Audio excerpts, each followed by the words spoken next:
KRP 1550 AM ਤੇ ਤੁਹਾਡਾ ਸਵਾਗਤ ਹੈ। ਮੈਂ ਤੁਹਾਡਾ ਮੇਜ਼ਬਾਨ ਹਰਜੀਤ ਸਿੰਘ ਗਿੱਲ। 11:10 ਹੋਏ ਨੇ। ਵੀਰਵਾਰ ਦਾ ਦਿਨ ਹੈ ਤੇ 2 ਜੁਲਾਈ ਹੈ ਵਰਾ 2020 ਦਾ। 18 ਹਾੜ ਨਾਨਕ ਸੰਮਤ 552 ਨਿੱਘਾ ਹਾਰਦਿਕ ਸਵਾਗਤ ਹੈ ਜੀ। ਅੱਜ ਦੀ ਲੋਕ ਸੱਤ ਦੇ ਅਹਿਮ ਘਟਨਾਵਾਂ ਗੱਲਾਂ ਬਾਤਾਂ ਗੀਤ ਸੰਗੀਤ ਸੁਲਝ ਦੇ ਮਸਲੇ ਤੇ ਗੱਲਬਾਤ ਹੋਏਗੀ। ਪਹਿਲੇ ਹਿੱਸੇ ਦੇ ਵਿੱਚ ਖਬਰਾਂ ਦੇ ਨਾਲ ਛੋਟੇ ਛੋਟੇ ਕਈ ਵਿਸ਼ੇ ਤੁਹਾਡੇ ਲਈ ਲੈ ਕੇ ਆਏ ਆ। ਇੱਕ ਤਾਂ ਵਿਸ਼ਾ ਇਹ ਹੈ ਕਿ ਅਨੂਪਮ ਖੇਰ ਹਰ ਰੋਜ਼ ਕੋਈ ਨਾ ਕੋਈ ਸਿੰਗੜੀ ਛੇੜਦਾ ਹੈ। ਇਹਦਾ ਕਾਰਨ ਕੀ ਹੈ? ਕਦੇ ਕੁਝ ਕਹਿੰਦਾ ਹੈ, ਕਦੇ ਉਹਦੀ ਘਰ ਵਾਲੀ ਕੁਝ ਕਹਿੰਦੀ ਹੈ। ਪਿਛਲੇ ਦਿਨੀ ਇਸਨੇ 1.25 ਲੱਖ ਸੇ ਇੱਕ ਬਿੜਾ ਦੂੰ ਜਿਹੜਾ ਨਾਰਾ ਸਾਡਾ ਹੈ ਉਸਨੂੰ ਇਸਨੇ ਟਵੀਟ ਕੀਤਾ ਤੇ ਹੁਣ ਉਸ ਦੀ ਗਲਤੀ ਮੰਨ ਰਹੇ ਨੇ। ਇਹ ਜਿਹੜਾ ਕੰਮ ਚੱਲਿਆ ਇਹ ਸਿੰਗੜੀ ਛੇੜਨ ਦਾ ਕੰਮ ਹੈ। ਇਹ ਬੰਦਾ ਜਿਹੜਾ ਇਸ ਨੂੰ ਲੋਕਾਂ ਨੇ ਬੜਾ ਪਿਆਰ ਦਿੱਤਾ ਹੈ। ਪੰਜਾਬੀ ਹੈ। ਜਿੰਨੀ ਵਿਗੜੀ ਹੋਈ ਤੇ ਪੁੱਠੀ ਗੱਲ ਇਹ ਕਰਦਾ ਤੇ ਇਹਦੀ ਘਰ ਵਾਲੀ ਕਰਦੀ ਹੈ, ਕੋਈ ਨਹੀਂ ਕਰਦੀ। ਕਦੇ ਇਹ ਇੱਥੇ ਆਇਆ ਟੇਟੇ ਚੜੇ ਤਾਂ ਇਹਨੂੰ ਮਾੜਾ ਜਿਹਾ ਦੱਸਿਆ ਜਾਵੇ ਇੱਕ ਵਾਰ ਬਈ ਕੌਮ ਕੀ ਹੈ ਤੇ ਸਿੱਖ ਕੀ ਨੇ। ਕਦੇ ਗਲਤੀ, ਕਦੇ ਕੁਛ ਤੇ ਕਦੇ ਕੁਛ ਮਤਲਬ ਕੀ ਜ਼ਹਿਨੀਅਤ ਆ। ਜਿੱਥੇ ਵੀ ਇਹਦਾ ਸੂਤ ਆਉਂਦਾ ਇਹ ਜ਼ਹਿਰ ਬਲੱਚਦੇ ਆ। ਸਿੱਖ ਮਾੜਾ ਜਿਹਾ ਇੱਥੇ ਗੱਲਬਾਤ ਆਪਣੇ ਧਰਮ ਦੀ ਕਰਦੇ ਤਾਂ ਇੱਥੋਂ ਜਦੇ ਹੀ ਨਿਕਲ ਕੇ ਆ ਜਾਂਦੇ ਆ, ਨਾਂ ਬਦਲ ਕੇ ਖਾਲਿਸਤਾਨੀ ਕਹਿ ਤੇ ਉਹ ਕਹਿ। ਤੇ ਇਹਨੂੰ ਕਿਸੇ ਨੇ ਕਿਹਾ, ਕਿਸੇ ਨੇ ਦੱਸੋ ਇਹਦੇ ਟਵੀਟ ਥੱਲੇ ਕਿਸੇ ਨੇ ਕੁਛ ਲਿਖਿਆ। 75,000 ਲਾਈਕਸ ਨੇ ਉਹਦੇ ਥੱਲੇ, 75,000। ਤੇ ਏਕਤਾ ਗਲ ਦੇ ਵਿੱਚ ਪਾ ਕੇ ਏਕਤਾ ਫਰੀ ਚੱਲੋ। ਇੰਨੀ ਜ਼ਹਿਰ ਹੈ ਜਿਹੜੀ, ਉਹਦਾ ਕਾਰਨ ਕੀ ਹੈ? ਇਸ ਤੇ ਮੈਂ ਅੱਜ ਖੁੱਲ ਕੇ ਗੱਲ ਕਰਨੀ ਚਾਹੁੰਦਾ। ਤੇ ਦੂਸਰਾ, ਕੱਲ ਕੈਨੇਡਾ ਡੇ ਤੇ ਸਾਡੇ ਮੁੰਡਿਆਂ ਨੇ ਟਰੈਕਟਰ ਜਿਹੜੇ ਪੰਜਾਬ ਤੋਂ ਲਿਆਂਦੇ ਉਹਨਾਂ ਤੋਂ ਸ਼ਿੰਗਾਰ ਕੇ ਤੇ ਉਹਨਾਂ ਤੇ ਝੰਡੇ ਆਪਣੇ ਦੇਸ਼ ਦੇ ਲਾ ਕੇ ਉਹਨਾਂ ਕੋਲ ਪ੍ਰੋਪਰ ਇੰਸ਼ੋਰੈਂਸ ਆ, ਉਸਦੀ ਇੱਕ ਰੈਲੀ ਕੱਢੀ। ਕਈ ਅਖੌਤੀਆਂ ਨੂੰ ਉਹਨੇ ਵੀ ਬਹੁਤ ਡੰਗ ਮਾਰਿਆ ਦੰਦੀਹੇ ਵਾਲਾ। ਕੋਈ ਜੀ ਇਹ ਤਾਂ ਫੁਕਰਪਣ ਹੈ ਜੀ, ਉਹ ਤਾਂ ਇਹ। ਤੇ ਆਪ ਦੋ ਜੱਗ ਬੀਅਰ ਦੇ ਲੈ ਕੇ ਤੇ ਫੇਸਬੁੱਕ ਤੇ ਆ ਕੇ ਪੋਸਟਾਂ ਪਾਉਣੀਆਂ ਤੇ ਢਿੱਡ ਤੰਦੂਰ ਵਰਗਾ ਕੱਢ ਕੇ ਲੋਕਾਂ ਨੂੰ ਦੱਸਣਾ। ਤੇ ਉਹ ਸਾਡਾ ਵਿਰਸਾ।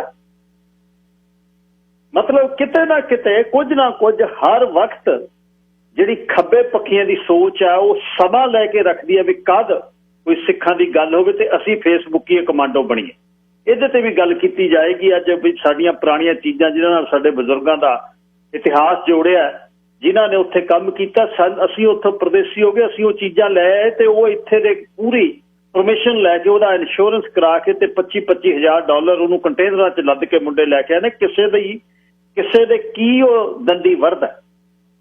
200 300 ਕਮੈਂਟ ਹੋ ਜੀ ਇਹ ਤਾਂ ਆਹ ਕਰਤਾ ਜੀ ਇਹਨਾਂ ਨੇ, ਇਹ ਕਰਤਾ। ਮਤਲਬ ਜਿੱਥੇ ਸਾਡੀ ਵਿਰਾਸਤ, ਜਿੱਥੇ ਕੌਮ ਦੀ ਚੜ੍ਹਦੀ ਕਲਾ ਦਾ ਕੁਝ ਵੀ ਦਿਖੇ, ਇਹ ਮੋਟਰਸਾਈਕਲ ਵਾਲੇ ਜੀ ਪੱਗ ਬੰਨ੍ਹ ਕੇ ਕਿਉਂ ਚਲਾਈ ਫਿਰਦੇ ਆ ਜੀ? ਇਹ ਤਾਂ ਜੇ ਸਿਰ 'ਚ ਸੱਟ ਲੱਗੇ ਸਾਡੇ ਤੇ ਖਰਚਾ ਪਊ। ਤੁਸੀਂ 2 ਲੀਟਰ ਦਾਰੂ ਪੀ ਕੇ ਤੁਹਾਨੂੰ ਬਾਈਪਾਸ ਸਰਜਰੀ ਹੋ ਜਾਵੇ, ਉਹਦਾ $4 ਲੱਖ ਕੌਣ ਦਿੰਦਾ? ਤੁਸੀਂ ਬਟਾਈ ਦੇ ਲਿਆ ਕੇ ਦਿੰਦੇ ਹੋ ਪੈਸੇ ਉੱਥੋਂ ਪੰਜਾਬ ਤੋਂ। ਤੁਸੀਂ ਪ੍ਰਚਾਰ ਕਰੋ ਵੀ ਸ਼ਰਾਬ ਪੀਓ ਜੀ, ਅਸੀਂ ਬਾਰ ਖੋਲਤੀ ਜੀ, ਅਸੀਂ ਆਹ ਕਰਦੇ, ਤੁਸੀਂ ਜਸਟੀਫਾਈ ਕਰਦੇ ਹੋ। ਪਰ ਇਹ ਜੇ ਟਰੈਕਟਰ ਲੈ ਕੇ ਆ ਗਏ ਤਾਂ ਇਹ ਟਰੈਕਟਰ ਕਿਉਂ ਲੈ ਕੇ ਆ ਗਏ? ਕੱਲ ਦਾ ਐਡਾ ਸੂਲ ਹੋਇਆ ਹੈ ਲੋਕਾਂ ਦੇ, ਇਹਦੇ ਤੇ ਵੀ ਗੱਲ ਕਰਨੀ। ਅਖੀਰਲੇ ਹਿੱਸੇ ਦੇ ਵਿੱਚ ਗੱਲ ਕਰਨੀ ਹੈ ਕੌਮੀ ਸੰਘਰਸ਼ ਦੇ ਵਿੱਚ ਉਜੜੇ ਪਰਿਵਾਰਾਂ ਦੀ। ਬਹੁਤ ਕਰੜੀਆਂ ਗੱਲਾਂ ਹੋਣੀਆਂ ਨੇ ਆਖਰੀ ਘੰਟੇ ਦੇ ਵਿੱਚ। ਜਿਹੜੇ ਤੱਕ ਕਰਦੇ ਆ ਮਦਦ ਉਹ ਥੋੜਾ ਜਿਹਾ ਬੋਚ ਕੇ ਰਹਿ ਜਾਣ, ਜਿਹੜੇ ਨਹੀਂ ਕਰਦੇ ਉਹਨਾਂ ਨੂੰ ਅੱਜ ਗੱਲ ਮੈਂ ਇੱਕ ਦੱਸਣੀ ਚਾਹੁੰਦਾ ਵੀ ਜਿਹੜੇ ਉਹ ਘਰੋਂ ਤੁਰੇ ਮੋਢੇ ਤੇ ਖੇਸੀਆਂ ਰੱਖ ਕੇ ਕਿਹਦੇ ਲਈ ਤੁਰੇ? ਉਹਨਾਂ ਨੇ ਕਿਉਂ ਦਿਮਾਗ ਦੀ ਆਪਣੇ ਦੀ ਵਰਤੋਂ ਨਹੀਂ ਕੀਤੀ? ਸਾਡੇ ਵਾਂਗੂ ਸਿਰ ਸਿੱਟ ਕੇ ਹੌਲੀ ਦੇ ਕੇ ਖਿੱਸ ਕੇ ਆ ਕੇ ਰਜਾਈਆਂ 'ਚ ਰੇਸ਼ਮੀਆਂ 'ਚ ਵੜ ਗਏ। ਉਹ ਭੇਜ ਦਿਆਂਗੇ ਜੀ, ਕਰ ਦਿੰਦੇ ਆ, ਪਿੱਛੇ ਜਾ ਆਉਂਦੇ ਆ, ਅਸੀਂ ਪਿੱਛੇ ਜਾਏਗਾ। ਬਸ ਇੱਕ ਲੰਮੀ ਬਸ ਫਤਿਹ ਬੁਲਾਉਣੀ ਆਉਂਦੀ ਹੈ। ਗੱਲਾਂ ਸੁਣ ਲਓ ਨਾਭੇ ਦੇ ਗੱਭੇ ਦੀਆਂ, ਇੱਥੋਂ ਖਿੱਚ ਦਈਦਾ, ਇੱਥੋਂ ਚੱਕ ਦਈਦਾ, ਛੱਡਿਆ ਹੀ ਕੱਖ ਨਹੀਂ। ਜਿਹੜੇ ਰਹਿ ਗਏ ਉਹ ਮਾਰ ਦੇਣੇ ਅਸੀਂ। ਗੱਲਾਂ ਦੇ ਨਾਲ ਤੁਸੀਂ ਕੀ ਸਿਰਜਣਾ ਚਾਹੁੰਦੇ ਹੋ? ਗੱਲਾਂ ਨਾਲ ਕੀ ਕਰਨਾ ਚਾਹੁੰਦੇ ਹੋ? ਤੁਹਾਡੇ ਸਾਹਮਣੇ ਸ਼ਹੀਦਾਂ ਦੇ ਪਰਿਵਾਰ ਉੱਜੜ ਰਹੇ ਨੇ ਕਿਸੇ ਅਨਾਥ ਆਸ਼ਰਮ ਦੇ ਵਿੱਚ, ਜਾਂ ਕੋਈ ਇਹੋ ਜਿਹੀ ਸੰਸਥਾ ਜਿੱਥੇ ਉਹ ਬੱਚੇ ਪੜ੍ਹ ਰਹੇ ਨੇ। ਜਾ ਕੇ ਵੇਖਿਓ ਸੀ ਉੱਥੇ ਹਾਲ ਕੀ? ਦੇਖਿਆ ਕਿਸੇ ਨੇ? ਲੋ, ਉਹ ਨਹੀਂ ਦੇਖਣਾ। ਅਸੀਂ ਆਪਣਾ, ਸਾਡਾ ਅੱਡ, ਉਹਨਾਂ ਦੀ ਅੱਡ, ਸਾਡੀ ਜਥੇਬੰਦੀ ਅੱਡ ਤੇ ਉਹਨਾਂ ਦੀ ਅੱਡ। हाँ जिदन नौ उन्होंने लेना उन्होंने फोटोआं ते उन्होंने नारे ने वो असीं काम कर लेना ते वो हर साल असीं जुगाड़ कोई ना कोई बंद लेना जिदन कोई ना कोई आपां चार पैसे इकट्ठे कर लेने ने पर उन्हां नूं किहने इन्हां दी ड्यूटी सी वो परिवारां नूं सांभण दी इहदे ते गल होएगी अज जरूरी होएगी।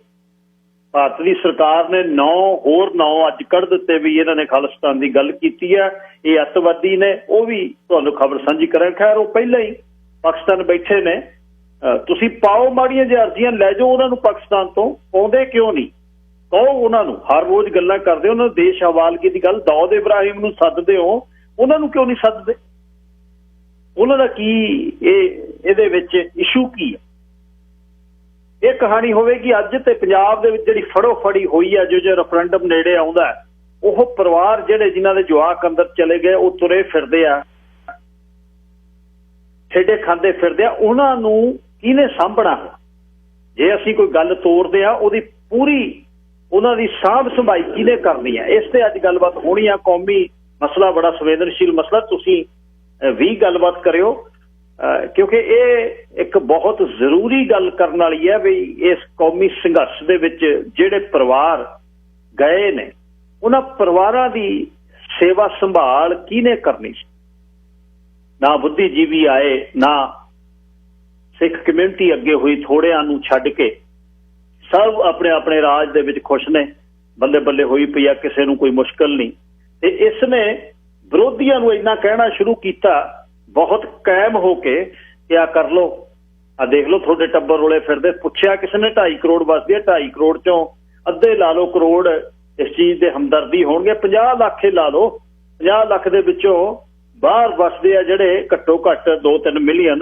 उन्हां ने ड्यूटी की जां जिहड़े कर रहे ने की कर रहे हैं 184424715550 ऑन एयर नंबर रहेगा krpradio.com ते सीधे प्रसारण ते प्रोग्राम रह जे तां यूट्यूब ते पाया हुंदा है 604 440 6462 ये नंबर है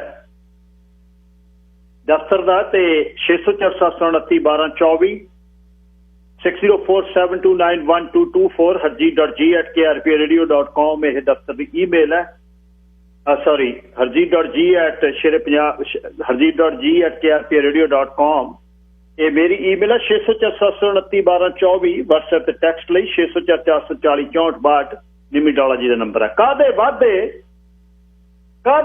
कादे घाटे जिन्हां पीले अमृत बाटे दिल विच सबर दया ते गैरत जिन्हां जाणिया होई हैरत हौलियां उमरा जेरे पर्वत उंज जवाले बोली शरबत डकने की सरकारा ने जिसने 4 वार के आख्या सच्ची जुगा जुगा तक भाख्या जिउंदे लख हजारा ने दिल्ली दखणों चढ़िया फौजा इधर सूरमिया मनमौजा कच्ची गड़ी ख्यालां अंदर हौसले शूगे उड गए अंबर धर के सीस तली ते बह गए चाहे प्रेम खेलन दा कह के डीकड़ लाट पतंगे जी पिघलिया खून चिरां दा ठरिया मत्था गुरु दी देहली धरिया गए ने नरंग विच रंगे जी उन्हां नेत्रा विच खमारी आके रच गए कायनत सारी जिन्हें जिथे चढ़दी कला दी 18 कल्ला लख हजारां मुंडे फुल पहाड़ सी जेरे बाबा लगे चरनी तेरे सौखे पंध नवेड़े ना मुठ कछोले जेबी पाके बैठे धर्म आसरा लाके डर पै नेड़े तेड़े ना जा फिर उस बन्ने लहगे नाल लहू दे पन्ने मलदे हथ रह गए जरवाने करगे कौतक नीले बाणे पिंजरे रह गए उठगियां रूहां कित्थों कित्थों कढ के सूहां कहंदे खालसा फड़ना सी जित्तां बदलतियां विच हारां हसदियां खालसे ही दस्तारां कि सच ने कित्थे झड़ना सी कि सच ने कित्थे झड़ना सी।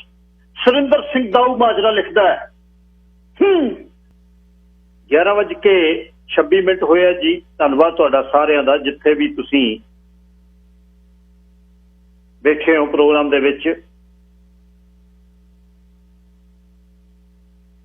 कहंदे ने ना सिरों गंजी ते भखड़ियां च कलाबाजियां अनुपम खेर ये काम करदा है फिल्मां दे विच नटंकी करके ते घर वाली नूं MP बना के हुण संगी बन के बनया वाले संगी जी दी बनना ते संगी घटाई चल पर साडे वालू ना मुड़ के तेरे कैमरे कूमरे जिन्हां दे मूहरे तू खड़दा खिंड जाने किते चढ़ जाएगा टेटे किते उत्थे बह के तां गल्लां हुंदियां तुरदे फिरदे ने तैं किते भुल जाना तैं आ जाना ਤੇ ਤੇਰਾ ਪਿੱਟ ਸਿਆਪਾ ਹੋ ਜਾਣਾ ਉਸ ਦਿਨ। ਹਰ ਤੀਜੇ ਦਿਨ ਕੋਈ ਨਾ ਕੋਈ ਸਿੰਗੜੀ, ਹਰ ਤੀਜੇ ਦਿਨ ਕੋਈ ਨਾ ਕੋਈ। ਇਹਨਾਂ ਦੀ ਜੇ ਤੁਸੀਂ ਕਹੋ ਵੀ ਇਹ ਬੰਦਿਆਂ ਨੂੰ ਅਕਲ ਨਹੀਂ ਹੈ, ਇਹਨਾਂ ਬੰਦਿਆਂ ਨੂੰ ਪਤਾ ਨਹੀਂ ਹੈ, ਸਭ ਕੁਝ ਪਤਾ ਇਹਨਾਂ ਨੂੰ। ਸਿਰਫ ਪਲਸ ਮੁੜ ਮੁੜ ਕੇ ਚੁੰਡੀ ਵੱਢ ਕੇ ਦੇਖਦੇ ਆ ਵੀ ਕਿੱਥੇ ਖੜੇ ਆ, ਜਾਗਦੇ ਆ ਜਾਂ ਨਹੀਂ, ਕਰਨ ਜੋਗੇ ਆ ਕੁਛ ਕਿ ਨਹੀਂ। ਪੰਜਾਬੀ ਬੰਦੇ ਨੂੰ, ਜਿਹੜਾ ਪੰਜਾਬੀ ਬੋਲਦਾ, ਪੰਜਾਬ 'ਚ ਜੰਮਿਆ ਪਲਿਆ, ਉਹਨੂੰ ਪਤਾ ਹੈ ਕਿ ਇਹ ਦੋਹਰੇ ਕਿਹਦੇ ਨੇ, ਇਹਦਾ ਮਤਲਬ ਕੀ ਹੈ। ਤੇ ਉਸ ਨੂੰ ਸਿੱਧਾ ਪੁੱਠਾ ਕਰਕੇ ਜਦ ਤੁਸੀਂ ਲਿਖਦੇ ਹੋ, ਫਿਰ ਜੇ ਸਹੀ ਲਿਖਿਆ ਤਾਂ ਉਸੇ ਸਮੇਂ ਜਦ ਮੁੜ ਕੇ ਅਗਲਾ ਮੂਹਰੋਂ ਵਰਜਦਾ ਤੇ ਫਿਰ ਗਲਤੀ ਕਿਉਂ ਮੰਨਦੇ ਹੋ? ਇਹ ਜਿਹੜਾ ਇਸ਼ੂ ਹੈ, ਇਹ ਕਹਾਣੀ ਇੱਥੇ ਆ ਕੇ ਖੜਦੀ ਹੈ ਕਿ ਜਦ ਗੁਲਾਮ ਤੁਸੀਂ ਹੁੰਦੇ ਹੋ ਕਿਸੇ ਦੇਸ਼ ਦੇ ਵਿੱਚ, ਉਹ ਗੁਲਾਮੀਅਤ ਦੀ ਕਹਾਣੀ ਹੈ। ਜਦ ਸਰਕਾਰਾਂ ਜਿਹੋ ਜਿਹੀਆਂ ਕਰਦੀਆਂ ਉਹ ਜਿਹੇ ਉਹਦੇ ਚੇਲੇ ਬਾਲਕੇ। ਦਲਜੀਤ ਦੋਸਾਂਝ ਨੇ 2014 ਦੇ ਵਿੱਚ ਇੱਕ ਗੀਤ ਗਾਤਾ, ਰੰਗਰੂਟ, ਫਿਲਮ ਸੈਂਸਰ ਬੋਰਡ ਨੇ ਅਪਰੂਵ ਕੀਤੀ ਫਿਲਮ, ਉਹ ਫਿਲਮ ਲੱਗੀ ਤੇ ਬਿੱਟੂ ਹੁਣ ਤੜਫਦਾ। ਜੈਜੀ ਵੀ ਨੇ ਸਰਦਾਰਾਂ ਦਾ ਪੁੱਤ ਗਾਤਾ ਤਾਂ ਤੜਫਦਾ। ਆ ਜਿਓ ਇੱਥੇ ਵੇਖਾਂਗੇ ਤੁਹਾਨੂੰ, ਸ਼ਰੇਆਮ ਧਮਕੀਆਂ। ਤੇ ਜਿੱਦਣ ਕਾਕਾ ਜੀ ਤੁਸੀਂ ਆਉਂਦੇ ਤਾਂ ਸਿਰ ਤੇ ਟੋਪੀਆਂ ਤੇ ਹਰੀਆਂ ਐਨਕਾਂ ਲਾ ਲਾ ਕੇ ਏਅਰਪੋਰਟ ਤੋਂ ਚੋਰੀ ਉਤਰਦੇ ਹੋ, ਉਦਣ ਜੇ ਲੋਕਾਂ ਨੂੰ ਪਤਾ ਲੱਗ ਜਾਂਦਾ ਤਾਂ ਫਿਰ ਲੋਕ ਵੀ ਤੁਹਾਨੂੰ ਦੱਸਦੇ। ਤੁਸੀਂ ਕਿਸੇ ਦਿਨ ਦੱਸ ਕੇ ਆ ਜਾਓ ਵੀ ਮੈਂ ਆ ਰਿਹਾ ਇੱਥੇ। ਇਹ ਜਿਹੜੀ ਨਾ ਮਤਲਬ ਤੁਸੀਂ ਆਪਣਾ ਕੰਮ ਕਰੋ, ਤੁਸੀਂ ਰਾਜਨੀਤੀਆਂ ਕਰਦੇ ਹੋ, ਤੁਸੀਂ ਕਰੋ, ਆਪਣੀਆਂ ਨਜ਼ਾਰੇ ਲਓ ਤੇ ਸਰਕਾਰੀ ਹਸਤੀਆਂ ਤੁਹਾਡੇ ਕੋਲ ਗੱਡੀਆਂ ਨੇ, ਤੁਹਾਡੇ ਕੋਲ ਤਿਰੰਗੇ ਲੱਗੇ ਨੇ, ਨਜ਼ਾਰੇ ਲਓ। ਅਸੀਂ ਪਰਦੇਸੀਆਂ, ਅਸੀਂ ਆਪਣਾ ਕਰਦੇ ਹਾਂ। ਅਸੀਂ ਇਹ ਦੇਸ਼ ਦੇ ਕਾਇਦੇ ਕਾਨੂੰਨ 'ਚ ਰਹਿ ਕੇ ਕੁਛ ਕਰੀਏ, ਤੁਹਾਨੂੰ ਕੁਛ ਨਹੀਂ ਕਹਿੰਦੇ ਅਸੀਂ। ਨਾ ਹੀ ਅਸੀਂ ਭੰਗੀਆਂ ਦੀ ਤੋਪ ਹੱਕੀ ਫਿਰਦੇ ਜਿਹੜੇ ਗੋਲੇ ਸਿੱਟਣੇ ਤੁਹਾਡੇ। ਗੱਲਾਂ ਤੁਸੀਂ ਕਰਦੇ ਹੋ, ਗੱਲਾਂ ਅਸੀਂ ਕਰਦੇ ਹਾਂ। ਗੱਲਾਂ ਕਰਨ ਦਾ ਹਰ ਇੱਕ ਨੂੰ ਮਾਣ ਹੈ, ਉਹ ਕਰ ਸਕਦਾ। ਸਾਡੀਆਂ ਤਵਾਰੀਖਾਂ ਨੇ ਇਹ। ਅਸੀਂ ਜ਼ਾਲਮ ਨੂੰ ਜ਼ਾਲਮ ਕਹਿਣਾ, ਇਹੀ ਸਾਡੀ ਵਿਲੱਖਣਤਾ ਹੈ। ਟੋਡੀਆਂ ਤੇ ਸਿੱਖ ਸਰਦਾਰਾਂ ਦਾ ਫਰਕ ਹੀ ਇੰਨਾ ਬਸ। ਲਾਈਨੋਂ ਪਾਰ ਜਿਹੜੇ ਖੜੇ ਨੇ ਉਹਨਾਂ ਨੂੰ ਕੋਈ ਤੰਗੀ ਨਹੀਂ। ਜਿਹੜੇ ਦਬੜੂ ਘੁਸੜੂ ਵਿੱਚ ਤੁਰੇ ਫਿਰਦੇ ਆ, ਬਾਹਰ ਫਤਿਹ ਵੀ ਬੁਲਾ ਦੇਣੀ ਆ ਤੇ ਉਧਰ ਵੀ ਜਾ ਖੜਨਾ, ਇਹ ਬੜਾ ਡੇਂਜਰਸ ਹੈ। ਇੱਥੇ ਜਿੱਦਣ ਤੁਰਨਾ ਤੇ ਉਦਣ ਖਾਲਿਸਤਾਨ ਦੇ ਝੰਡੇ ਨਾਲ ਵੀ ਤੁਰਨਾ, ਤੇ ਪੰਜਾਬ 'ਚ ਜਾ ਕੇ ਵੱਡੇ ਵੱਡੇ ਮੰਤਰੀਆਂ ਦੇ ਪੈਰਾਂ 'ਚ ਬਹਿਣਾ, ਇਹ ਵੀ ਇੱਥੇ ਤੁਰੇ ਫਿਰਦੇ ਆ। ਸਾਹ ਨਹੀਂ ਸੀ, ਲੱਸੀ ਦਾ ਘੁੱਟ ਨਹੀਂ ਸੀ ਅੰਦਰ ਲੰਘਦਾ ਖਾਲਿਸਤਾਨ ਤੋਂ, ਤੇ ਹੁਣ ਪਿਆਰੇ ਬਣੇ ਹੋਏ ਆ ਉੱਥੇ ਦੇ।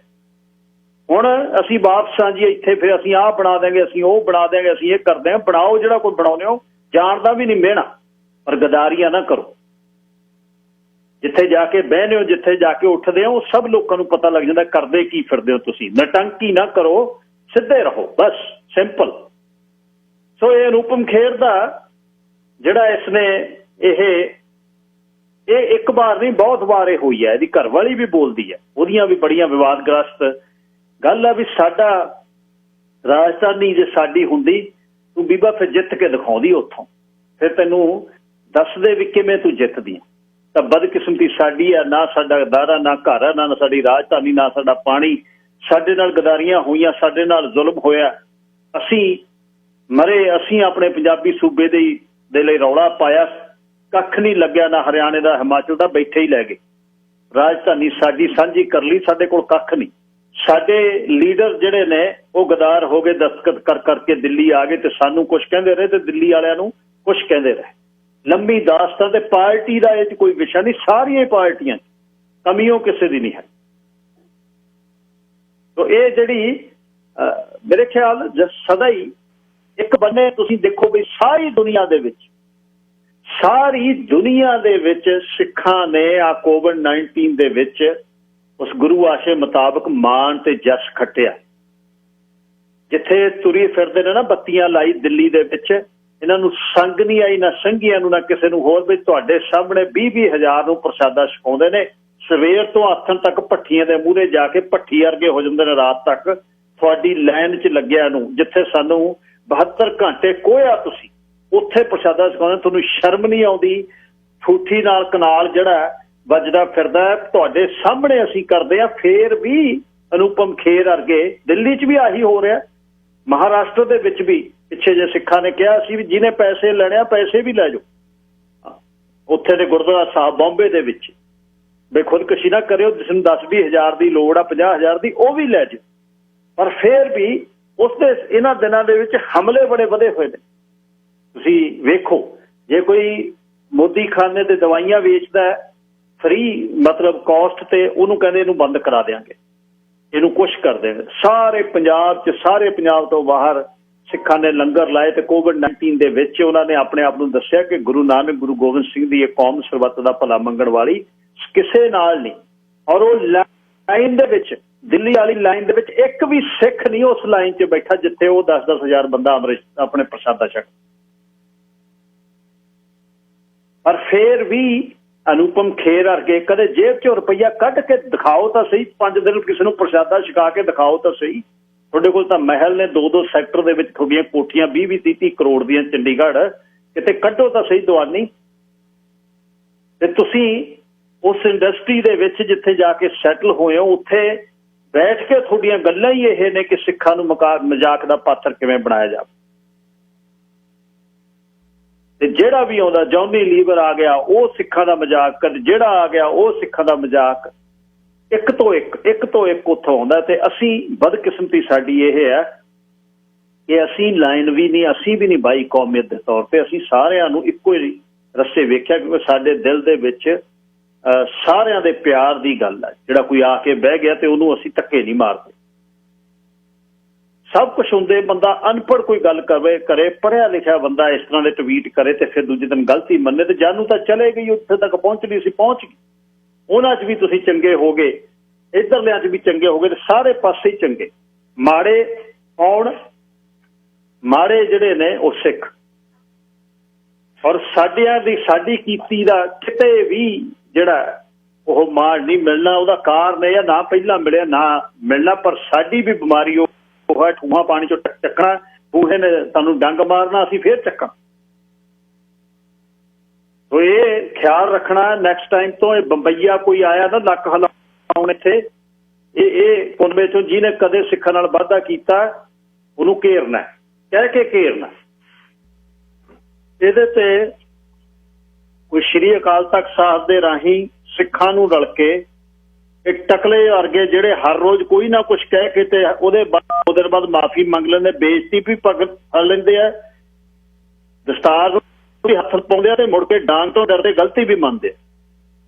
ਇਹਨਾਂ ਨੂੰ ਪਤਾ ਹੈ, ਤਵਾਰੀਖਾਂ ਸਾਹਮਣੇ ਹੈ ਕਿ ਪਾਪੀ ਨੂੰ ਦੰਡ ਦੇਣ ਦੀ ਕੌਮ ਦੇ ਵਿੱਚ ਇੱਕ ਵਿਰਾਸਤ ਹੈ। ਬਹੁਤ ਦੂਰ ਕੇ ਜਾ ਕੇ ਲੋਕਾਂ ਨੇ ਘਰ ਪਾਏ, ਕੋਈ ਰਿਟਾਇਰ ਹੋ ਕੇ ਕੋਈ ਕਿਤੇ, ਤੇ ਕੋਈ ਸੁਰੱਖਿਆ ਕਬਜ਼ ਤੁਹਾਡੇ ਨਹੀਂ ਚੱਲੇ। ਯੋਧਿਆਂ ਨੇ ਕਿਤਾਬਾਂ ਲਿਖੀਆਂ ਹੋਈਆਂ, ਪੜ੍ਹਿਓ ਰਜਿੰਦਰ ਸਿੰਘ ਜਿੰਦਾਂ ਦੀਆਂ ਜੇਲ੍ਹ ਚਿੱਠੀਆਂ, ਕੀ ਕਹਿੰਦਾ ਉਹ।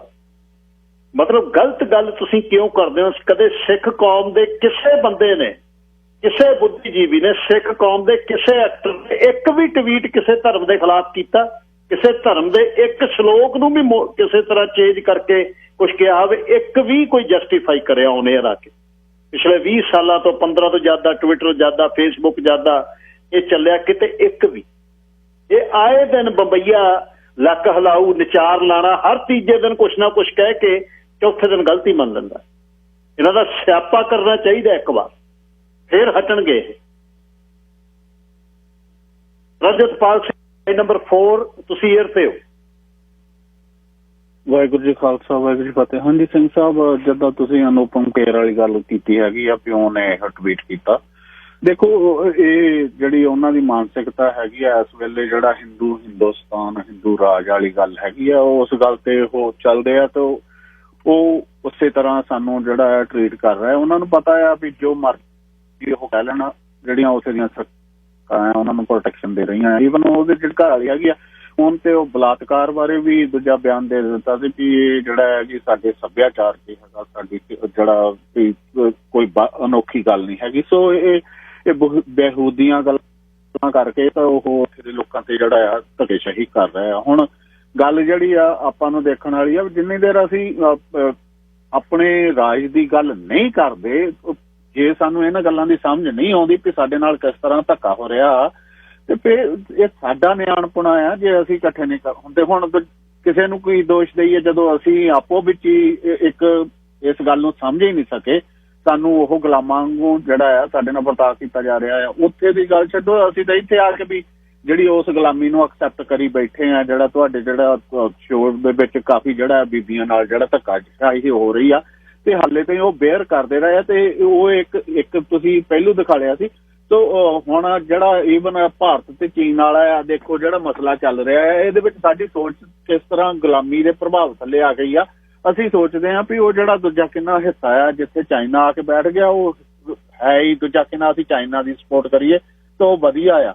ਜਦ ਕਿ ਆਪਾਂ ਨੂੰ ਦੇਖਣਾ ਚਾਹੀਦਾ ਜਦੋਂ ਇਹਨਾਂ ਦੀ ਪਾਕਿਸਤਾਨ ਨਾਲ ਲੜਾਈ ਲੱਗੀ ਸੀ ਤਾਂ ਉਦੋਂ ਵੀ ਭਾਰਤ ਵਾਲਿਆਂ ਨੇ ਤਾਂ ਕਹਿਤਾ ਸੀ ਛੱਡਿਆਓ, ਜਿਹੜਾ ਬਿਆਸ ਦੇ ਪੁਲ ਤੋੜਿਆਓ। ਉਹਨਾਂ ਨੂੰ ਤਾਂ ਸਾਡੇ ਧਰਮ ਨਾਲ, ਸਾਡੇ ਦੇਸ਼ ਨਾਲ ਕੋਈ ਹਿੱਤ ਹੈ ਹੀ ਨਹੀਂ। ਉਹਨਾਂ ਨੇ ਆਪਣਾ ਜਿਹੜਾ ਬਚਾ ਕੇ ਰੱਖਣਾ, ਉਹਦੇ ਲਈ ਜਿਹੜੀ ਵੀ ਕੁਰਬਾਨੀ ਦਿੱਤੀ ਜਾ ਸਕਦੀ ਹੋਵੇ ਦੇਣੀ ਆ। ਸੋ ਇੱਥੇ ਸਾਨੂੰ ਇਹ ਗੱਲ ਦੇਖਣੀ ਪੈਣੀ ਆ, ਜਿੱਥੇ ਅਸੀਂ ਉਸ ਹਿੰਦੁਸਤਾਨ ਦੀ ਸਰਕਾਰ ਤੋਂ ਆਪਣਾ ਦੇਸ਼ ਆਜ਼ਾਦ ਕਰਾਉਣ ਲਈ ਸੰਘਰਸ਼ ਕਰਨਾ, ਉਹਦੇ ਨਾਲ ਨਾਲ ਜਿਹੜੇ ਸਾਡੇ ਖਿੱਤੇ ਹੈਗੇ ਆ ਉਹਨਾਂ ਨੂੰ ਅਸੀਂ ਪ੍ਰੋਟੈਕਟ ਵੀ ਕਰਨਾ ਹੈਗਾ ਆ। ਇਹ ਮਜਬੂਰੀ ਆ, ਅਸੀਂ ਉਸ ਦੇਸ਼ ਦੇ ਗੁਲਾਮ ਆ। ਅਸੀਂ ਗੱਲ ਕਰਦੇ ਸਾਰਾਗੜ੍ਹੀ ਦੀ। ਸਾਰਾਗੜ੍ਹੀ ਦੇ ਜਿਹੜੇ 21 ਸ਼ਹੀਦ ਹੋਏ ਸੀ ਉਹ ਭਾਵੇਂ ਦੀ ਅੰਗਰੇਜ਼ਾਂ ਦੇ ਉਹ ਸਿਪਾਹੀ ਸੀ, ਪਰ ਉਹ ਪ੍ਰੋਟੈਕਟ ਉਸ ਧਰਤੀ ਨੂੰ ਇਸ ਕਰਕੇ ਕਰ ਰਿਹਾ ਸੀ ਕਿ ਉਹ ਖਾਲਸਾ ਰਾਜ ਦਾ ਹਿੱਸਾ ਸੀ। ਉਹ ਨਹੀਂ ਚਾਹੁੰਦੇ ਸੀ ਵੀ ਇੱਕ ਜਿਹੜਾ ਸ਼ਾਸਕ ਆ ਉਹ ਤੋਂ ਛਡਾ ਕੇ ਤੇ ਦੂਸਰੇ ਦੇ ਹੱਥ ਹੋ ਜਾਵੇ। ਸਾਨੂੰ ਇੱਕ ਸਰਕਾਰ ਨਾਲ ਲੜਨ ਦੀ ਬਜਾਏ ਹੁਣ ਦੋ ਸਰਕਾਰਾਂ ਨਾਲ ਲੜ ਕੇ ਆਪਣਾ ਜਿਹੜਾ ਖਿੱਤਾ ਆ ਆਜ਼ਾਦ ਕਰਾਉਣਾ ਪਊਗਾ, ਨਹੀਂ ਤਾਂ ਉਹ ਗਾਂਹ ਦੀ ਸੋਚਦੇ ਸੀ। ਸੋ ਸਾਨੂੰ ਵੀ ਜਿਹੜੀ ਆ ਦੂਰ ਦੀ ਸੋਚਣੀ ਚਾਹੀਦੀ ਆ। ਇੱਥੇ ਦੇਖਣਾ ਚਾਹੀਦਾ ਕਿਹੜੀ ਗੱਲ ਸਾਡੇ ਹਿੱਤ 'ਚ ਆ, ਇਹਦੇ ਵਿੱਚ ਅਸੀਂ ਕੀ ਕਰਨਾ, ਕਿਹੜੀ ਸਾਡੇ ਵਿਰੋਧ 'ਚ ਆ, ਉਸ ਆਧਾਰ ਤੇ ਸਾਨੂੰ ਗੱਲਾਂ ਕਰਨੀਆਂ ਚਾਹੀਦੀਆਂ। ਇਸ ਗੱਲ ਏਦਾਂ ਨਹੀਂ ਕਰਨਾ ਚਾਹੀਦਾ ਵੀ ਜਿਹੜਾ ਜੀ ਇੱਕ ਦੁਸ਼ਮਣ ਦਾ ਜਿਹੜਾ ਦੁਸ਼ਮਣ ਆ ਉਹਨੂੰ ਅਸੀਂ ਦੋਸਤ ਬਣਾ ਲਈਏ, ਇਸ ਕਰਕੇ ਵੀ ਇੱਕ ਕਹਾਵਤ ਆ ਦੁਸ਼ਮਣ ਦਾ ਦੁਸ਼ਮਣ ਦੋਸਤ ਹੁੰਦਾ। ਨਹੀਂ, ਜਿਹੜਾ ਕੋਈ ਗਲਤ ਬੰਦਾ ਆ ਜੇ ਸਾਡਾ ਉਹ ਦੁਸ਼ਮਣ ਆ ਤਾਂ ਸਾਨੂੰ ਦੁਸ਼ਮਣ ਦੇ ਤੌਰ ਤੇ ਦੇਖਣਾ ਚਾਹੀਦਾ, ਤਾਂ ਹੀ ਅਸੀਂ ਗਾਂਹ ਵੱਧ ਸਕਾਂਗੇ। ਇਹ ਗੱਲਾਂ ਜਿਹੜੀਆਂ ਅਨੁਪਮ ਖੇਰ ਹੋਣਾ ਨੂੰ ਵੀ ਪਤਾ ਆ ਵੀ ਇਹ ਜਿਹੜੇ ਆ ਇਹ ਦੂਰ ਦੀ ਨਹੀਂ ਸੋਚਦੇ ਹੈਗੇ, ਤਾਂ ਹੀ ਇਹੋ ਜਿਹੀਆਂ ਗੱਲਾਂ ਕਰ ਦਿੰਦੇ ਆ। ਵਾਹਿਗੁਰੂ ਜੀ ਖਾਲਸਾ, ਵਾਹਿਗੁਰੂ ਜੀ ਫਤਿਹ ਜੀ।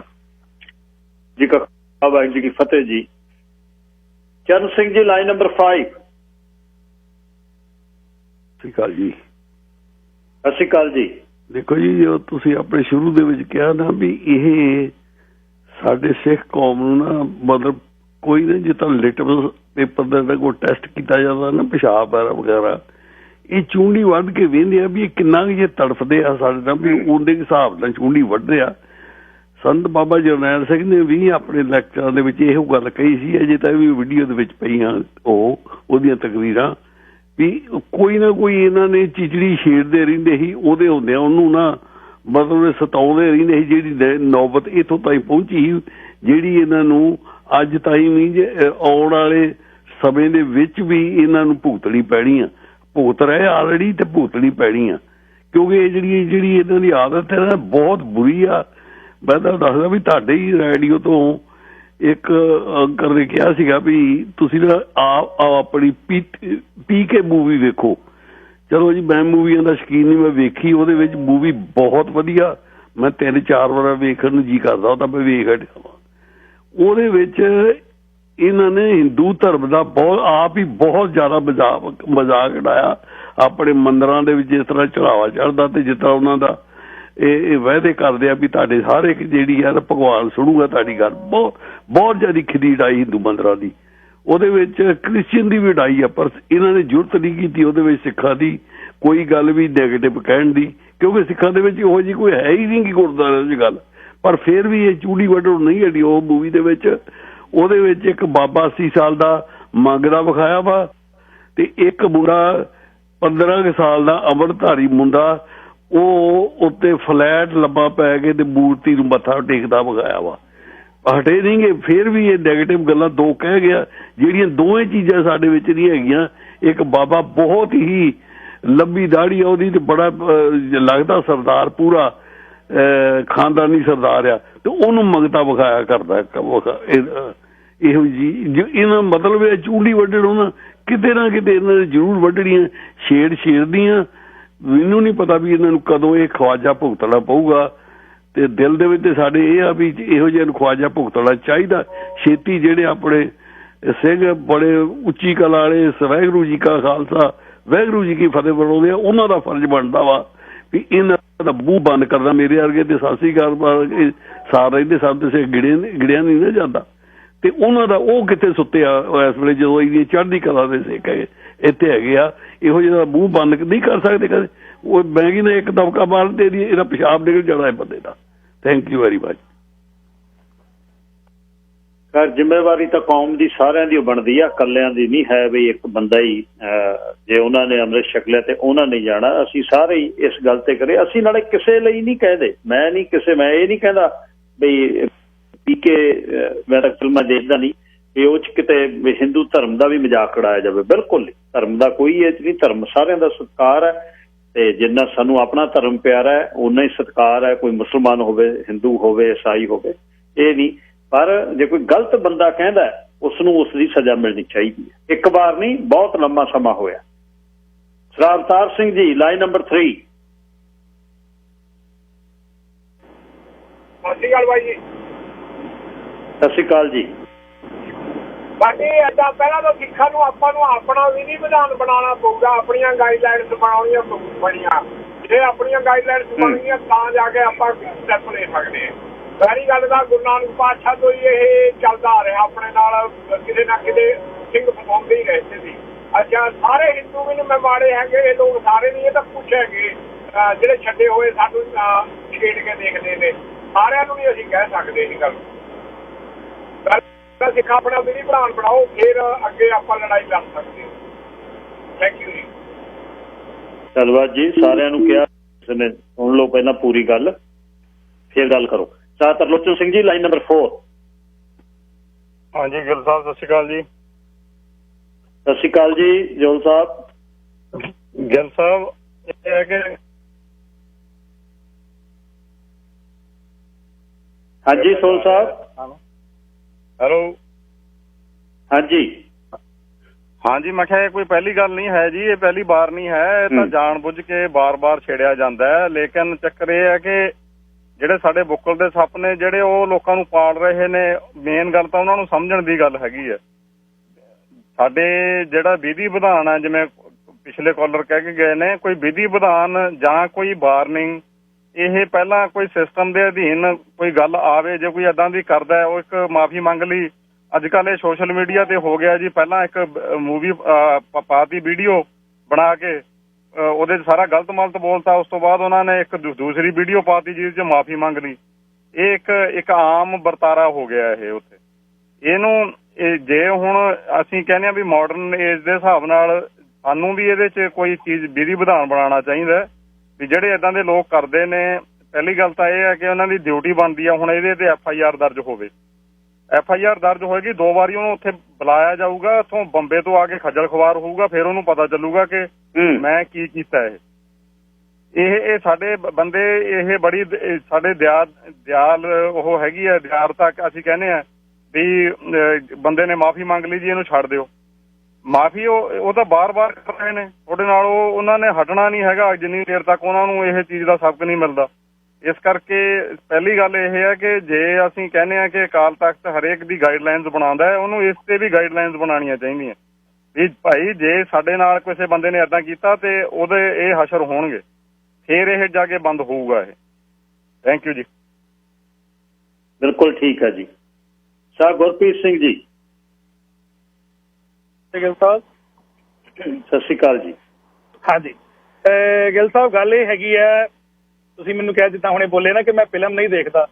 ਮੇਰੇ ਕਹੇ ਦੇ ਉੱਤੇ ਜਿਹੜੇ ਸਰੋਤੇ ਸੁਣ ਰਹੇ ਆ, ਕਿਰਪਾ ਕਰਕੇ ਇੱਕ ਵਾਰੀ ਇੱਕ ਮੂਵੀ ਹੈ ਠਾਕਰੇ, ਨਵਾਜ਼ੁਦੀਨ ਸਿੱਦੀਕੀ ਨੇ ਬਾਲ ਠਾਕਰੇ ਤੇ ਮੂਵੀ ਬਣਾਈ ਹੈ, ਉਹ ਮੂਵੀ ਨੂੰ ਦੇਖਣਾ ਜ਼ਰੂਰ ਚਾਹੀਦਾ। ਦੇਖੀ ਹੈ ਜੀ, ਹਾਂ ਦੇਖੀ ਹੈ ਜੀ ਸਾਰੀ। ਉਹਦੇ ਵਿੱਚ ਬਿਲਕੁਲ ਜੀ ਬਿਲਕੁਲ, ਉਹਦੇ ਵਿੱਚ ਤੁਸੀਂ ਦੇਖਿਆ ਹੋਣਾ ਕਿ ਉਸ ਬੰਦੇ ਨੇ ਕਿੱਦਾਂ ਆਪਣੇ ਆਪ ਨੂੰ ਉੱਚਾ ਚੁੱਕਿਆ, ਆਪਣੇ ਲੋਕਾਂ ਨੂੰ ਉੱਚਾ ਚੁੱਕਿਆ। ਪਰ ਗੱਲ ਇਹ ਹੈਗੀ ਸਾਡੇ ਲੋਕਾਂ ਦੀ ਵਿਚਾਰਧਾਰਾ ਇੱਕ ਨਹੀਂ ਹੈਗੀ। ਜਿਵੇਂ ਅੰਕਲ ਪਿੱਛੇ ਆਏ ਸੀ, ਉਹ ਕਾਲਰ ਦੱਸ ਕੇ ਗਏ ਵੀ ਮੂਵੀਆਂ ਦੇ ਵਿੱਚ ਏਦਾਂ ਕਰਦੇ ਆ। ਤੁਸੀਂ ਦੇਖੋ ਕਦਰ ਮੂਵੀ ਤੋਂ ਸਟਾਰਟ ਹੋ ਜਾਂਦਾ ਕੰਮ, ਅਗਲਾ ਮੰਗ ਭਰਦਾ ਉਹਦੀ ਤੇ ਕਹਿੰਦਾ ਲਓ ਜੀ ਹੋ ਗਈ ਸਿੱਖਣੀ ਹੈ ਮੁਸਲਮਾਨੀ। ਸਿੱਖਾਂ ਦੇ ਵਿੱਚ ਕਦੋਂ ਤੋਂ ਆਪਾਂ ਸੰਧੂਰ ਭਰਨ ਲੱਗ ਗਏ, ਪਰ ਉਹਨੇ TV ਤੇ ਦਿਖਾਤਾ। ਉਸ ਤੋਂ ਬਾਅਦ ਹੋਰ ਫਿਲਮਾਂ ਆਈਆਂ, ਰੋਜ਼ ਕੁਛ ਨਾ ਕੁਛ ਐਡ ਕਰਦੇ ਗਏ। ਹੱਦ ਉਦੋਂ ਹੋ ਗਈ ਜਦੋਂ ਪੂਰਾ ਇਤਿਹਾਸ ਬਦਲਦਾ, ਔਰ ਅਸੀਂ ਸਾਡੀ SGPC ਚੁੱਪ ਆ, ਸਾਰੇ ਚੁੱਪ ਆ, ਇੱਕ ਦੋ ਨੇ ਆਵਾਜ਼ ਚੱਕੀ ਹੈ, ਲੇਕਿਨ ਸਾਡੇ ਬੰਦੇ ਕਹਿੰਦੇ ਛੱਡੋ ਜੀ। ਫਿਲਮ ਆਈ ਪਾਣੀਪਤ ਦੇ ਵਿੱਚ ਉਹਨਾਂ ਨੇ ਦਿਖਾਤਾ ਵੀ ਅਬਦਾਲੀ ਬਾਅਦ ਚ ਆਇਆ ਹੀ ਨਹੀਂ ਇੰਡੀਆ, ਤੇ ਜਦੋਂ ਇੰਡੀਆ ਹੀ ਨਹੀਂ ਆਇਆ, ਭਾਰਤ ਹੀ ਨਹੀਂ ਆਇਆ ਉਹ, ਤੇ ਫਿਰ ਆਪਣੀ ਉਹ ਗੱਲ ਦਾ ਕੋਈ ਅਰਥ ਨਹੀਂ ਰਹਿ ਜਾਂਦਾ ਕਿ ਆਪਾਂ ਇਹਨਾਂ ਦੀਆਂ ਬਹੂ ਬੇਟੀਆਂ ਨੂੰ ਛਡਾਇਆ ਸੀ। ਅਗਲੇ ਕਹਿੰਦੇ ਭਾਈ ਉਹ ਆਇਆ ਹੀ ਨਹੀਂ ਇੰਡੀਆ ਬਾਅਦ ਵਿੱਚ, ਇਤਿਹਾਸ ਦੱਸਦਾ, ਫਿਲਮ ਦੱਸਦੀ ਹੈ। ਜੋ ਮਰਜ਼ੀ ਹੈ, ਇੱਕ ਗੱਲ ਸੋਚਣੀ ਪਏਗੀ ਕਿ ਮੋਦੀ ਸਰਕਾਰ ਨੇ, ਭਾਜਪਾ ਸਰਕਾਰ ਨੇ, ਜਿੱਥੇ ਉਹ ਸਰਕਾਰ ਸੱਤਾ ਵਿੱਚ ਆਈ, ਉੱਥੇ ਆ ਕੇ ਉਹਨੇ ਆਪਣੇ ਇਤਿਹਾਸ ਦੇ ਕੁਝ ਐਸੀਆਂ ਚੀਜ਼ਾਂ ਸੀ ਜਿਨ੍ਹਾਂ ਨੂੰ ਫਿਲਮ ਦੇ ਰੂਪ ਦੇ ਵਿੱਚ ਕਰਕੇ ਸਦੀਵੀ ਅਮਰ ਕਰ ਲਿਆ, ਭਾਵੇਂ ਉਹ ਝੂਠ ਹੀ ਹੈ। ਪਰ ਅਸੀਂ ਕੀ ਕੀਤਾ? ਅਸੀਂ ਕੁਝ ਨਹੀਂ ਕੀਤਾ।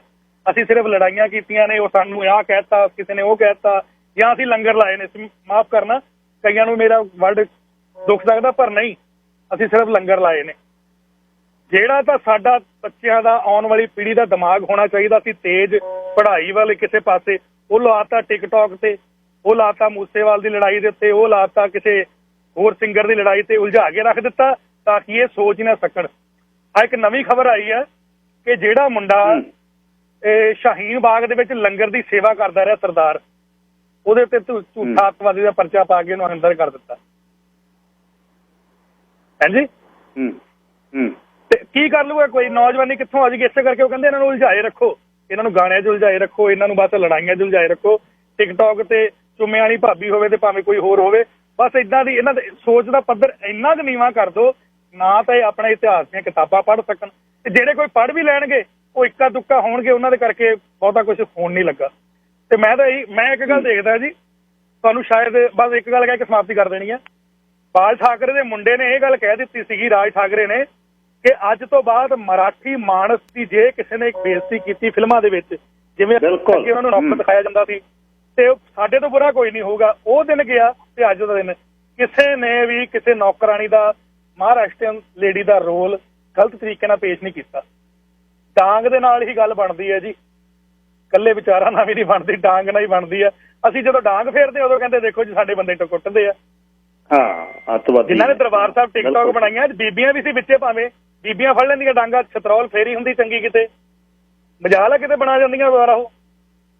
ਫੇਰ ਕਹਿਣਾ ਜੀ ਤੁਸੀਂ ਗੱਲਾਂ ਉਦਾਂ ਦੀਆਂ ਕਰਦੇ ਹੋ। ਵਾਹਿਗੁਰੂ ਜੀ ਕਾ ਖਾਲਸਾ, ਵਾਹਿਗੁਰੂ ਜੀ ਕੀ ਫਤਿਹ ਜੀ। ਵਾਹਿਗੁਰੂ ਜੀ ਫਤਿਹ। ਗੱਲ ਸੱਚ ਆ। ਤੁਸੀਂ ਮੈਂ ਠਾਕਰੇ ਫਿਲਮ ਦੀ ਦੇਖ ਕੇ, ਗੁਰਪ੍ਰੀਤ ਸਿੰਘ ਜੀ, ਦੂਸਰੇ ਦਿਨ ਉਹਦੇ ਤੇ ਗੱਲ ਕੀਤੀ 1 ਘੰਟਾ ਦਾ, ਬਈ ਉਹਨਾਂ ਨੂੰ ਕਿਸੇ ਨੇ ਅੱਤਵਾਦੀ ਨਹੀਂ ਕੀਤਾ। ਉਹ ਕਹਿੰਦਾ ਸਿਰਫ ਇੱਕ ਕੌਮ ਆ, ਮਰਾਠੀ ਕੌਮ, ਚੱਕਿਓ ਗੁਜਰਾਤੀ ਤੇ ਬਿਹਾਰੀ ਇੱਥੋਂ ਝੋਲਾ ਆਪਣਾ, ਤੇ ਉਹਨਾਂ ਨੂੰ ਦਿੱਲੀ ਨੇ ਕਿਸੇ ਨੇ ਕੁਛ ਨਹੀਂ ਕਿਹਾ। ਇੰਦਰਾ ਵੀ ਝੁਕ ਗਈ, ਇੰਦਰਾ ਨੂੰ ਕਹਿੰਦੇ ਤੂੰ ਲੰਘ ਕੇ ਦਿਖਾ ਇੱਥੇ। ਇੱਕ ਕਾਰਟੂਨਿਸਟ ਬੰਦਾ ਜਦ ਕੱਢ ਦਿੱਤਾ, ਜਿਉਂ ਤੁਰਿਆ ਇੱਕ ਛੋਟਾ ਜਿਹਾ ਪੇਪਰ ਸ਼ੁਰੂ ਕਰਕੇ ਉਹਨੇ ਦੱਸਤਾ ਕਿ ਇਹ ਨਹੀਂ ਹੋਣਾ। Kashmir Singh ji, line number 2। ਸਰਦਾਰ ਹਰਜੀਤ ਸਿੰਘ ਜੀ, ਆਪ ਜੀ ਦੇ ਸਰੋਤਿਆਂ ਨੂੰ ਵਾਹਿਗੁਰੂ ਜੀ ਕਾ ਖਾਲਸਾ, ਵਾਹਿਗੁਰੂ ਜੀ ਕੀ ਫਤਿਹ। ਗੁਰਫਤਿਹ ਜੀ। ਜਿਵੇਂ ਕਿ ਜੇਕਰ ਪਿਛਲੇ ਸੱਜਣਾ ਨੇ ਕੀਤਾ ਆ ਵੀ ਜੋ ਕੁਛ ਖੈਰ ਨੇ ਮਤਲਬ ਕਿ ਉਹ ਕਰ ਦਿੱਤੀਆਂ ਗੱਲਾਂ, ਮੁੜ ਕੇ ਜਦੋਂ ਉਹ ਮਾਫੀ ਮੰਗ ਲੈਂਦੇ ਆ, ਉਹਦਾ ਮਤਲਬ ਇਹ ਆ ਵੀ ਸਾਡੇ ਤਾਂ ਗੁਰੂ ਸਾਹਿਬਾਨ ਦੇ ਵਕਤ ਵੀ ਇਹ ਹੋਇਆ ਸੀ ਵੀ ਜਦੋਂ ਬਾਦਸ਼ਾਹ ਦੇ ਕੋਲ ਜਾ ਕੇ ਭੇਜੇ, ਦੱਸਦੇ ਨੇ ਮਿੱਟੀ ਮੁਸਲਮਾਨ ਦੀ ਨੂੰ ਬੇਈਮਾਨ ਦੀ ਕਹਿਤਾ ਸੀ, ਤਾਂ ਉਹਨਾਂ ਨੂੰ ਮੁੜ ਕੇ ਉੱਥੇ ਵਾਪਸ ਦਰਬਾਰ ਚ ਆਉਣ ਦਾ ਹੁਕਮ ਨਹੀਂ ਸੀ ਹੋਇਆ। ਪਰ ਅੱਜ ਦਾ ਤਮਾਸ਼ਾ ਬਣ ਕੇ ਰਹਿ ਗਿਆ ਵੀ ਜੋ ਧਰਮ ਬਹਾਦਰ ਕੌਮ, ਬਹਾਦਰ ਗੁਰਬਾਣੀ ਦੇ ਆਧਾਰ ਤੇ ਚੱਲਣ ਵਾਲੀ ਸੀਗੀ, ਉਹ ਅੱਜ ਆਪਣੇ ਆਪ ਹੀ ਲੀਡਰਾਂ ਦੇ ਕਾਰਨ ਉਹ ਤਮਾਸ਼ਾ ਬਣ ਕੇ ਰਹਿ ਗਈ ਹੈ। ਜਦੋਂ ਦਿਲ ਕਰਦਾ, ਜੋ ਦਿਲ ਕਰਦਾ, ਕੋਈ ਸਾਡਾ ਇਤਿਹਾਸ ਬਦਲੀ ਤੁਰਿਆ ਜਾ ਰਿਹਾ। ਸਾਡੇ ਗੁਰੂ ਸਾਹਿਬਾਨ ਨੂੰ ਉਹ ਏਦਾਂ ਦੇ ਅਲਫਾਜ਼ ਵਰਤ ਰਿਹਾ ਕਿ ਸੁਣਨਾ ਤਾਂ ਕੀ, ਸਾਡੇ ਵਾਸਤੇ ਮਰ ਜਾਣ ਵਾਲੀ ਗੱਲ ਹੈਗੀ ਆ। ਤੇ ਕੋਈ ਉਹ ਸ਼੍ਰੋਮਣੀ ਕਮੇਟੀ, ਉਹ ਹੀ ਜਿਹੜੀ ਕਮੇਟੀ ਜਿਹਨੇ ਸਾਡਾ 1550 AM KRPI Ferndale. The views expressed are not necessarily those of the staff, management, or ownership of this station. ਹਾਂਜੀ ਕਸ਼ਮੀਰ ਸਿੰਘ ਜੀ। ਹਾਂਜੀ, ਉਹ ਜਿਹੜੀ ਸ਼੍ਰੋਮਣੀ ਕਮੇਟੀ ਨੇ ਸਾਡਾ ਕੁਛ ਕਿਸੇ ਦੇ ਕੀਤੇ ਜ਼ਿਆਦਤੀ ਦੇ ਉੱਤੇ ਉਹਨਾਂ ਨੇ ਪਹਿਰਾ ਦੇਣਾ ਸੀ, ਉਹ ਅੱਜ ਆਪ ਉਹ ਕਿਤਾਬਾਂ ਲਿਖਾ ਕੇ ਤੇ ਸਾਡੇ ਧਰਮ ਦਾ ਮਜ਼ਾਕ ਉਡਾ ਰਹੀਆਂ। ਸਾਡੀ ਕੌਮ ਨੂੰ ਚਾਹੀਦਾ ਇਹਨਾਂ ਨੂੰ ਲਿਆ ਕੇ ਕਟਹਿਰੇ 'ਚ ਖੜਾ ਕਰਕੇ ਇਹਨਾਂ ਦੇ ਗਲਾਂ ਦੇ ਵਿੱਚ ਹਾਰ ਪਾ ਕੇ ਤੇ ਇਹਨਾਂ ਨੂੰ ਘੁਮਾਉਣਾ ਚਾਹੀਦਾ, ਤਾਂ ਜੋ ਇਹ ਮੁਆਫੀ ਜੋਗੇ ਵੀ ਨਾ ਰਹਿਣ। ਪਰ ਸਾਡੀ ਬਦਕਿਸਮਤੀ ਇਹ ਆ ਵੀ ਜਦੋਂ ਅਸੀਂ ਗੱਲ ਕਰਦੇ ਹੈਗੇ ਆ ਜਾਂ ਗੱਲ ਕਰਦੀ ਆ ਜਾਂ ਗੱਲ ਤੁਰਦੀ ਆ ਕਿਤੋਂ, ਤਾਂ ਸਾਡੇ ਹੀ ਅੱਜ ਬਾਹਰ ਬੈਠੇ ਦੇਸ਼ਾਂ ਦੇ ਵਿੱਚ ਕਹਿ ਲਓ ਪ੍ਰਚਾਰਕ ਟਾਈਪ ਬੰਦੇ ਹੈਗੇ ਆ ਜਿਹੜੇ ਕਿ ਉਹਨਾਂ ਕੋਲ ਵੀ ਮਾਧਿਅਮ ਹੈਗੇ ਆ, ਉਹ ਸਾਨੂੰ ਭੰਡਣ ਦੀ ਕੋਸ਼ਿਸ਼ ਕਰਦੇ ਆ। ਜੇਕਰ ਅਸੀਂ ਪੁਰਾਤਨ ਇਤਿਹਾਸ ਤੋਂ ਜਾਣੂ ਹੋਈਏ ਵੀ ਸਾਡਾ ਵੈਨਕੂਵਰ ਦੀ ਧਰਤੀ ਤੋਂ ਗਦਰੀ ਬਾਬੇ ਉੱਠੇ, ਅਮਰੀਕਾ ਤੋਂ ਉੱਠੇ, ਤਾਂ ਉਦੋਂ ਵੀ ਲੋਕ ਉੱਥੇ ਭਾਰਤ ਦੇ ਵਿੱਚ ਕਿੰਨੇ ਮਿਲੀਅਨ ਸੀਗੇ ਜਿਹੜੇ ਕਿ ਚੁੱਪ ਕਰਕੇ ਬੈਠੇ ਸੀ, ਬੋਲਦੇ ਨਹੀਂ ਸੀ, ਉਹਨਾਂ ਨੂੰ ਕੋਈ ਆਜ਼ਾਦੀ ਨਾਲ ਨਹੀਂ ਸੀਗਾ ਕਿਉਂਕਿ ਉਹਨਾਂ ਨੂੰ ਬਹੁਤ ਕੁੱਟ ਪੈਂਦੀ ਸੀ।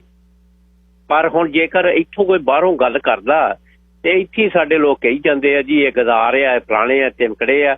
ਦੱਸਣ ਤਾਂ ਇਹ ਗਦਾਰ ਕੌਣ ਨਹੀਂਗਾ, ਜਿਨ੍ਹਾਂ ਨੇ ਮਤਲਬ ਭਾਰਤ ਦੇ ਵਿੱਚ ਹੁਣ ਉਹ 20 ਸ਼ਹੀਦ ਹੋਇਆਂ ਦੇ ਵਿੱਚੋਂ 4 ਸਿੰਘ ਸ਼ਹੀਦ ਹੋਏ, ਤਾਂ ਉਹਨਾਂ ਦੀ ਇੱਕ ਗੱਲ ਨਹੀਂ ਕੀਤੀ ਉਹਨਾਂ ਮਾਧਿਅਮ ਦੇ ਉੱਤੇ, ਉਸ ਟੈਲੀਵਿਜ਼ਨਾਂ ਉੱਤੇ ਉਹ ਜਿਹੜੀਆਂ ਬੜਕਾਂ ਮਾਰੀ ਜਾਂਦੇ ਆ ਸਵੇਰ ਤੋਂ ਸ਼ਾਮ ਤਾਈਂ, ਉਹ ਕੀ ਗੱਲ ਇਹ ਸਿੱਖਾਂ ਦੇ ਪੁੱਤ ਹੋਣ ਕਰਕੇ ਨੇ ਇਹਨਾਂ ਦੀ ਗੱਲ ਕੀਤੀ? ਜਿਨ੍ਹਾਂ ਨੇ ਉਹਨਾਂ ਦਾ ਬੰਦਾ ਨਾ ਫੜ ਕੇ ਲਿਆਂਦਾ ਹੁੰਦਾ ਤੇ ਉਹਨਾਂ ਦੇ ਬੰਦੇ ਵੀ ਨਾ ਮੁੜਦੇ।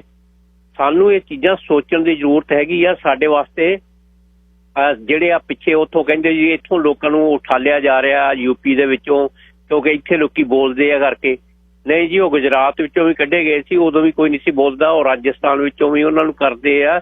ਉਹ ਤਾਂ ਥਾਂ ਥਾਂ ਤੇ ਤੁਹਾਨੂੰ ਉਹ ਕਹਿੰਦੇ ਆ ਵੀ ਇੱਕ ਪਾਸੇ ਤਾਂ ਤੁਹਾਨੂੰ ਕਹਿੰਦੇ ਆ ਵੀ ਇਹ ਹੈਗੇ ਆ ਸ਼ੇਰ ਬੱਬਰ, ਦੂਜੇ ਪਾਸੇ ਤੁਹਾਨੂੰ ਗਿੱਦੜ ਬਣਾ ਕੇ ਤੁਹਾਨੂੰ ਚੜਾਈ ਫਿਰਦੇ ਆਲੇ ਦੁਆਲੇ।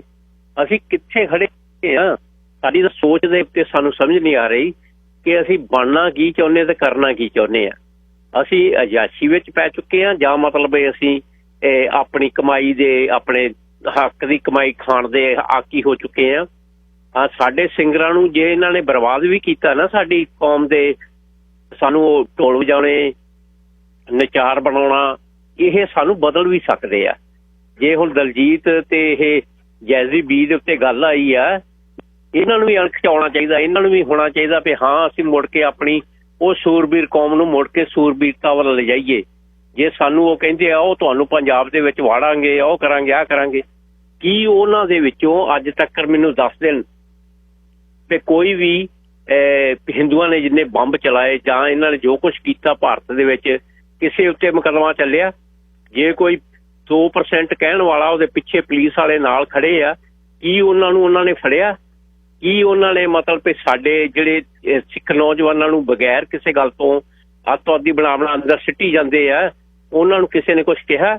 ਅੱਜ ਕਸ਼ਮੀਰੀ ਜਿਹੜੇ ਹੈਗੇ ਆ ਉਹਨਾਂ ਦਾ 28-29,000 ਬੰਦਾ ਫੜ ਕੇ ਨੌਜਵਾਨ ਜਿਹੜਾ ਉਹਨੇ ਅੰਦਰ ਰੱਖਿਆ ਆ, ਜੋ ਸਾਡੇ ਨਾਲ ਪੰਜਾਬ 'ਚ ਕਰਦੇ ਰਹੇ ਆ, ਉਹ ਅੱਜ ਕਸ਼ਮੀਰੀਆਂ ਨਾਲ ਹੋ ਰਿਹਾ। ਉਹਨਾਂ ਨੂੰ ਵੀ ਉਹ ਕੱਢ ਕੇ 8-8, 9-9 ਰੋਜ਼ ਦੇ ਮੁਕਾਬਲੇ ਬਣਾ ਰਹੇ ਆ।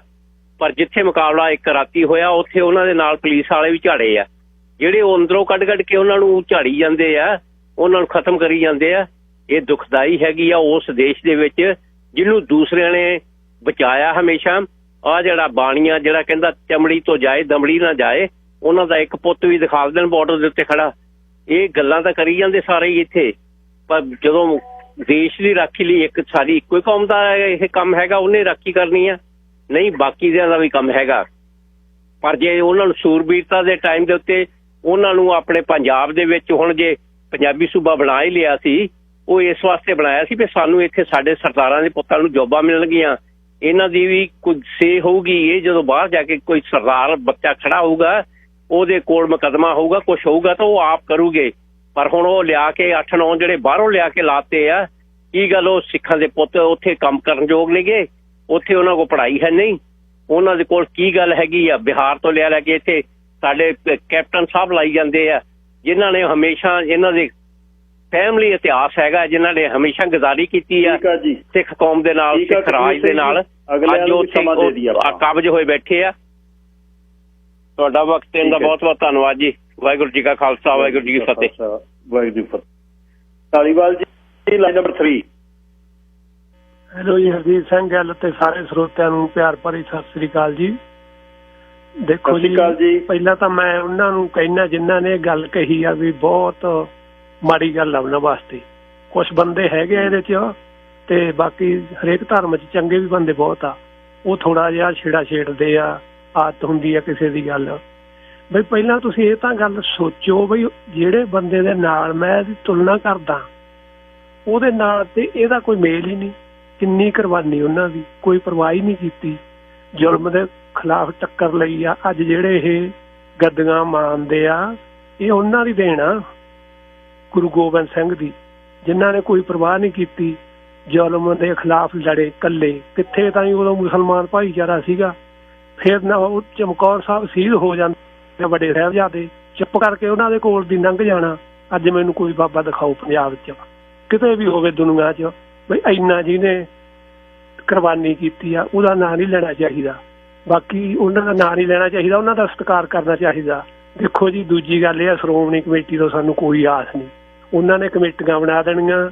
ਮੈਂ ਬੇਨਤੀ ਕਰਦਾ, ਜਿਹੜੇ ਉਹਨਾਂ ਦੇ ਵਿਰੋਧੀ ਧੜੇ ਆ, ਉਹ ਸਾਰੇ ਬੇਨਤੀ ਆ ਉਹਨਾਂ ਦੇ ਚਰਨਾਂ 'ਚ, ਵੀ ਉਹ ਇਕੱਠੇ ਹੋਣ, ਇਹੋ ਜਿਹੇ ਕੰਮ ਵਾਸਤੇ ਆਪਦੀ ਕਮੇਟੀ ਬਣਾਉਣ। ਉਹ ਕਮੇਟੀ ਅਕਾਲ ਤਖ਼ਤ ਸਾਹਿਬ ਤੇ ਜਾਵੇ, ਜਥੇਦਾਰ ਨੂੰ ਕਹੇ ਬਈ ਆਹ ਗੱਲ ਦੇ ਵਾਸਤੇ FIR ਦਰਜ ਕਰਾਉਣੀ ਆ। ਇੱਕ ਭਾਈ ਸਾਹਿਬ ਨੇ ਕਿਹਾ ਸੀ ਪਿੱਛੇ। ਇਹ ਬੇਨਤੀ ਆ ਮੇਰੀ ਤਾਂ ਹਰਜੀਤ ਸਿੰਘ ਗੱਲ ਜੀ। ਤੁਹਾਡਾ ਬਹੁਤ ਧੰਨਵਾਦ ਜਿਹੜਾ ਤੁਸੀਂ ਪ੍ਰੋਗਰਾਮ ਲੈ ਕੇ ਆਏ ਆ ਜੀ। ਧੰਨਵਾਦ ਜੀ ਸਰ। ਧਰਮ ਸਿੰਘ ਜੀ ਹੋਰ। ਹਾਂਜੀ, ਮੈਂ ਫਤਿਹ ਜੀ ਸਾਰੇ ਜੀ। ਧੰਨਵਾਦ ਤੇ ਤੁਹਾਡਾ ਧੰਨਵਾਦ ਜਿਹੜੇ ਇਸ ਤਰ੍ਹਾਂ ਦੇ ਪ੍ਰੋਗਰਾਮ ਲੈ ਕੇ ਆ ਰਹੇ ਨੇ ਤੇ ਸੁਣ ਰਹੇ ਨੇ। ਤੇ ਹਰਜੀਤ ਸਿੰਘ ਜੀ, ਇੱਕ ਅੱਜ ਦਾ ਮਸਲਾ ਨਹੀਂ, ਇਹ ਬਾਰ-ਬਾਰ ਫਿਲਮਾਂ ਦੇ ਵਿੱਚ ਇਸ ਤਰ੍ਹਾਂ ਦੇ ਸੀਨ ਪੇਸ਼ ਕੀਤੇ ਜਾਂਦੇ ਆ ਜੀ। ਜਾਂ ਇਹ ਲੋਕ ਆ ਜਿਹੜੇ ਇਸ ਤਰ੍ਹਾਂ ਦੇ ਬਿਆਨਬਾਜ਼ੀ ਕਰਕੇ ਸਿੱਖਾਂ ਨੂੰ ਬਦਨਾਮ ਕਰਦੇ ਆ, ਕਰਨ ਦੀ ਕੋਸ਼ਿਸ਼ ਕਰਦੇ ਆ, ਜਾਂ ਸਿੱਖਾਂ ਦੇ ਜਿਵੇਂ ਕਹਿੰਦੇ ਵੀ ਚੁੰਡੀ ਵੱਢ ਕੇ ਦੇਖਦੇ ਆ, ਟੀਜ਼ ਕਰਕੇ ਦੇਖਦੇ ਆ ਵੀ ਇਹ ਰਿਐਕਟ ਕਿੰਨਾ ਕੁ ਕਰਦੇ ਆ। ਜਾਂ ਦੋ ਹੀ ਪੱਖ ਹੋ ਸਕਦੇ ਆ, ਜਾਂ ਹਸਾਉਣ ਦੀ ਕੋਸ਼ਿਸ਼ ਕਰ ਰਹੇ ਹੁੰਦੇ ਆ, ਜਾਂ ਨੀਵਾਂ ਦਿਖਾਉਣ ਦੀ ਕੋਸ਼ਿਸ਼ ਕਰ ਰਹੇ ਹੁੰਦੇ ਆ। ਹੁਣ ਪਿੱਛੇ ਜੇ ਮੈਨੂੰ ਹੁਣ ਯਾਦ ਨਹੀਂ ਉਹ ਕਿਹੜੀ ਫਿਲਮ ਕੌਣ ਕੀ ਸੀ ਮੈਨੂੰ, ਕਿਉਂਕਿ ਉਹਨਾਂ ਦੇ ਬਾਰੇ ਬਹੁਤਾ ਪਤਾ ਨਹੀਂ। ਇੱਕ ਐਕਟਰ ਨੂੰ ਦਿਖਾਇਆ ਗਿਆ, ਆਮ ਹੀ ਦਿਖਾਇਆ ਜਾ ਰਿਹਾ ਹੈ ਫਿਲਮਾਂ ਦੇ ਵਿੱਚ, ਉਹਦੇ ਹੱਥ 'ਚ ਸਿਗਰਟ ਫੜਾਈ ਹੋਊ ਤੇ ਨਾਲ ਉਹਦੇ ਕੜਾ ਪਾਇਆ ਹੋਊ। ਕੜਾ ਇੱਕ ਪੰਜਾਂ ਕਕਾਰਾਂ ਦੇ ਵਿੱਚੋਂ ਆਉਂਦਾ। ਇਹ ਮਤਲਬ ਸਾਡੇ ਬੱਚਿਆਂ ਨੂੰ ਗਲਤ ਮੈਸੇਜ ਕਨਵੇ ਕਰ ਰਿਹਾ ਫਿਲਮਾਂ ਦੇ ਰਾਹੀਂ ਹੌਲੀ ਹੌਲੀ। ਕਿਉਂਕਿ ਆਮ ਆਪਾਂ ਕੱਲੀ ਫਿਲਮ ਤਾਂ ਕੌਣ ਦੇਖਦਾ, ਨਾ ਉਹਦਾ ਕੋਈ ਰਿਵਿਊ ਕਰਦਾ ਵਾ। ਜੇ ਛੋਟੀ ਜਿਹੀ ਅਗਲਾ ਕਹਿੰਦੇ ਵੀ ਛੋਟੀ ਜਿਹੀ ਗੱਲਾਂ ਨੇ, ਇਹਨਾਂ ਦੇ ਆਪਾਂ ਕੀ ਕਰੀਏ। ਉਸ ਬੱਚੇ ਦੇ ਪਹਿਲਾਂ ਦਿਖਾਇਆ ਗਿਆ ਵੀ ਉਹਦੇ ਛੋਟੇ ਹੁੰਦੇ ਦੇ ਜੂੜਾ ਸੀ, ਬਾਅਦ 'ਚ ਉਹਦੇ ਹੱਥ 'ਚ ਕੜਾ ਵੀ ਪਾਇਆ ਦਿਖਾਇਆ ਗਿਆ ਤੇ ਉਹ ਸਿਗਰਟ ਵੀ ਪੀਂਦਾ। ਇਹਨਾਂ ਨੂੰ ਪਤਾ ਵੀ ਸਿੱਖ ਕੌਮ ਇਸ ਚੀਜ਼ ਤੋਂ ਮਤਲਬ ਬਹੁਤ ਵਿਰੋਧ ਕਰਦੀ ਹੈ ਤੰਬਾਕੂ ਦਾ। ਇਹਨਾਂ ਦੇ ਲਈ ਇੱਕ ਬਹੁਤ ਮਾੜਾ ਸ਼ਬਦ ਆ ਤੰਬਾਕੂ। ਤੇ ਪਰ ਹੁਣ ਮਸਲਾ ਇਹ ਆ, ਜਿੰਨਾ ਚਿਰ ਅਸੀਂ ਇਹਨਾਂ ਚੀਜ਼ਾਂ ਨੂੰ ਸਮਝ ਕੇ ਉਸ ਦੇਸ਼ ਦਾ ਉਸ ਸਿਸਟਮ ਦਾ ਵਿਰੋਧ ਨਹੀਂ ਕਰਨਾ ਸ਼ੁਰੂ ਕਰਦੇ, ਉਹਨਾਂ ਚਿਰ ਦਾ ਹੁਣ ਚਲੋ ਆਪਾਂ ਇੱਕ ਗੁਰਬਾਣੀ ਦੀ ਤੁਕ ਆਉਂਦੀ ਹੈ, ਮੂਰਖ ਗੰਢ ਪਵੇ ਮੋਹੇ ਮਾਰ। ਉਹ ਦੋਨੇ ਪੱਖਾਂ ਤੋਂ ਉਹ ਗੱਲ ਸਹੀ ਆ। ਚਾਹੇ ਕਲਮ ਨਾਲ ਵੀ ਉਹਨਾਂ ਦੇ ਮਾਰ ਮਾਰੀ ਜਾਵੇ, ਜਿੰਨਾ ਹੋਰ ਜਿਸ ਤਰੀਕੇ ਨਾਲ ਅਸੀਂ ਵਿਰੋਧ ਕਰ ਸਕਦੇ ਹਾਂ ਉਹ ਕਰਨਾ ਚਾਹੀਦਾ ਵਾ। ਕਿਉਂਕਿ ਇਹਨਾਂ ਨੇ, ਜਿਵੇਂ ਤੁਸੀਂ ਮਰਾਠਿਆਂ ਦੀ ਐਗਜ਼ਾਮਪਲ ਦਿੱਤੀ ਆ, ਸ਼ਿਵ ਸੈਨਾ ਵਾਲਿਆਂ ਦੀ ਐਗਜ਼ਾਮਪਲ ਦਿੱਤੀ ਆ, ਜਿੰਨਾ ਚਿਰ ਜੁੱਤੀ ਨਹੀਂ ਫਿਰਦੀ, ਕਈ ਲੋਕ ਜਿਵੇਂ ਕਹਿੰਦੇ ਵੀ ਜੁੱਤੀ ਦੇ ਯਾਰ ਹੁੰਦੇ ਨੇ। ਸੌਰੀ ਟੂ ਸੇ, ਮਤਲਬ ਇਹੋ ਜਿਹੇ ਸ਼ਬਦ ਮੈਨੂੰ ਵਰਤਣੇ ਪੈ ਰਹੇ ਨੇ, ਕਿਉਂਕਿ ਬਾਰ-ਬਾਰ ਸਿੱਖਾਂ ਦੀ, ਸਿੱਖ ਧਰਮ ਦੀ ਤੋਹੀਨ ਕਰ ਰਹੇ ਆ ਆਪਣੇ ਫਿਲਮਾਂ ਦੇ ਵਿੱਚ, ਸੀਰੀਅਲ ਦੇ ਵਿੱਚ, ਜਾਂ ਐਕਟਰ ਜਿਹੜੇ ਉੱਠ ਕੇ। ਹੁਣ ਥੋੜ੍ਹੀ ਜਿਹੀ ਆਪਣੇ ਲੋਕਾਂ ਨੂੰ ਵੀ ਇੱਥੇ ਬੈਠੇ ਆਜ਼ਾਦੀ ਮਾਣ ਰਹੇ ਆ। ਹੁਣ ਬੜਾ ਦੁੱਖ ਹੁੰਦਾ ਵਾ ਜਦੋਂ ਇੰਡੀਆ ਦੇ ਝੰਡੇ ਝੂਲਦੇ ਦੇਖਦੇ ਆ ਇਹਨਾਂ ਦੇਸ਼ਾਂ ਦੇ ਵਿੱਚ। ਹੁਣ ਮੈਂ, ਕਿਉਂਕਿ ਤੁਹਾਡਾ ਆਪਣੇ ਇੰਟੀਰੀਅਰ BC ਦੇ ਵਿੱਚ ਵੀ ਸੁਣ ਰਹੇ ਨੇ ਵੀਰ ਬੈਠੇ, ਜਦੋਂ ਉੱਧਰ ਨੂੰ ਜਾਈਦਾ ਕੈਰਮੀਅਸ ਤੋਂ ਲੈ ਕੇ ਪਟੈਂਕਟਨ ਤੱਕ ਜਿਹੜਾ ਹਾਈਵੇ ਆ, ਬੜਾ ਮਨ ਦੁਖੀ ਹੁੰਦਾ, ਖੁਸ਼ ਵੀ ਹੁੰਦਾ ਵੀ ਸਾਡੇ ਭਰਾਵਾਂ ਦੇ ਇਹ ਬਾਗ ਨੇ ਬਹੁਤ ਵਧੀਆ ਵੱਡੇ ਹੈ ਨਾ। ਪਰ ਜਦੋਂ ਉਹਨਾਂ ਦੇ ਫਰੂਟ ਸਟੈਂਡਾਂ ਤੇ ਦੇਖੀਦਾ ਤਿਰੰਗਾ ਝੂਲਦਾ, ਚਾਹੇ ਉਹ ਕਿਸੇ ਵੀ ਪਰਪਜ਼ ਨਾਲ ਲਾਇਆ ਗਿਆ, ਕਿਉਂ ਲਵਾਏ ਗਏ ਨੇ, ਕਿਹਨੇ ਲਵਾਏ ਨੇ, ਸਾਰੇ ਦੇਸ਼ਾਂ ਦੇ, ਉਦੋਂ ਬਹੁਤ ਦੁੱਖ ਹੁੰਦਾ ਵੀ ਯਾਰ ਇਹਨਾਂ ਨੇ ਸਾਨੂੰ ਕੋਹ ਕੇ ਮਾਰਿਆ। ਤਿਰੰਗਾ ਸਿੱਖਾਂ ਦੇ ਖੂਨ ਦੇ ਨਾਲ ਲਿਬੜਿਆ ਤੇ ਸਾਡੇ ਭਰਾਵਾਂ ਦੇ ਫਰੂਟ ਸਟੈਂਡਾਂ ਤੇ ਲੱਗਿਆ। ਅਸੀਂ ਸਿੰਬੋਲਿਕ ਤੌਰ ਤੇ ਉਹਦਾ ਵਿਰੋਧ ਇੰਨਾ ਕੁ ਤਾਂ ਕਰੀਏ ਵੀ ਅਸੀਂ ਇਹਨੂੰ ਲਾ ਦਈਏ। ਇਹਨਾਂ ਚੀਜ਼ਾਂ ਬਿਲਕੁਲ ਠੀਕ ਹੈ ਭਾਈ ਜੀ। ਸੌਰੀ, ਤੁਹਾਡੇ ਲਾਈਨ ਕੱਟੀ ਗਈ। ਧਰਮ ਸਿੰਘ ਜੀ, ਜੇ ਕੋਈ ਗੱਲ ਬਾਕੀ ਰਹਿ ਗਈ ਹੋਵੇ ਤਾਂ ਕਰਿਓ ਤੁਸੀਂ। ਸ਼ਾਹ ਹਰਮੇਲ ਸਿੰਘ ਜੀ, ਲਾਈਨ ਨੰਬਰ 5।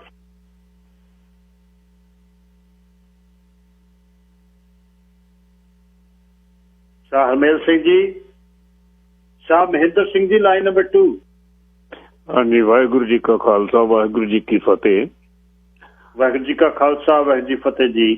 ਗਿੱਲ ਸਾਹਿਬ, ਬਹੁਤ ਵਧੀਆ ਤੁਸੀਂ ਭਖਦਾ ਮੁੱਦਾ ਲੈ ਕੇ ਆਂਦਾ, ਤੇ ਜਿੰਨੇ ਵੀ ਕਾਲਰਸ ਨੇ ਸਾਡੇ, ਮੈਨੂੰ ਉਹ ਸਾਰੇ ਸਕਾਲਰ ਹੀ ਲੱਗਦੇ ਆ।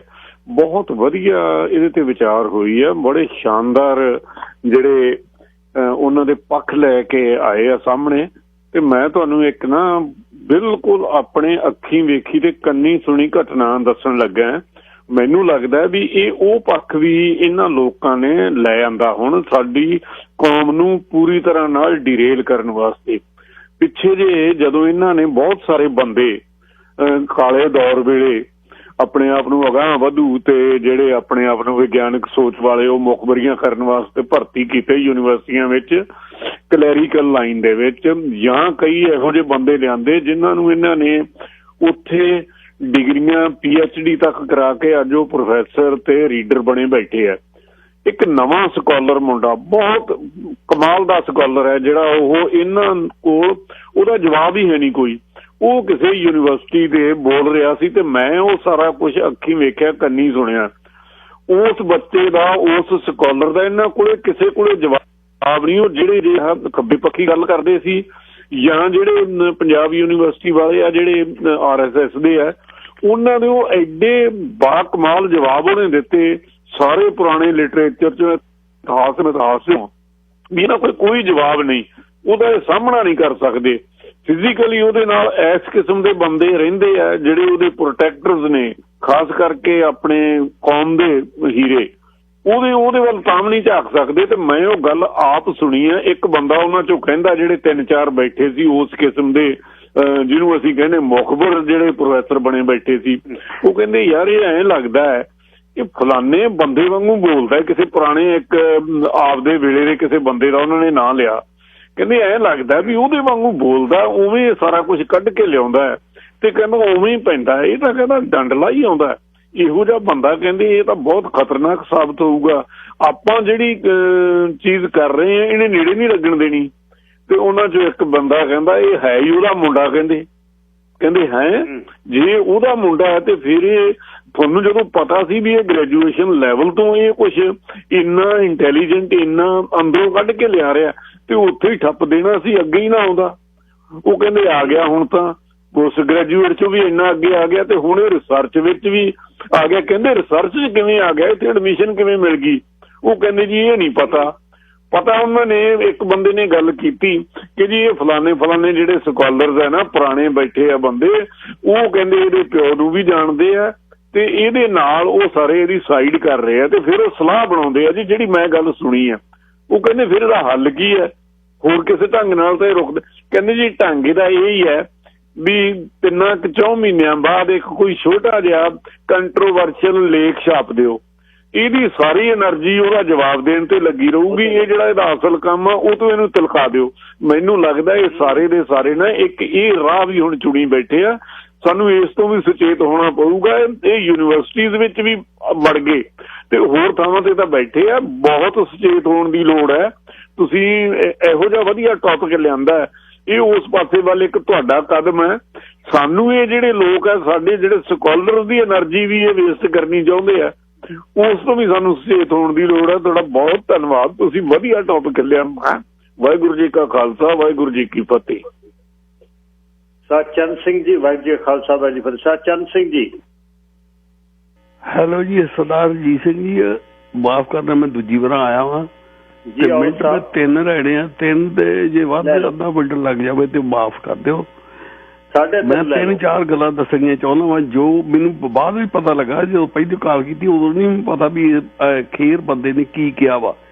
ਇਹਨੇ ਸਾਡੇ ਕੌਮ ਦੇ ਵਾਲੀ ਨੂੰ ਜਿਹੜੇ ਲਫ਼ਜ਼ ਉਹਦਾ ਦੇ ਮੂੰਹੋਂ ਨਿਕਲੇ ਸੀਗੇ, 1.25 ਲੱਖ ਸੇ ਏਕ ਲੜਾਊ, ਇਹਨੇ ਕਿਹਾ 1.25 ਲੱਖ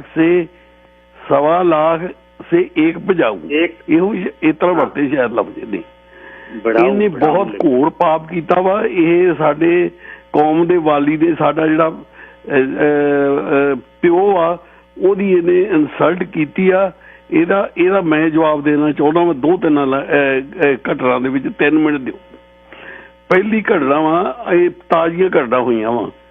ਅੱਜ ਤੋਂ ਸਾਲ ਕੁ ਪਹਿਲਾਂ ਇੱਕ ਬਾਂਦਰ ਸੈਨਾ ਤੁਰੀ ਸੀ ਚੰਡੀਗੜ੍ਹ ਦੇ ਉੱਤੋਂ, ਤੇ ਤੁਰਦੀ ਉਹਨਾਂ ਪਹੁੰਚਿਆ ਸੀ ਦਰਬਾਰ ਸਾਹਿਬ। ਰਸਤੇ ਦੇ ਵਿੱਚ ਹੁੰਦੇ ਉਹ ਪਤਾ ਨਹੀਂ 80,000 ਕੇ ਲੱਖ ਬੰਦਾ ਤੋਂ ਵੀ ਜ਼ਿਆਦਾ ਹੋ ਗਏ ਸੀ। ਤੇ ਅਗਲੇ ਬੰਦੇ ਬਿਆਸ ਪੁਲ ਤੇ 2 ਸ਼ੇਰ ਬਹਿ ਗਏ ਸੀਗੇ ਆਣ ਕੇ, ਤੇ ਉਹਨਾਂ ਨੇ ਲਲਕਾਰੇ ਮਾਰਨੇ ਸ਼ੁਰੂ ਕੀਤੇ ਵੀ ਇੱਥੇ ਅਹਿਮਦ ਸ਼ਾਹ ਅਬਦਾਲੀ ਕੋ ਤੁਹਾਡੀਆਂ ਜਿਹੜੀਆਂ ਇਹ ਛਡਾਈਆਂ ਸੀ ਤੇ ਤੁਸੀਂ ਇੱਥੇ ਟੋਟੇ ਦਾ ਕੀਤੇ, ਤੁਹਾਡੇ ਸਾਰਿਆਂ ਦੇ ਲੱਖਾਂ ਦੇ ਹੀ 2 ਜਣਿਆਂ ਨੇ, ਇਹ ਯਾਦ ਰੱਖਿਓ। ਔਰ ਤਾਰਾ ਖੜ ਗਈ ਸਾਰੇ ਹਿੰਦੁਸਤਾਨ ਦੇ ਵਿੱਚ, ਤੇ ਇਹ ਮੁੜ ਕੇ ਪੁੱਠੇ ਪੈਰੀ ਭੱਜੇ ਸੀ ਜਲੰਧਰ ਦੇ ਵਿੱਚੋਂ, ਜਲੰਧਰ ਪਾਰ ਨਹੀਂ ਕਰ ਸਕੇ ਤੇ ਲੱਖਾਂ ਦੀ ਗਿਣਤੀ 'ਚ ਹੋ ਗਏ ਸੀ। ਇੱਕ ਘਟਨਾ, ਦੂਜੀਆਂ 2 ਘਟਨਾ ਹੋਈਆਂ ਨਿੱਕੀਆਂ, ਉਹ ਹੋਈਆਂ ਇੱਕ ਅੰਮ੍ਰਿਤਸਰ ਭੰਡਾਰੀ ਪੁਲ ਦੇ ਉੱਤੇ। ਸੰਤ ਬਾਬਾ ਆਪਣੇ ਜਰਨੈਲ ਸਿੰਘ ਦੀ ਨਾ ਇਹ ਪੁਤਲਾ ਬਣਾ ਕੇ ਫੂਕ ਰਹੇ ਸੀਗੇ, ਤੇ ਉੱਥੇ 100-150 ਬੰਦਾ ਸੀਗਾ ਭੰਡਾਰੀ ਪੁਲ ਦੇ ਉੱਤੇ। ਇਹਦੀ ਵੀਡੀਓ ਹੈਗੀ, ਹੁਣ ਭਾਵੇਂ ਮਿਟਾਤੀ ਹੋਵੇ ਇਹਨਾਂ ਨੇ। ਉੱਥੇ ਉਹ ਫੂਕ ਰਹੇ ਸੀਗੇ ਤੇ ਉੱਥੇ 2 ਬੰਦੇ ਲੰਘੇ, ਆਪਣੇ ਸਿੰਘ ਕੁਦਰਤੀ ਆ ਗਏ, ਉਹਨਾਂ ਨੇ ਤਲਵਾਰਾਂ ਸੂਦ ਲਈਆਂ ਤੇ ਉਹ ਪਤਾ ਨਹੀਂ 100-150 ਬੰਦਾ ਇੱਕਦਮ ਹੀ ਕਦੀ ਵੇਖਿਆ ਦੀ ਉਹਨਾਂ ਨੇ ਸਿਰ ਤੇ ਪੈਰ ਰੱਖ ਕੇ ਉਹ ਭੱਜਣ ਦੀ ਉਹਨਾਂ ਨੇ ਕੀਤੀ ਉਸੇ ਵੇਲੇ। ਇਹ ਸੁਣ ਲਵੇ, ਜੇ ਸੁਣਦਾ ਹੋਵੇ ਤੇ ਜਾਂ ਤੇ ਗੱਲ ਪਹੁੰਚ ਜਾਣੀ ਸੀ।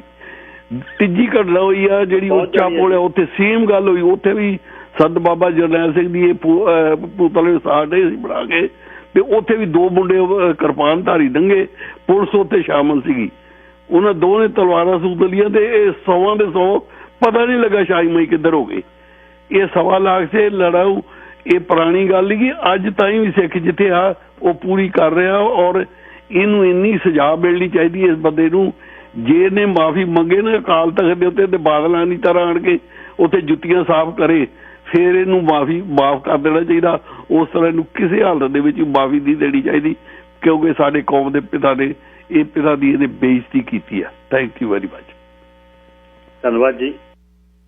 ਇਹ ਕੋਈ ਪਹਿਲੀ ਵਾਰ ਨਹੀਂ ਹੋਈ, ਇੱਕ ਵਾਰ ਨਹੀਂ ਹੋਈ, ਇਹ ਤਵਾਰੀਖਾਂ ਦੇ ਵਿੱਚੋਂ ਸਾਹਿਬ ਤੋਂ ਪਹਿਲਾਂ 10ਵੇਂ ਪਾਤਸ਼ਾਹ 10 ਗੁਰੂਆਂ ਦੇ ਮਨੁੱਖੀ ਜਾਮੇ ਦੇ ਵਿੱਚ ਜੋਤ ਜਾਂ ਟਰਾਂਸਫਰ ਹੋ ਰਹੀ ਸੀ। ਕੱਲੇ ਗੁਰੂ ਸਾਹਿਬ ਦੀ ਇਹ ਘਟਨਾ ਕਿ ਜਰਵਾਣੇ ਨੂੰ ਕਦੇ ਵੀ ਖੰਘਣ ਨਹੀਂ ਦਿੱਤਾ, ਚਾਹੇ ਬਾਬਰ ਨੂੰ ਹੋਵੇ ਚਾਹੇ ਅਕਬਰ ਆਇਆ। ਅਕਬਰ ਨੂੰ ਕਹਿੰਦੇ ਪਹਿਲਾਂ ਉੱਧਰ ਚੱਲ, ਉਹ ਕਹਿੰਦਾ ਚੌਕਦਾਰ ਖੜਾਏ ਨੇ, ਕਹਿੰਦੇ ਤੇਰੇ ਅੱਗੇ ਗਰਦਨ ਚ ਕੀਲੇ ਵਾਲਾ ਜਦ ਬਣ ਲੱਗੇ ਉਹਨੇ ਲਈ ਚੌਕਦਾਰ ਨੇ ਇਹ, ਚੱਲ ਪਹਿਲਾਂ ਉੱਧਰ ਬੈਠ ਬਰਾਬਰ ਥਾਲਾਂ ਦੇ ਨਾਲ, ਛਕ ਫੇਰ ਦਰਸ਼ਨ ਮਿਲਣਗੇ।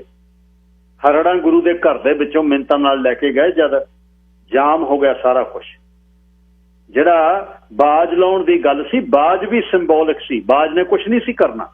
ਉਹ ਕਹਿੰਦਾ ਨਾ ਇਸ ਤਰ੍ਹਾਂ ਖੇਲੀਆਂ ਨਹੀਂ ਅਸੀਂ ਕਰਨ ਦਿੰਦੇ। ਇਉਂ ਹੀ 10ਵੇਂ ਪਾਤਸ਼ਾਹ ਨੇ ਕਿਹਾ ਸੀ ਮੋਟਿਆਂ ਢਿੱਡਾਂ ਵਾਲਿਆਂ ਨੂੰ, ਜਿਹੜੇ ਪਹਾੜੀ ਰਾਜੇ ਬਣੇ ਸੀ ਹਰਮ 'ਚ ਰੱਖ ਕੇ ਬੀਬੀਆਂ ਉੱਥੇ ਦੀਆਂ, ਵੀ ਹੋਵੋ ਕਾਇਮ ਮਾੜੀ ਜੀ ਕਰੋ ਕਮਰੋੜ ਸਿੱਧੀ। ਉਹ ਕਹਿੰਦੇ ਰਾਮ ਦੇ ਨਾਲ ਪਹਾੜਾਂ 'ਚ ਬੈਠਿਆਂ ਠੰਡੀਆਂ ਹਵਾਵਾਂ ਆਉਂਦੀਆਂ, ਕਾਹਨੂੰ ਪੰਗੇ 'ਚ ਪਾਉਣੇ ਹੋ, ਰਹਿਣ ਦੇ।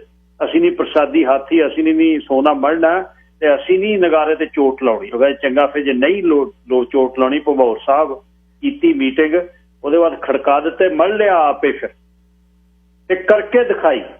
ਰੱਜੇ ਹੋਏ ਸ਼ਰਾਬ ਨਾਲ ਤੇ ਪੂਰੇ ਮੜੇ ਹੋਏ ਸੰਜੋਆਂ ਦੇ ਵਿੱਚ ਜਦ ਹਾਥੀ ਭੱਜੇ ਆਉਂਦੇ ਸੀ ਤਾਂ ਮਾੜਾ ਜਿਹਾ ਮੋਢੇ ਤੇ ਹੱਥ ਰੱਖਿਆ ਤੇ ਵੇਖ ਲਓ ਫਿਰ ਬਣਿਆ ਕੀ ਆ। ਇਹ ਜੇ ਤੁਸੀਂ ਕਹੋਗੇ ਵੀ ਉਹ ਬਚਿੱਤਰ ਸਿਉਣੀ ਜਦੇ ਹੀ ਰਹੇ ਨੇ ਗੁਰੂ ਸਾਹਿਬ ਦੇ ਸਮੇਂ, ਬਚਿੱਤਰ ਸਿਉਣੀ ਹੁਣੇ ਵੀ ਨੇ। ਹੁਣ ਵੀ ਦੱਸਿਆ ਉਹਨਾਂ ਨੇ 20ਵੀਂ ਸਦੀ 'ਚ ਐਨ ਸਿਰੇ ਲਾ ਕੇ, ਐਨ ਜਿੱਥੇ ਪੂਰੇ ਕਬਜ਼ ਸੀ, ਜਿੱਥੇ 4-4 ਤਹਿਾਂ ਸੀ ਤੁਹਾਡੇ ਸਿਕਿਉਰਿਟੀ ਵਾਲੀ ਦੀਆਂ, ਉੱਥੇ ਜਾ ਕੇ ਦੱਸਿਆ। ਤੇ ਜਦ ਅੱਖ ਨਾਲ ਅੱਖ ਮਿਲੀ, ਭੱਜ ਕੇ ਅੰਦਰਲੇ ਕਮਰਿਆਂ 'ਚ ਨਹੀਂ ਵੜ ਹੋਇਆ ਮੱਕਨ ਅਰਗਿਆਂ ਤੇ। ਸੋ ਇਹ ਜੇ ਗਲਤ ਹੈ ਵੀ ਹੁਣ ਇਹ ਰੁਲੇ ਫਿਰਦੇ ਆ, ਇਹ ਇੱਧਰ ਨੂੰ ਹੋ ਗਏ, ਬਾਲ ਬੂਲ ਜੇ ਕਟਾਈ ਫਿਰਦੇ ਆ ਤੇ ਛਤਰੇ ਜੇ ਸਿਰ ਤੇ ਬਣਾਈ ਬੈਠੇ, ਰੁਲ ਗਿਆ। ਰੁਲਣ ਵਾਲੀ ਗੱਲ ਛੱਡ ਦਿਓ। ਇਹ ਵੇਖਿਆ ਸੀ ਤੁਸੀਂ ਰਾਜੋਆਣੇ ਦੀ ਫਾਂਸੀ ਵੇਲੇ ਪੰਜਾਬ ਕਿਵੇਂ ਸੜਕਾਂ ਤੇ ਆਇਆ ਸੀ। 75% ਦੇ ਦਸਤਾਰਾਂ ਨਹੀਂ ਸੀ ਬੰਨੀਆਂ ਹੋਈਆਂ। ਕਹਿਣਾ ਪਿਆ ਫਿਰ ਅਖੀਰ ਪਰਿਵਾਰਾਂ ਨੂੰ ਵੀ ਨਾ ਰਹਿਣ ਦਿਓ ਫਾਂਸੀ। ਮੇਰੇ ਕਹਿਣ ਦਾ ਮਤਲਬ ਇਹ ਹੈ ਕਿ ਸਤਿਕਾਰ ਕਰਨ ਵਾਲੀ ਕੌਮ ਆ, ਸਭ ਨੂੰ ਸਿਰ ਮੱਥੇ ਕਰਨ ਵਾਲੀ ਕੌਮ ਆ। ਅੱਜ ਜੇ ਮਾਰੀ ਤੇ ਆ ਜਾਵੇ, ਦਵੈਸ਼ ਤੇ ਆ ਜਾਵੇ, ਅੱਜ ਇਹ ਠੂਠੇ ਖੜਕ ਜਿਹੜੇ ਨੇ ਹਫ਼ਤੇ 'ਚ ਜਿੱਥੇ ਵੀ ਬੈਠੇ ਆ, ਜੇ ਬਹਿ ਕੇ ਇੱਕ ਰਾਏ ਕਰ ਲੈਣ ਵੀ ਕਿੱਥੇ ਬਿਜ਼ਨਸ ਦੇਣਾ, ਕਿੱਥੇ ਬਿਜ਼ਨਸ ਕਰਨਾ, ਮੁੜ ਕੇ ਘਰਾਂ 'ਚੋਂ ਨਹੀਂ ਨਿਕਲ ਹੋਣਾ। ਜਿਹੜੀਆਂ 2-2 ਲੱਖ ਦੀਆਂ ਕਾਰਾਂ ਇਸ ਕਲਾਸ ਤੇ ਲੋਕਾਂ ਨੂੰ, ਸਿੱਖਾਂ ਨੂੰ ਗਾਲਾਂ ਕੱਢ ਕੇ ਮਜ਼ਾਕ ਕਰ ਕਰਕੇ ਤੁਹਾਡਾ ਠਕਠਕਾ ਚੱਲਦਾ। ਇਹ ਸਭ ਪਤਾ ਕੌਣ ਕੀ ਬੋਲਦਾ ਕਮਿਊਨਿਟੀ ਦੇ ਵਿੱਚ। ਸਾਡੇ ਜਿਹੜੇ ਝੁਰਲੂ ਜਾ ਕੇ ਤੁਹਾਡੇ ਪੈਰਾਂ 'ਚ ਬਹਿੰਦੇ ਨੇ, ਸਾਡਾ ਸੱਤਿਆਨਾਸ਼ ਉਹਨਾਂ ਨੇ ਕੀਤਾ। ਅਸੀਂ ਤਾਂ ਤੁਹਾਡੇ ਵਰਗੇ ਨੂੰ ਥੜੇ ਨਾ ਚੜ੍ਹਨ ਦਈਏ। ਜਿਹੜਾ ਤੁਸੀਂ ਕਰਨ ਲੱਗੇ ਨਾ ਸਾਨੂੰ ਘੇਰ ਕੇ ਚਾਰੇ ਪਾਸਿਓਂ, ਇੱਥੇ ਵੀ ਜਿਹੜਾ ਕੁਛ ਹੁੰਦਾ ਉਹ ਵੀ ਸਾਨੂੰ ਪਤਾ ਕੌਣ ਕਿਹੜਾ ਕਿੱਥੇ ਕੀ ਬੋਲਦਾ। ਪਰ ਬਦਕਿਸਮਤੀ ਸਾਡੀ ਅਸੀਂ ਦਵੈਸ਼ ਨਹੀਂ ਕਰਦੇ, ਅਸੀਂ ਸਾਰਿਆਂ ਨੂੰ ਬਰਾਬਰ ਮੰਨਦੇ ਹਾਂ। ਉਹ ਕਹਿੰਦਾ ਚੱਲ ਜੇ ਇੱਥੋਂ ਸੌਦਾ ਲੈਣਾ ਇੱਥੋਂ ਲੈ ਲਾ, ਇਹਦੇ ਤੋਂ ਇੰਸ਼ੋਰੈਂਸ ਕਰਾਉਣਾ ਤਾਂ ਇੱਥੋਂ ਕਰਾ ਲਾ। ਅਸੀਂ ਦਵੈਸ਼ ਨਹੀਂ, ਪਰ ਜੇ ਤੁਸੀਂ ਧੱਕੋਗੇ ਇੱਥੋਂ ਡਰਾਇੰਗਾਂ ਬਣਾਉਣੀਆਂ ਇੱਥੋਂ ਬਣਾ ਲਾ, ਇੱਥੋਂ ਅਕਾਊਂਟੈਂਸੀ ਨਹੀਂ ਕਰਨੀ ਇੱਥੋਂ ਕਰ ਲਾ। ਜੇ ਸਾਨੂੰ ਤੁਸੀਂ ਧੱਕੋਗੇ ਚੁੰਡੀਆਂ ਵੱਢੋਗੇ ਘਰੂਟ ਹੈ ਫਿਰ ਅੱਗੇ। ਪੈਸੇ ਪੂਸੇ ਦੀ ਕਿਸੇ ਨੂੰ ਤੜ ਹੈ ਜਿਹੜੀ 4 ਪੈਸੇ ਹੋਣਗੇ ਜਿਹਨੂੰ ਮਰਜ਼ੀ ਦਿਖਾਓ, ਤੁਸੀਂ ਜਿੱਥੋਂ ਲਏ ਨੇ ਉਹ ਤੁਹਾਨੂੰ ਪਤਾ। ਅਸੀਂ ਹੱਕ ਹਲਾਲ ਦੇ ਕਰਕੇ ਖਾਣ ਵਾਲੇ ਲੋਕ ਹਾਂ। ਹਲੇ ਵੀ ਅਸੀਂ ਨਿਮ ਕੇ ਕਹਿੰਦੇ ਹਾਂ ਨਾ ਛੇੜੋ, ਆਪਣਾ ਰੱਬ ਦਾ ਨਾਂ ਲਓ, ਸਾਨੂੰ ਲੈਣ ਦਿਓ। ਸਰਬੱਤ ਦਾ ਭਲਾ ਮੰਗਣ ਵਾਲੀ ਕੌਮ ਹੈ, ਸਾਨੂੰ ਡੀ ਰੂਟ ਨਾ ਕਰੋ, ਇਹ ਬਹੁਤ ਜ਼ਰੂਰੀ ਹੈ। ਬਦਕਿਸਮਤੀ ਸਾਡੀ ਹੈ ਵੀ ਸਾਨੂੰ ਜਿਹੜੇ ਰਿਪਰੈਜ਼ੈਂਟੇਟਿਵ ਕਰਦੇ ਆ ਨਾ ਉਹ ਤੁਹਾਡੇ ਪੈਰਾਂ 'ਚ ਬਹਿੰਦੇ ਆ ਜਾ ਕੇ, ਤੇ ਤੁਸੀਂ ਅੰਡਰ ਐਸਟੀਮੇਟ ਕਰਦੇ ਹੋ ਉਹਨਾਂ ਦੇ ਮੁਤਾਬਕ ਸਾਰੀ ਕੌਮ ਨੂੰ। ਵੇਖੋ ਕਿਤੇ ਦਹੀਂ ਦੇ ਭਲਾਵੇਂ ਕਪਾਹ ਨੂੰ ਮੂੰਹ ਮਾਰੋ, ਸਾਰੇ ਹੀ ਵਿਕਣ ਵਾਲੇ ਹੈਗੇ। ਹੈਲਥ ਕੇਅਰ ਵਰਕਰਸ ਦਾ ਜਿਹੜਾ ਇਸ਼ੂ ਚੱਲ ਰਿਹਾ ਸੀ ਉਹਦੇ ਵਿੱਚ ਜਿੰਨੀ ਕੁ ਇਨਫੋਰਮੇਸ਼ਨ ਪਹੁੰਚੀ ਹੈ ਉਹਨੂੰ ਹੁਣ ਸਹੀ ਕਰਨ ਦੇ ਜਿਹੜੇ ਕੁਝ ਪੈਂਤੜੇ ਨੇ ਉਹ ਇਹ ਨੇ ਕਿ ਯੂਨੀਅਨ ਜਿਹੜੀ ਆ ਤੁਹਾਡੀ, ਇੱਕ ਤਾਂ ਉਹਦੇ ਰਾਹੀਂ ਗੱਲ ਜ਼ਰੂਰ ਸ਼ੁਰੂ ਕਰਨੀ ਪੈਣੀ ਹੈ। ਯੂਨੀਅਨ ਨੇ ਜਿਹੜੇ ਸ਼ਾਪ ਸਟੀਵਰਡਸ ਦਿੱਤੇ ਹੋਏ ਨੇ ਉਹਨਾਂ ਨੂੰ ਕੰਪਲੇਂਟ ਜਿਹੜੀ ਹੈ, ਜਦ ਵੀ ਕੰਮ ਤੇ ਕੋਈ ਕੰਪਲੇਂਟ ਆਉਂਦੀ ਆ ਉਹਨਾਂ ਤੱਕ, ਸ਼ਾਪ ਸਟੀਵਰਡ ਤੱਕ ਆਉਣੀ ਚਾਹੀਦੀ ਹੈ। ਗਰੀਵੈਂਸ ਜਿਹੜੇ ਨੇ ਉਹ ਭਰਨੇ ਪੈਣੇ ਨੇ, ਚਿੱਠੀ ਲਿਖਣੀ ਪੈਣੀ ਹੈ। ਇਹ ਠੀਕ ਹੈ, ਆਪਾਂ ਦੂਸਰੇ ਬੰਨੇ ਉਹਨਾਂ ਨੂੰ ਮੈਨੇਜਮੈਂਟ ਨੂੰ ਲਿਖ ਰਹੇ ਹਾਂ, ਪਰ ਪ੍ਰੋਬਲਮ ਇੱਥੇ ਆਉਂਦੀ ਹੈ ਜਿਹੜੀਆਂ ਕੁੜੀਆਂ ਨੇ ਦੱਸਿਆ ਕਿ ਜਦ ਉਹ ਯੂਨੀਅਨ ਰਾਹੀਂ ਕੋਸ਼ਿਸ਼ ਕਰਦੀਆਂ ਨੇ ਤਾਂ ਸੁਪਰਵਾਈਜ਼ਰ ਜਿਹੜੇ ਨੇ, ਸਕੈਜੂਲਰ ਨੇ, ਜਿਹੜੇ ਡਾਇਰੈਕਟਰ ਨੇ, ਜਿਹੜੇ ਵੱਡਿਆਂ ਨਾਂ ਵਾਲੇ ਜਿਨ੍ਹਾਂ ਦਾ ਜ਼ੋਰ ਬਹੁਤ ਹੈ, ਉਹ ਇਨਵੋਲਵ ਹੁੰਦੇ ਨੇ। ਫਿਰ ਉਹ ਕਿਹੜ ਕੱਢਦੇ ਨੇ, ਉਹ ਕਿਹੜ ਕੀ ਕੱਢਦੇ ਨੇ। ਨਿਊਟਨ ਬੈਠੀ ਕੁੜੀ ਹੈ ਤੇ 1 ਘੰਟੇ ਦਾ ਅੱਧੇ ਘੰਟੇ ਦਾ ਨੋਟਿਸ ਔਨ ਕਾਲ ਹੈ, ਉਹ ਕਹਿੰਦੇ ਚੱਲ ਬਈ ਫਰੇਜ਼ਰ ਹਾਈਟ ਸਿੱਧੀ, ਅੱਧਾ ਘੰਟਾ ਤੈਨੂੰ ਫਰੇਜ਼ਰ ਹਾਈਟ ਤੋਂ ਹਟੀ ਆ ਜਾ ਨਿਊਟਨ ਨੂੰ। ਉਹ ਮਤਲਬ ਜਿਵੇਂ ਆਪਾਂ ਨੂੰ ਪਤਾ ਪੰਜਾਬੀ ਸਟਾਈਲ ਵਿੱਚ ਕਿਵੇਂ ਤੁਲਣਾ, ਉਹ ਫਿਰ ਤੁਲਣ ਲੱਗਦੇ ਨੇ। ਪਰ ਫਿਰ ਵੀ ਆਪਾਂ ਯੂਨੀਅਨ ਦੇ ਰਾਹੀਂ ਇਸ ਨੂੰ ਹੱਲ ਕਰਨ ਦੇ ਲਈ ਅਸਲ ਤਾਂ 5-4 ਜਣਿਆਂ ਦੀ ਟੀਮ ਚਾਹੀਦੀ ਹੈ।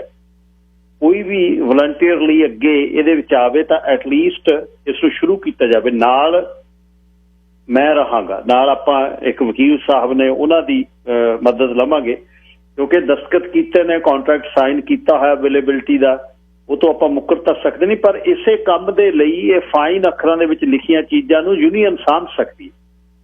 ਸ਼ਾਪ ਸਟੀਵਰਡ ਤੁਹਾਡਾ ਕੌਣ ਹੈ, ਉਹਦੇ ਨਾਲ ਤੁਹਾਡੀ ਕਿੰਨੀ ਗੱਲਬਾਤ ਹੈ, ਇਹਦੇ ਤੇ ਹੁਣ ਕੰਮ ਕਰਨਾ ਸ਼ੁਰੂ ਕਰੋ। ਜਿਹੜਾ ਚੱਲ ਹੋਊ ਵਾਲਾ ਪੰਜਾਬੀ ਸਟਾਈਲ ਚੱਲ ਪਿਆ, ਜਿਹੜਾ ਚੱਲਣਾ ਸੀ ਚੱਲ ਗਿਆ, ਇੱਧਰ ਨੂੰ ਭੱਜ ਲਾ ਉੱਧਰ ਨੂੰ ਭੱਜ ਲਾ, ਇਹ ਉਹ ਨਹੀਂ ਗੱਲ ਬਣਨੀ।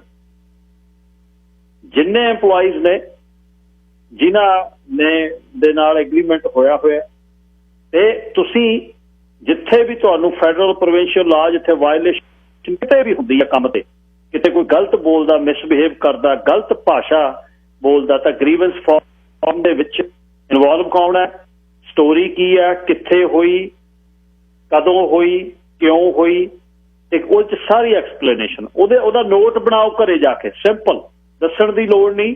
ਜਦ ਕੋਈ ਗਲਤ ਮੈਨੇਜਮੈਂਟ ਵਾਲਾ ਬੋਲਦਾ ਜਾਂ ਤੁਹਾਨੂੰ ਕਿਤੇ ਲੱਗਦਾ ਕਿ ਗਲਤ ਤਰੀਕੇ ਨਾਲ ਇੱਥੋਂ ਸਾਨੂੰ ਇੱਧਰ ਨੂੰ ਭਜਾਇਆ ਗਿਆ, ਇੱਥੋਂ ਇੱਧਰ ਨੂੰ ਭਜਾਇਆ ਗਿਆ, ਜਾਣ ਕੇ ਕੀਤਾ ਜਾ ਰਿਹਾ, ਉਹਦੀ ਡਾਇਰੀ ਬਣਾਓ। ਜਿਹੜੇ ਮੇਰੇ ਕੋਲ ਮੈਸੇਜ ਨੇ ਬਹੁਤ ਤੁਸੀਂ ਭੇਜੇ ਨੇ, ਮੈਂ ਸਾਰੇ ਇਕੱਲੇ ਨੋਟ ਕੀਤੇ ਨੇ। ਇਹ ਮੈਨੇਜਮੈਂਟ ਜਿਹੜੀ ਫਰੇਜ਼ਰ ਹੈਲਥ ਦੀ ਹੈ ਉਹਦੇ ਨਾਲ ਗੱਲ ਚੱਲ ਰਹੀ ਹੈ, ਉਹਨਾਂ ਦਾ ਘੱਟ ਕਸੂਰ ਆ। ਜਿਹੜਾ ਇੱਥੇ ਥਾਣੇਦਾਰ ਮਹਿਕਮਾ ਤੁਹਾਨੂੰ ਕੰਟਰੋਲ ਕਰਦਾ, ਜਿਹੜੇ ਟੱਬਰ ਦੇ 7-7 ਜੀ ਦਫ਼ਤਰ 'ਚ ਬੜੇ ਹੋਏ ਨੇ, ਗੱਲ ਉਹਨਾਂ ਦੀ ਹੈ ਜਿਨ੍ਹਾਂ ਨੇ ਤੁਹਾਨੂੰ ਸਲੇਬ ਬਣਾਇਆ ਹੋਇਆ। ਚਾਹੇ ਉਹ ਲਾਉਂਡਰੀ ਹੈ ਐਬਸਫੋਰਡ ਵਾਲੀ, ਉੱਥੇ ਵੀ ਸੁਪਰਵਾਈਜ਼ਰਾਂ ਦੇ ਮਿਸਬਿਹੇਵ ਦੀ ਗੱਲ ਮੈਂ ਸੁਣੀ ਹੈ। ਗਲਤ ਕੱਲ ਦੀ, ਮੈਂ ਪਰਸੋਂ ਦੀ ਗੱਲ ਕਰਦਾ, ਹਰਜੋ ਨਾ ਕਰੋ ਇਹ ਕੰਮ ਕਰਨ। ਜਿਹੜੇ ਤੁਹਾਡੇ ਕੋਲ ਆਉਂਦੇ ਨੇ ਲੋਕ, ਇਹ ਕੰਮ ਦੇ ਪੈਸੇ ਲੈਂਦੇ, ਤੁਹਾਡੀ ਧਿੰਗੋ ਜੋਰੀ, ਤੁਹਾਡੀ ਬਦਮਾਸ਼ੀ, ਤੁਹਾਡੀਆਂ ਗਾਲਾਂ ਓਏ ਦੇ ਨਹੀਂ ਇਹਨਾਂ ਨੂੰ ਤੁਸੀਂ ਕਹਿ ਸਕਦੇ। ਸੋ ਇਹ ਹੁਣ ਅਸਲ ਯੂਨੀਅਨ ਜਿਹੜੀ ਆ ਤੁਹਾਡੀ, ਜਿਹੜੀ ਗਵਰਨਮੈਂਟ ਵਰਕਰਸ ਜਿਹੜੀ EMPLOYEE ਯੂਨੀਅਨ ਆ ਕੋਈ ਵੀ ਹੈ, ਉਹਨਾਂ ਦੇ ਨਾਲ ਵੀ ਤੁਹਾਨੂੰ ਹੋਵੇ। ਮੈਨੂੰ ਪਤਾ ਵੀ ਤੁਹਾਡੇ ਰੈਪ ਵੀ ਜਾ ਕੇ EMPLOYEE ਵਾਲੇ ਪਾਸੇ, EMPLOYER ਵਾਲੇ ਪਾਸੇ ਖੜ ਸਕਦੇ ਆ, ਪਰ ਇਦੋਂ ਉੱਪਰ ਵੀ ਹੈ ਕੁਛ। ਉਹ ਹੈ ਤੁਹਾਡਾ ਲੇਬਰ ਰਿਲੇਸ਼ਨ ਕੋਡ ਸੈਕਸ਼ਨ 12। ਉਹਦੇ ਤੇ ਫਿਰ ਯੂਨੀਅਨ ਦੇ ਅਗੇਂਸਟ ਵੀ ਤੁਹਾਡੀ ਆ ਜਿਹੜੀ ਉਹ ਕੰਪਲੇਂਟ ਹੋ ਸਕਦੀ ਹੈ। ਉਹਨੂੰ ਕੰਪਲੇਂਟ ਅਗੇਂਸਟ ਯੂਨੀਅਨ ਕਹਿੰਦੇ ਨੇ। ਸੈਕਸ਼ਨ 12 ਹੈ ਉਹ ਲੇਬਰ ਰਿਲੇਸ਼ਨ ਕੋਡ ਦਾ ਸੈਕਸ਼ਨ 12। ਉੱਤੇ ਲਿਖਿਆ ਜਾ ਸਕਦਾ ਵੀ ਮੈਨੂੰ ਆਹ ਮੁਸ਼ਕਲ ਹੋਈ, ਯੂਨੀਅਨ ਇਨਵੋਲਵ ਕੀਤੀ, ਯੂਨੀਅਨ ਨੇ ਸਾਡੀ ਚੀਜ਼ ਦਾ ਇਹ ਹੱਕ ਨਾ ਦਿੱਤਾ। ਬਸ ਫਿਰ ਵੇਖਿਓ ਕਿਵੇਂ ਪੈਂਦੀ ਹੈ ਗੱਲ। ਰਾਈਟਿੰਗ 'ਚ ਆਪਣੀ ਡਾਇਰੀ ਲਿਖੋ, ਜਦ ਹੋਇਆ, ਜਿਵੇਂ ਹੋਇਆ, ਕੀ ਹੋਇਆ, ਕਿਉਂਕਿ ਜਦ ਤੱਕ ਤੁਸੀਂ ਕੰਟਰੈਕਟ ਤੇ ਇੱਕ ਸਾਈਨ ਤਾਂ ਜ਼ਰੂਰ ਕੀਤੇ ਨੇ। ਬਿਲਕੁਲ ਮੈਂ ਮੰਨਦਾ ਉਹ ਕੰਟਰੈਕਟ ਦੀ ਅਵੇਲੇਬਿਲਿਟੀ ਦੀ 11 ਘੰਟੇ ਦੀ ਲਿਖਤੀ, ਪਰ ਉਹ 11 ਘੰਟੇ ਦੇ ਵਿੱਚ ਇਹ ਨਹੀਂ ਮਤਲਬ ਵੀ ਤੁਸੀਂ 11 ਘੰਟੇ ਦੀ ਅਵੇਲੇਬਿਲਿਟੀ 'ਚ 3 ਘੰਟੇ ਦਿਓ ਕਿਸੇ। ਉਹ ਓਬਵੀਅਸ ਹੈ ਵੀ ਜੇ ਕਿਸੇ ਨੂੰ 11 ਘੰਟੇ ਤੁਸੀਂ ਦਿੰਦੇ ਹੋ, ਉਹ 'ਚੋਂ 5 ਘੰਟੇ ਲਾ ਕੇ ਹੋਵੇ। ਰੈਗੂਲਰ ਵੀ ਇੱਕ ਨੇ ਦੱਸਿਆ, ਦੇਖੋ ਰੈਗੂਲਰ ਨਾਲ ਕੀ ਹੋ ਰਿਹਾ। ਰੈਗੂਲਰ ਉਹਨਾਂ ਨੂੰ 7 ਤੋਂ 1 ਵਜੇ ਤੱਕ ਸਮਾਂ ਦੇਤਾ, ਸਵੇਰੇ 6 ਘੰਟੇ 8 ਘੰਟੇ ਦਾ ਉਹਨਾਂ ਕੋਲ ਲਾਈਨ ਆ, 40 ਘੰਟੇ ਵੀਕ ਦੀ। ਰੈਗੂਲਰ ਦਾ ਜਿਹੜਾ ਹਾਲ ਦੱਸਦਾ, ਮੈਂ ਕੈਜੂਅਲ ਵਾਲੇ ਸੁਣ ਲਓ। 6 ਘੰਟੇ ਲੱਗ ਗਏ, ਉਹਦੇ ਬਾਅਦ ਕਹਿੰਦੇ ਆਫ। ਆਥਣੇ 7 ਤੋਂ 9 ਵਜੇ ਤੱਕ ਤੈਨੂੰ 2 ਘੰਟੇ ਫੇਰ ਮਿਲਣਗੇ। ਬਈ ਨਾ ਤੂੰ ਈਵਨਿੰਗ 'ਚ ਕਿਸੇ ਜੋਗੀ, ਨਾ ਘਰੇ ਬੈਠ ਕੇ ਜਵਾਕਾਂ ਨੂੰ ਰੋਟੀ ਦੇਣ ਜੋਗੀ, ਨਾ ਆਪ ਖਾਣ ਜਾਗੀ। 7 ਵਜੇ ਫੇਰ ਆ ਜਾ।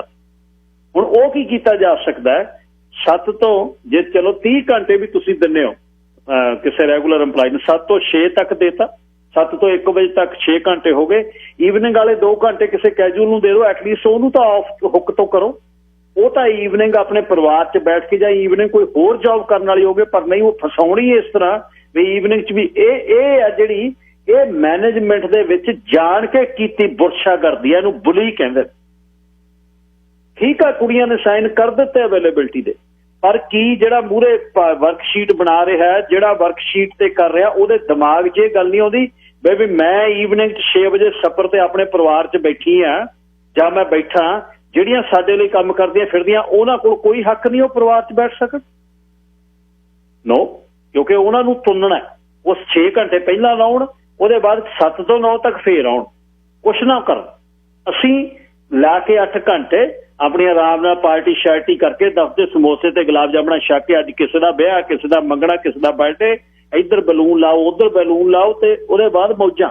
ਇਹ ਬਾਕੀ ਜਿਹੜਾ ਲਾਣਾ ਤੁਰਿਆ ਫਿਰਦਾ ਬਾਹਰ, ਇਹ ਕਿਤੇ ਬੰਦੇ ਥੋੜਾ ਨੇ, ਇਹ ਤਾਂ ਜਾਨਵਰ ਤੁਰੇ ਫਿਰਦੇ ਆ। ਅਸੀਂ ਬੰਦੇ ਆ ਕਿਉਂਕਿ ਅਸੀਂ ਕੰਪਿਊਟਰ ਦੇ ਅੰਦਰ ਬੈਠੇ। ਸੋ EMPLOYER ਜਿਵੇਂ ਮਰਜ਼ੀ ਦਸਤਖਤ ਕੀਤੇ ਨੇ, ਜਿੰਨੇ ਤੁਸੀਂ EMPLOYEE ਹੋ, ਪਲੀਜ਼ ਤੁਸੀਂ ਆਪਣੇ ਆਪ ਨੂੰ ਕਾਇਮ ਕਰੋ, ਤੁਸੀਂ ਉਸ ਨੂੰ ਠੀਕ ਕਰੋ।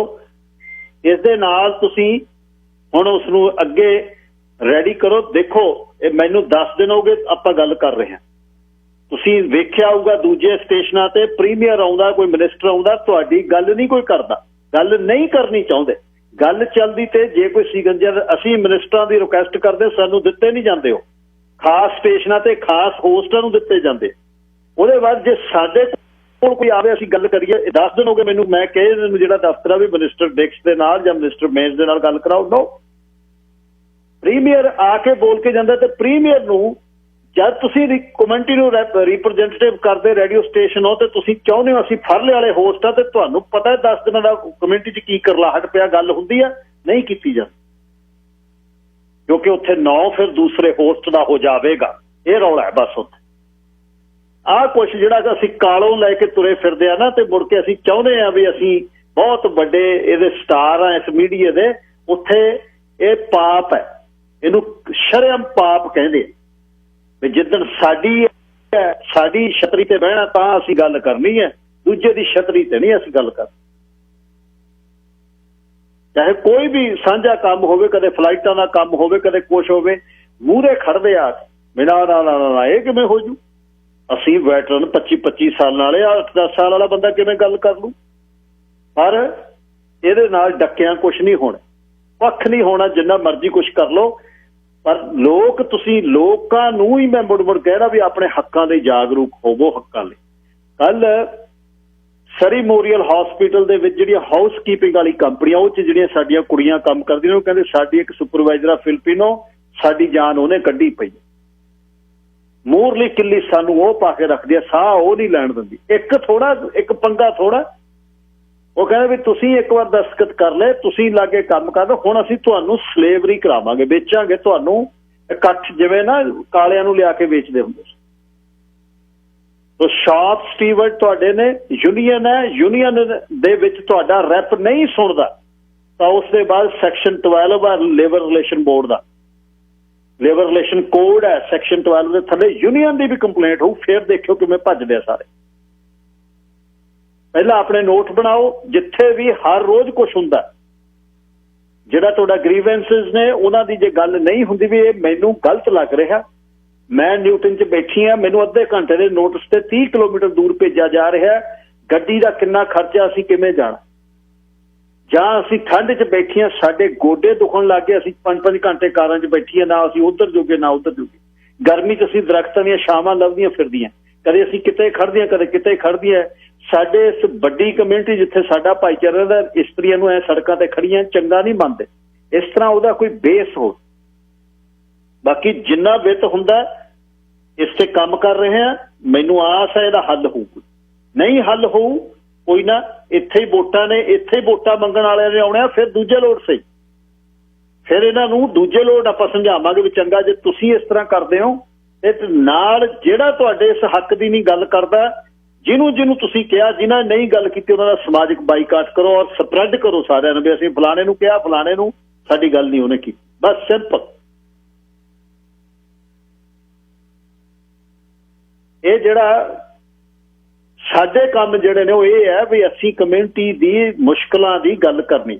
ਹੁਣ ਮੈਂ ਇਹਦੇ ਵਿੱਚ ਇਸ ਗੱਲ ਨੂੰ ਇਹ ਸੋਚਦਾ ਵੀ ਚਾਹੇ ਯੂਨੀਅਨ ਦੇ ਵਿੱਚ ਕੁੜੀਆਂ ਕੰਮ ਕਰਦੀਆਂ, ਉਹਨਾਂ ਨੂੰ ਹੱਕਾਂ ਦਾ ਆਪਣਾ ਪਤਾ ਨਹੀਂ ਕਿ ਸ਼ਾਪ ਸਟੀਵਰਡ ਕੌਣ ਆ, ਅੱਧਿਆਂ ਨੂੰ ਪਤਾ ਨਹੀਂ। ਮੀਟਿੰਗ 'ਚ ਜਾਓ, ਜਿੱਥੇ ਯੂਨੀਅਨ ਦੀ ਮੀਟਿੰਗ ਹੁੰਦੀ ਹੈ ਜਾਓ, ਫਿਰ ਉੱਥੇ ਨੋਟ ਬਣਾ ਕੇ ਜਾ ਕੇ ਬੋਲੋ ਆਪਣੇ ਰੈਪ ਨੂੰ ਵੀ ਆਹ ਹੋ ਰਿਹਾ ਸਾਡੇ ਨਾਲ। ਫਿਰ ਯੂਨੀਅਨ ਦਾ ਤੁਹਾਨੂੰ ਫਾਇਦਾ ਕੀ ਹੈ ਜੇ ਤੁਸੀਂ ਗੱਲ ਹੀ ਨਹੀਂ ਉਹਨਾਂ ਨਾਲ ਕਰਨੀ ਜਾ ਕੇ। ਫਿਰ ਜੇ ਤੁਹਾਡਾ ਰੈਪ ਨਹੀਂ ਗੱਲ ਕਰਦਾ, ਉਹਨੂੰ ਰਾਈਟਿੰਗ 'ਚ ਭੇਜੋ ਈਮੇਲ ਲਿਖ ਕੇ ਵੀ ਮੈਂ ਤੈਨੂੰ ਆਹ ਕੰਸਰਨ ਕਿਹਾ ਸੀ, ਤੂੰ ਮੇਰਾ ਕੀਤਾ ਕਿ ਨਹੀਂ। ਨਹੀਂ ਯੂਨੀਅਨ ਕਰਦੀ, ਯੂਨੀਅਨ ਦੀ ਵੀ ਕੰਪਲੇਂਟ ਹੋ ਸਕਦੀ ਹੈ ਸੈਕਸ਼ਨ 12 ਦੇ ਥੱਲੇ, ਲੇਬਰ ਰਿਲੇਸ਼ਨ ਕੋਡ ਦੇ ਥੱਲੇ। ਇਸ ਤਰ੍ਹਾਂ ਕੁਛ ਆਪਣੇ ਆਪ ਨੂੰ ਕਾਇਮ ਕਰੋ।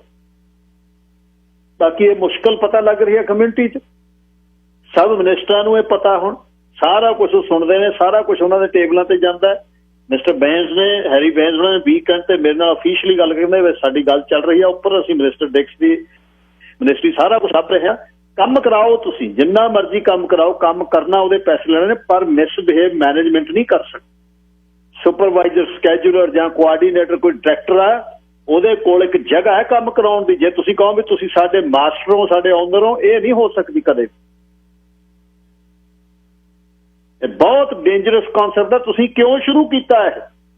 ਕਿਉਂ ਅਸੀਂ ਗੁਲਾਮੀ ਇਹ ਸ਼ੁਰੂ ਕੀਤੀ? ਕਾਹਦੇ ਲਈ ਤੁਸੀਂ ਗੁਲਾਮੀ ਕਰਦੇ ਹੋ? ਆਹ ਦੇਸ਼ 'ਚ ਆ ਕੇ ਜਿੱਥੇ ਸਭ ਕੁਝ ਦੇ ਸਾਰਿਆਂ ਦੇ ਹੱਕ ਬਰਾਬਰ ਨੇ, ਉਹ ਕਿਉਂ ਕਰ? ਜੇ ਰਹਿਣਾ, ਕੰਮ ਕਰਨਾ ਤਾਂ ਜੁਰਤ ਨਾਲ ਕਰੋ, ਕਾਇਮ ਹੋ ਕੇ ਕਰੋ, ਨਹੀਂ ਕਿਸੇ ਦੀ। ਤੁਹਾਡੀ ਜਿਹੜੀ ਸ਼ੀਟ ਹੈ, ਵਰਕ ਸ਼ੀਟ ਹੈ, ਜਿਹੜੇ ਹਿਸਾਬ ਨਾਲ ਤੁਸੀਂ ਸਰਵ ਕਰਨਾ ਕੋਈ ਵੀ ਕਲਾਇੰਟ, ਉਸ ਤੋਂ ਬਾਹਰ ਨਾ ਜਾਓ। ਜੇ ਕੋਈ ਘਰ ਦਾ ਕੰਮ ਕਰਨ ਨੂੰ ਕਹਿਣਾ, ਸਫਾਈ ਕਰਵਾ, ਬਿਲਕੁਲ ਕਰਨ ਦੀ ਨਹੀਂ ਲੋੜ। ਉਹਨੂੰ ਕਹਾਂ ਜਿਹੜਾ ਸਾਨੂੰ ਕੰਮ ਆ ਅਸੀਂ ਉਹੀ ਕਰ। ਫਿਰ ਵੀ ਕੰਪੈਸ਼ਨ 'ਚ ਕੁੜੀਆਂ ਸਾਡੀਆਂ ਮਾਵਾਂ ਬਿਲਕਦੀਆਂ ਨੂੰ ਰੋਟੀ ਵੀ ਆ ਦੇਖ ਲਾ ਪੁੱਤ, ਬ੍ਰੈਡ ਮੈਂ ਖਾਂਦੀਆਂ, ਰੋਟੀਆਂ ਆਟਾ ਗੁੰਨ ਕੇ ਰੋਟੀਆਂ ਖਿਲਾ ਕੇ ਜਾਂਦੀਆਂ ਨੇ, ਚਾਹੇ ਟਾਈਮ ਵੀ ਕੋਲੋਂ ਉਹਨਾਂ ਨੂੰ 20 ਮਿੰਟ ਲੱਗ ਜਾ। ਇੰਨਾ ਕੁਛ ਕਰਨ ਦੇ ਬਾਵਜੂਦ ਵੀ ਇਹ ਵਿਚਾਰੀਆਂ ਦੇ ਨਾਲ ਇਸ ਤਰ੍ਹਾਂ ਨਹੀਂ ਹੋਣਾ ਚਾਹੀਦਾ, ਬਿਲਕੁਲ ਨਹੀਂ ਹੋਏਗਾ। ਕੱਲ ਇੱਕ ਹੋਰ ਨਵੀਂ ਜਿਹੜੀ ਹਾਊਸਕੀਪਿੰਗ ਵਾਲਿਆਂ ਦੀ, ਉਹ 3 ਫੋਨ ਕੱਲ ਹੋਰ ਆ ਗਏ। ਉਹ ਕਹਿੰਦੇ ਅਸੀਂ ਬਹੁਤ ਤੰਗ ਆ, ਪ੍ਰਾਈਵੇਟ ਕੰਪਨੀਆਂ, ਕੋਈ ਸਰੀ ਮੋਰੀਅਲ ਹਸਪੀਟਲ ਜੋ ਕਹਿੰਦੀ ਸਾਡੀ ਸੁਪਰਵਾਈਜ਼ਰ ਨੇ ਸਾਡੀ ਬੱਸ ਕਰਾਈ ਪਈ। ਉਧਰੋਂ ਐਬਸਫੋਰਡ ਤੋਂ ਲਿਖ ਕੇ ਉਹਨਾਂ ਨੇ ਭੇਜਿਆ ਸਾਰਿਆਂ ਨੇ। ਉਹ ਕਹਿੰਦੇ ਸਾਡੇ ਵਾਲੀ ਲਾਉਂਡਰੀ ਵਾਲੀ ਸਾਡੀ ਸੁਪਰਵਾਈਜ਼ਰ ਨੇ ਸਾਡੀ ਜਾਨ ਕੱਢੀ ਹੋਈ। ਕਮਾਲ ਹੋ ਗਈ ਯਾਰ, ਇਹ ਤਾਂ ਨਵਾਂ ਯੁੱਗ ਹੈ ਜਿਹਦੇ 'ਚ ਅਸੀਂ ਜਾ ਵੜੇ।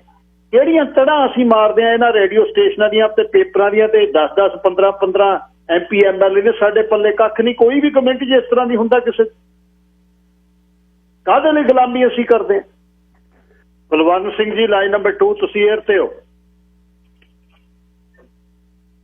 ਹਾਂਜੀ, ਤੁਹਾਡਾ ਪ੍ਰੋਗਰਾਮ ਬਹੁਤ ਵਧੀਆ। ਮੈਂ ਇਹਨਾਂ ਭੈਣਾਂ ਨੂੰ ਬੇਨਤੀ ਇਹ ਕਰੂੰਗਾ ਵੀ ਕੱਲ ਅਸੀਂ ਮੀਂਹ ਪੈਂਦੇ ਦੇ ਵਿੱਚ ਹਾਲੈਂਡ ਪਾਰਕ ਗਏ ਇਹਨਾਂ ਦੀ ਖਾਤਰ, ਤੇ ਇਹ ਬੀਬੀਆਂ, ਮੈਂ ਤਾਂ ਸੁਣਿਆ ਨਹੀਂ, ਮੈਂ ਕਿੰਨਾ ਚਿਰ ਖੜਾ ਰਿਹਾ, ਨਾਲ ਮੇਰੀ ਵਾਈਫ, ਮੇਰੇ ਸਾਡੇ ਨਾਲ ਮੁੰਡਾ ਇੱਕ ਸਾਡਾ ਹੋ ਸਕਦਾ ਰਿਸ਼ਤੇਦਾਰ। ਤੇ ਦੂਸਰੀ ਗੱਲ ਇਹ ਆ ਵੀ ਦੇਖੋ, ਕੋਈ ਕਿਸੇ ਨੂੰ ਰਾਜ ਨਹੀਂ ਦਿੰਦਾ, ਕੋਈ ਹੱਕ ਆਪਣੇ ਆਪ ਲੈਣੇ ਪੈਂਦੇ ਆ। ਜਿਹੜੀ ਇਹਨਾਂ ਨਾਲ ਹੈਪਨ ਹੋ ਰਿਹਾ ਅੱਜ ਤੋਂ 40-50 ਸਾਲ ਪਹਿਲਾਂ ਸਾਡੇ ਨਾਲ ਵੀ ਇਹੀ ਕੁਝ ਹੁੰਦਾ ਸੀਗਾ ਮਿੱਲਾਂ ਦੇ ਵਿੱਚ, ਭਾਵੇਂ ਉੱਥੇ IWA ਯੂਨੀਅਨ ਸੀਗੀ, ਲੇਕਿਨ ਜੇ ਯੂਨੀਅਨ ਜੌਬ ਸਟੂਅਰਡ ਹੁੰਦੇ ਆ ਉਹ ਕੰਪਨੀਆਂ ਖਰੀਦ ਲੈਂਦੀਆਂ। ਤੇ ਅਸੀਂ ਸਾਰਾ ਕੁਝ ਦੇਖਿਆ, ਹੰਢਾਇਆ, ਤੇ ਫਿਰ ਅਸੀਂ ਆਪਣੇ ਆਪ ਨੂੰ ਉਹਦੇ ਵਿੱਚ ਐਡਜਸਟ ਕੀਤਾ। ਭਾਵ ਅਸੀਂ ਜੌਬ ਸਟੂਅਰਡ ਬਣ ਗਏ ਉੱਥੇ ਇਲੈਕਸ਼ਨ ਕਰਕੇ, ਤੇ ਫਿਰ ਉਹੀ ਕੰਪਨੀਆਂ ਮਤਲਬ ਸਾਡੇ ਨਾਲ ਡਿਸਕ੍ਰਿਮੀਨੇਸ਼ਨ ਕਰਨੋਂ ਹਟ ਗਈਆਂ। ਪ੍ਰੋਬਲਮ ਉੱਥੇ ਵੀ ਇਹੀ ਗੱਲ ਸੀਗੀ, ਉੱਥੇ ਵੀ ਆਪਣੇ ਬੰਦੇ ਮੋਹਰੇ ਜਿਹੜੇ ਸੁਪਰਵਾਈਜ਼ਰ ਵਗੈਰਾ ਉਹ ਆਪਣੇ ਬੰਦੇ ਸੀਗੇ। ਸੋ ਇਸ ਤਰ੍ਹਾਂ ਮੈਂ ਹੋਰ ਐਗਜ਼ਾਮਪਲ ਦੇਣ ਲੱਗਾ। ਮੇਰੀ ਵਾਈਫ ਵੀ ਕਿਸੇ ਹਸਪਤਾਲ 'ਚ ਕੰਮ ਕਰਦੀ ਆ, ਮੈਂ ਉਹ ਦੱਸਣਾ ਨਹੀਂ ਹਾਲੇ, ਲੇਕਿਨ ਉਹਦਾ ਮਤਲਬ ਸਿਟੀ ਦਾ ਨਾਂ, ਉੱਥੇ ਵੀ ਇਹੀ ਪ੍ਰੋਬਲਮ ਸੀਗੀ। ਮੇਰੀ ਵਾਈਫ ਨੇ ਰੋਜ਼ ਆ ਕੇ ਕਹਿਣਾ, ਤੇ ਲੇਕਿਨ ਮੈਂ ਤਾਂ ਰਿਟਾਇਰ ਹੋ ਚੁੱਕਾ ਹਾਂ। ਮੈਂ ਵਾਈਫ ਨੂੰ ਕਿਹਾ ਵੀ ਇੱਦਾਂ ਨਹੀਂ ਗੱਲ ਬਣਨੀ, ਜਿਹੜੀ ਜੌਬ ਸਟੂਅਰਡ ਤੁਹਾਡੇ ਹੁੰਦੀਆਂ ਉਹਨਾਂ ਨਾਲ ਗੱਲ ਕਰੋ। ਉਹ ਕਹਿੰਦੀਆਂ ਗੋਰੀਆਂ ਜਾਂ ਫਿਲਪੀਨਾਂ ਜਿਹੀਆਂ। ਮੈਂ ਕੋਈ ਗੱਲ ਨਹੀਂ, ਫਿਰ ਤੁਸੀਂ ਆਪ ਯੂਨੀਅਨ ਡਿਊ ਦੇ ਰਹੀ ਆ, ਤੁਸੀਂ ਆਪ ਕਿਉਂ ਨਹੀਂ ਖੜਦੀਆਂ ਵੋਟਾਂ ਨੂੰ? ਫਿਰ ਆਪ ਖੜੀਆਂ 2-3 ਕੁੜੀਆਂ ਆਪਣੀਆਂ। ਉਹ ਤੋਂ ਬਾਅਦ ਉਹੀ ਮਤਲਬ ਜਿਹੜੇ ਜਿਹੜੇ ਸੁਪਰਵਾਈਜ਼ਰ ਸੀਗੇ ਸਾਰੇ ਹਟ ਗਏ। ਤੁਹਾਨੂੰ ਇਹ ਨਾ ਬੀਬੀਆਂ ਨੂੰ ਵੀ ਇਹੀ ਕਹੂੰਗਾ, ਜਦ ਤੁਸੀਂ ਯੂਨੀਅਨ ਦੇ ਪੈਸੇ ਕਢਾ ਰਹੇ ਆ, ਆਪ 2-4 ਵਿੱਚ ਆਓ, ਹਰੇਕ ਹਸਪੀਟਲ ਹਰੇਕ ਜਗ੍ਹਾ, ਤਾਂ ਤੁਹਾਡਾ ਹੱਲ ਹੋਣਾ, ਨਹੀਂ ਹੋਣਾ ਨਹੀਂ। ਥੈਂਕ ਯੂ ਜੀ। ਧੰਨਵਾਦ ਜੀ। ਇਹ ਬਿਲਕੁਲ ਉਹਨਾਂ ਦੀ ਗੱਲ ਹੈ। ਗਾਹਾਂ ਜਦ ਵੋਟਾਂ ਪੈਂਦੀਆਂ ਨੇ ਜੌਬ ਸਟੂਅਰਡ ਦੀਆਂ, ਉਹਦੇ 'ਚ ਖੜਿਆਂ ਹੋਵੋ ਤੇ ਵੋਟਾਂ ਪਵਾ ਕੇ ਆਪ ਜਿਹੜੀਆਂ ਅਗਾਂਹ ਬੰਦੂ ਬੀਬੀਆਂ ਗੱਲ ਕਰਨ ਵਾਲੀਆਂ ਉਹ ਖੜੀਆਂ ਹੋਣ, ਤੇ ਉਹ ਫਿਰ ਅੱਗੇ ਇਸ਼ੂ ਇਹ ਲੈ ਕੇ ਜਾਓ। ਤੇ ਠੀਕ ਹੈ, ਗੱਲ ਦੱਸ ਕੇ ਗਏ ਨੇ। ਬਾਕੀ ਜਿਹੜਾ ਕੱਲ ਦਾ ਇਕੱਠ ਸੀ, ਉਹ ਇੱਕ ਤਾਂ ਸੈਲੀਬ੍ਰੇਸ਼ਨ ਜਿਹੜੀ ਕੈਨੇਡਾ ਡੇ ਦੀ, ਸਾਰੇ UTA ਦੇ 200 ਦੇ ਕਰੀਬ ਸਾਡੇ ਡਰਾਈਵਰ ਵੀਰ ਇਕੱਠੇ ਹੋਏ। ਦੂਸਰਾ ਜਿਹੜਾ ਪਰਿਵਾਰ ਵਾਪਸ ਜਿਹੜੇ ਲਿਆਉਣ ਦੇ ਲਈ ਇੱਕ ਇਕੱਠ ਸੀ, ਉਹਦੇ ਵਿੱਚ ਇਹ ਦੋਨੇ ਹੀ ਜਿਹੜੀਆਂ ਹਾਲੈਂਡ ਪਾਰਕ 'ਚ ਹੋਈਆਂ, ਬੀਬੀਆਂ ਦੇ ਸੰਬੰਧੀ ਕੁਛ ਨਹੀਂ ਸੀ, ਪਰ ਹਾਂ ਹੱਕਾਂ ਦੀ ਤਾਂ ਗੱਲ ਸੀ ਕੁਲਵੰਤ ਸਿੰਘ ਦੀ। ਉਹਦੇ 'ਚ ਪਰਿਵਾਰ ਜਿਹੜੇ ਰਹਿ ਗਏ ਤੇ ਉਹਨਾਂ ਨੂੰ ਵਾਪਸ ਲਿਆਉਣ ਦੀ ਗੱਲ ਸੀ। ਬਹੁਤ ਜ਼ਿਆਦਾ ਕੋਈ ਐਮਰਜੈਂਸੀ ਪੈ ਗਈ, ਮੇਰੇ ਤੇ ਜਾ ਨਹੀਂ ਹੋਇਆ, ਨਹੀਂ ਪਹੁੰਚਣਾ ਸੀ ਮੈਂ ਉੱਥੇ, ਪਰ ਬਹੁਤ ਵਧੀਆ ਉਹ ਕੱਲ ਫੰਕਸ਼ਨ ਹੋਇਆ। ਜਿੰਨਾ ਤੱਕਰ ਉਹਨਾਂ ਨੇ, ਪਰਮ ਧਾਲੀਵਾਲ ਉਹਨਾਂ ਨੇ, ਗੈਰੀ ਧਾਲੀਵਾਲ ਆਏ ਨੇ ਟੋਰਾਂਟੋ ਤੋਂ, ਚੰਗਾ ਉਹਦੇ 'ਚ ਰਾਜਨੀਤਿਕ ਵੀ ਆਏ। ਹਰਪ੍ਰੀਤ ਸਿੰਘ ਉੱਥੇ ਸੀ, ਉਸ ਤੋਂ ਬਾਅਦ MP ਸਨ ਪਹੁੰਚੇ ਹੋਏ, 1-2 ਉੱਥੋਂ NDP ਦੇ ਵੀ MP ਆਏ ਨੇ, ਨਿਊ ਵੈਸਟ ਵਾਲੇ ਵੀ ਸੀ ਉੱਥੇ, ਤੇ ਮੇਰਾ ਖਿਆਲ ਫਲੀਟਵੁੱਡ ਦੇ MP ਵੀ ਸੀ, ਉਹਨਾਂ ਨੇ ਵੀ ਉੱਥੇ ਹਾਜ਼ਰੀ ਲਵਾਈ ਹੈ। ਪਰ ਫਿਰ ਵੀ ਜੇ ਭਾਈਚਾਰੇ ਦਾ ਉੱਥੇ ਇਕੱਠ ਹੁੰਦਾ, 500-700 ਬੰਦਾ ਹੁੰਦਾ ਤਾਂ ਬਹੁਤ ਹੁਣ। ਪਰ ਗੱਲ ਇਹ ਆ ਵੀ ਜਿਨ੍ਹਾਂ ਦੇ ਇੱਥੇ ਨੇ ਉਹ ਕਹਿੰਦੇ ਅਸੀਂ ਕੀ ਲੈਣਾ, ਇਹਦੇ ਕਰਕੇ ਅਸੀਂ ਸਾਡੇ ਨਾਲ ਹਰ ਰੋਜ਼ ਇਹ ਹੋ ਰਿਹਾ ਵੀ ਉਹ ਕਹਿੰਦੇ ਵੀ ਜਿਹੜਾ ਫਸਿਆ, ਜਿਹੜਾ ਅੰਦਰ ਹੈਗਾ ਉਹੀ ਕੁੰਡਾ ਖੋਲੇ, ਜਿਹੜਾ ਬੋਲੇ। ਜਿਹਦਾ ਮਾਪੇ ਇੱਥੇ ਨੇ ਜਾਂ ਜਿਹਨਾਂ ਦੇ ਆ ਗਏ, ਉਹ ਕਹਿੰਦੇ ਮੈਂ ਮੀਂਹ ਪੈਂਦੇ 'ਚ ਹੁਣ ਕੀ ਜਾਣਾ, ਮੇਰਾ ਕੰਮ ਨਿਕਲ ਗਿਆ। ਬਹੁਤ ਜਦੋਂ 3 ਮਹੀਨੇ ਪਤਾ ਹੀ ਨਹੀਂ ਪੰਜਾਬ 'ਚ ਬੈਠਿਆਂ ਦੇ ਕਿੰਨਿਆਂ ਦੇ ਫੋਨ ਆਏ, ਉਦੋਂ ਆਪਾਂ ਇੱਥੇ ਬੈਠੇ ਹਾਂ ਬਾਈ, ਫਿਰ ਬਣਾ ਦੇ ਲਿਸਟ, ਨਿੱਜੀ ਲਿਸਟ ਬਣਾਈ, ਤੇ ਜਦੋਂ ਆ ਕੇ ਇੱਥੇ ਉਤਰ ਕੇ ਕਿਸੇ ਨੇ ਇਹ ਵੀ ਨਹੀਂ ਦੱਸਿਆ ਅਸੀਂ ਆ ਗਏ।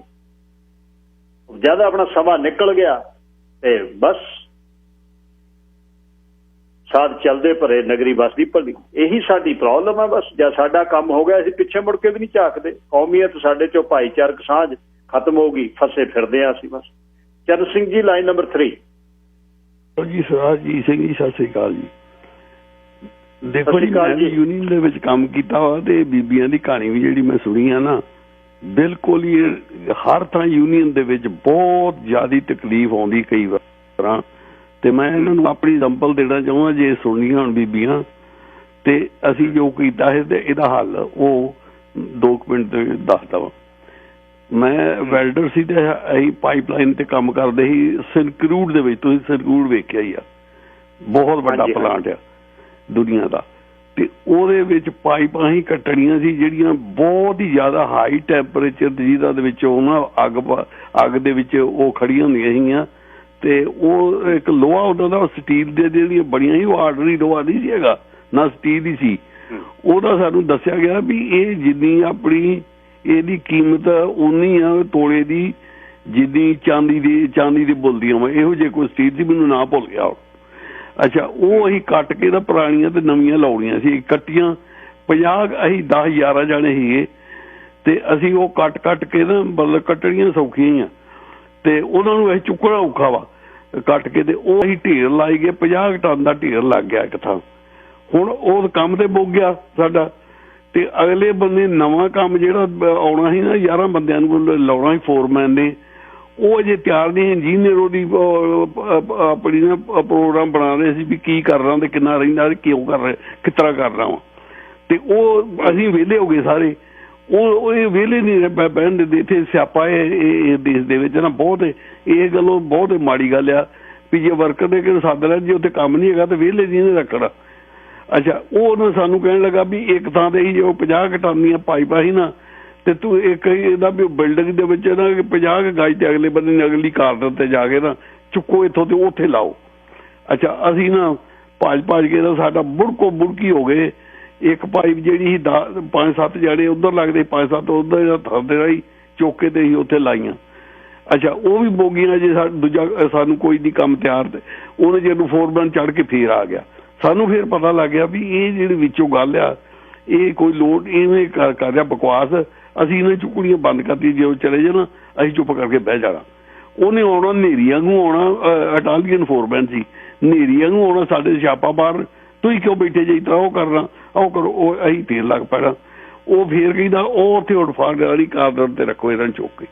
ਉਹ ਅਸੀਂ ਬੁੜਕੋ ਬੁੜਕੀ ਹੋ ਗਏ, ਇੰਨਾ ਜ਼ਿਆਦਾ ਕੰਮ ਸੀ। ਤੇ ਅਖੀਰ ਤੇ ਮੁੜ ਕੇ ਅਸੀਂ ਸੋਚਿਆ ਵੀ ਅਸੀਂ ਜਾਬ ਸਟੂਡੈਂਟ ਨੂੰ ਆਪਣੇ ਕਿਉਂ ਨਹੀਂ ਕੰਪਲੇਂਟ ਕਰਦੇ। ਉਹ ਅਸੀਂ ਸਾਡੇ ਜੋ ਇੱਕ ਬੰਦਾ ਗੋਰੇ ਨੇ ਜਾ ਕੇ ਕੰਪਲੇਂਟ ਕੀਤੀ ਵੀ ਸਾਡਾ ਆਹ ਬੀਤ ਰਹੀ ਹੋ। ਉਹਨੇ ਗਾਂ ਫਿਰ ਸਾਡੇ ਸੈਕਟਰੀ ਨੂੰ ਆਪਣੇ ਫੋਨ ਕੀਤਾ ਐਡਮਿੰਟਨ ਵੀ ਆਹ ਗੱਲ ਸਾਡਾ ਬੀਤ ਰਹੀ ਹੈ, ਕੰਮ ਹੈ ਨੀਗਾ ਤੇ ਅਨਨੈਸੈਸਰੀ ਜਾਈ ਰੱਖਦੇ ਆ। ਫਿਰ ਉਹਨੇ ਕਿਹਾ ਵੀ ਕੋਈ ਗੱਲ ਨਹੀਂ, ਫਿਕਰ ਨਾ ਕਰੋ। ਉਸੇ ਵੇਲੇ ਹੈਡ ਆਫਿਸ ਕੈਲਗਰੀ ਸੀ, ਉਹ ਉੱਥੇ ਗਿਆ ਉਸੇ ਵੇਲੇ ਹੀ ਇੱਕ ਬੜੀ ਪ੍ਰੋਬਬਲੀ, ਤੇ ਉੱਥੇ ਜਾ ਕੇ ਹੈਡ ਆਫਿਸ ਦੇ ਵਿੱਚ ਉੱਥੇ ਆਪਣੀ ਜਿਹੜੀ ਕੰਪਨੀ ਦਾ ਪ੍ਰੈਜ਼ੀਡੈਂਟ ਸੀ ਉਹਦੇ ਨਾਲ ਮਿਲ ਕੇ ਜਾਂ ਉੱਥੋਂ ਦਾ ਮੈਨੇਜਰ ਨੂੰ ਮਿਲ ਕੇ ਤੇ ਕਿਹਾ ਵੀ ਆਹ ਸਾਡੇ ਨਾਲ ਬੀਤ ਰਹੀ ਹੈ ਗੱਲ, ਤੇ ਅੱਗੇ ਤੋਂ ਜੇ ਤੁਸੀਂ ਇਹ ਨਾ ਇਹਨੂੰ ਇਹ ਗੱਲ ਉਟਾਲਿਆ ਤੇ ਅਸੀਂ ਮੁੜ ਕੇ ਤੁਹਾਡੇ ਦੇ ਨਾਲ ਮੁੜ ਕੇ ਦੂਜੀ ਤਰ੍ਹਾਂ ਨਜਿੱਠਾਂਗੇ, ਅਸੀਂ ਮੁੜ ਕੇ ਤੁਹਾਡਾ ਕੰਮ ਨਹੀਂ ਕਰਨਾ। ਯਾਨੀ ਉਹ ਮੁੜ ਕੇ ਜਰਗ ਗਏ ਤੇ ਉਹਨਾਂ ਨੇ ਫਿਰ ਪ੍ਰੋਪਰਲੀ ਕੰਮ ਕੀਤਾ। ਉਹਨਾਂ ਨੇ ਕੀਤਾ ਵੀ ਜੇ ਕੌਮੀ ਜਾਂ ਤੇ ਲੇ ਆਫ ਦਿਓ, ਜੇ ਕੰਮ ਨਹੀਂ ਹੈਗਾ ਤੇ ਜੇ ਤੁਸੀਂ ਨਹੀਂ ਲੇ ਆਫ ਦੇਣੀ ਤੇ ਮੁੜ ਕੇ ਉਹਨਾਂ ਨੂੰ ਆਪਣੇ ਕਿਚਨ ਦੇ ਵਿੱਚ ਬਿਠਾ ਕੇ ਉੱਥੇ ਜੋ ਮਰਜ਼ੀ ਉਹ ਕਾਫੀ ਪੀਣ ਜੋ ਕੁਝ ਉਹਨਾਂ ਚਿਰ ਜਿੱਦਾਂ ਜੇ ਦੂਜਾ ਤਿਆਰ ਨਹੀਂ ਹੁੰਦਾ ਕਿਚਨ ਦੇ ਵਿੱਚ ਰੱਖੋ। ਬਿਲੋ 40 ਦੇ ਵਿੱਚ ਕੰਮ ਕਰ ਰਹੇ ਸੀ ਅਸੀਂ, ਹਾਂਜੀ, ਤੇ ਮੁੜ ਕੇ ਸਾਨੂੰ ਉਹਨਾਂ ਕਿਚਨ ਦੇ ਵਿੱਚ ਬਿਠਾਉਣਾ ਸ਼ੁਰੂ ਕਰ ਦਿੱਤਾ। ਸੋ ਬੀਬੀਆਂ ਵਾਸਤੇ ਉਹ ਮੇਰੀ ਐਡਵਾਈਸ ਆ ਵੀ ਇਹ ਬਹੁਤ ਇਹਨਾਂ ਦੀ ਤਕਲੀਫ ਮੈਂ ਚੰਗੀ ਤਰ੍ਹਾਂ ਸਮਝਦਾ ਵਾਂ। ਇਹ ਆਪਣੀ ਯੂਨੀਅਨ ਦੇ ਥਰੂ ਕੰਮ ਕਰ, ਜੇ ਯੂਨੀਅਨ ਨਹੀਂ ਛੋਡੀਆਂ ਫਿਰ ਉਹ ਤੁਸੀਂ ਆਪਣੀ ਇੱਕ ਧਾਰਾ ਦੱਸ ਹੀ ਦਿੱਤੀ ਹੈ, ਯੂਨੀਅਨ ਦੇ ਬਰਖਲਾਫ ਵੀ ਕੰਪਲੇਂਟ ਹੋ ਸਕਦੀ ਆ। Thank you very much. Rajneesh Singh ji, line number 5। ਸਤਿ ਸ਼੍ਰੀ ਅਕਾਲ ਜੀ। ਸਤਿ ਸ਼੍ਰੀ ਅਕਾਲ ਜੀ। ਬਹੁਤ ਵਿਸ਼ਾ ਤੇ ਐਸਾ ਹੈ ਕਿ ਜਿੰਨਾ ਮਰਜ਼ੀ ਹੈ ਤੇ ਗੱਲ ਕਰ ਲਓ, ਪਰ ਮੈਂ ਇੱਕ ਛੋਟੀ ਜਿਹੀ ਗੱਲ ਕਰਨਾ ਚਾਹੁੰਦਾ। ਪਹਿਲੇ ਜਿਹੜੇ ਕਾਲਰ ਆਏ ਆ ਉਹ ਇੱਥੇ ਬੜੇ ਪਹਿਲੇ ਦੇ ਆਏ ਦੇ ਸੀ ਔਰ ਉਹਨਾਂ ਨੇ ਬਹੁਤ ਸਫ਼ਰ ਕੀਤਾ ਔਰ ਉਹਦੇ ਕਰਕੇ ਸਾਨੂੰ ਪ੍ਰਿਵਿਲੇਜ ਮਿਲੇ ਹੋਏ ਆ ਜਿਹੜੇ ਅਸੀਂ ਨਵੇਂ ਆਏ ਆ। ਪਰ ਜਦੋਂ ਮੈਂ ਆਇਆ ਵਾਂ, ਜਿਸ ਦਿਨ ਮੈਂ ਕੈਨੇਡਾ 'ਚ ਲੈਂਡ ਕੀਤਾ ਮੈਂ ਐਜ਼ ਅ ਪਰਮਾਨੈਂਟ ਰੈਜ਼ੀਡੈਂਟ, ਉਹਨਾਂ ਨੇ ਇੱਕ ਬੁਕਲੈਟ ਦਿੰਦੇ ਆ, ਕਾਫੀ ਲਿਟਰੇਚਰ ਦਿੰਦੇ ਆ ਪੜ੍ਹਨ ਦੇ ਲਈ, ਵਿੱਚ 2-3 ਕਿਤਾਬਾਂ ਹੁੰਦੀਆਂ। ਉਹਦੇ ਵਿੱਚ ਹੀ ਬੜੀ ਕਲੀਅਰਲੀ ਲਿਖਿਆ ਹੋਇਆ ਸੀ ਕਿ ਕੈਨੇਡਾ ਦੇ ਲੇਬਰ ਲਾਅ ਕੀ ਹੈਗੇ ਆ ਔਰ ਤੁਹਾਡੇ ਕੀ ਹਕੂਕ ਹੈਗੇ ਆ। ਇੱਥੇ ਬਹੁਤ ਦੂਰ ਜਾਣ ਦੀ ਲੋੜ ਵੀ ਨਹੀਂ ਸੀ ਪਈ ਮੈਨੂੰ, ਔਰ ਉਹਨਾਂ ਨੂੰ ਹੀ ਪੜ੍ਹ ਲਿਆ ਸੀ। ਔਰ ਉਸ ਤੋਂ ਬਾਅਦ ਖੈਰ ਆਫਕੋਰਸ ਹੁਣ ਮੈਂ ਆਪਣੀ ਜਿਹੜੀ ਮੇਰੀ ਕੰਮ ਦੀ ਯੂਨੀਅਨ ਹੈ ਉਹਦੇ ਵਿੱਚ ਹੀ ਮੈਂ ਹੈਗਾ ਵਾਂ।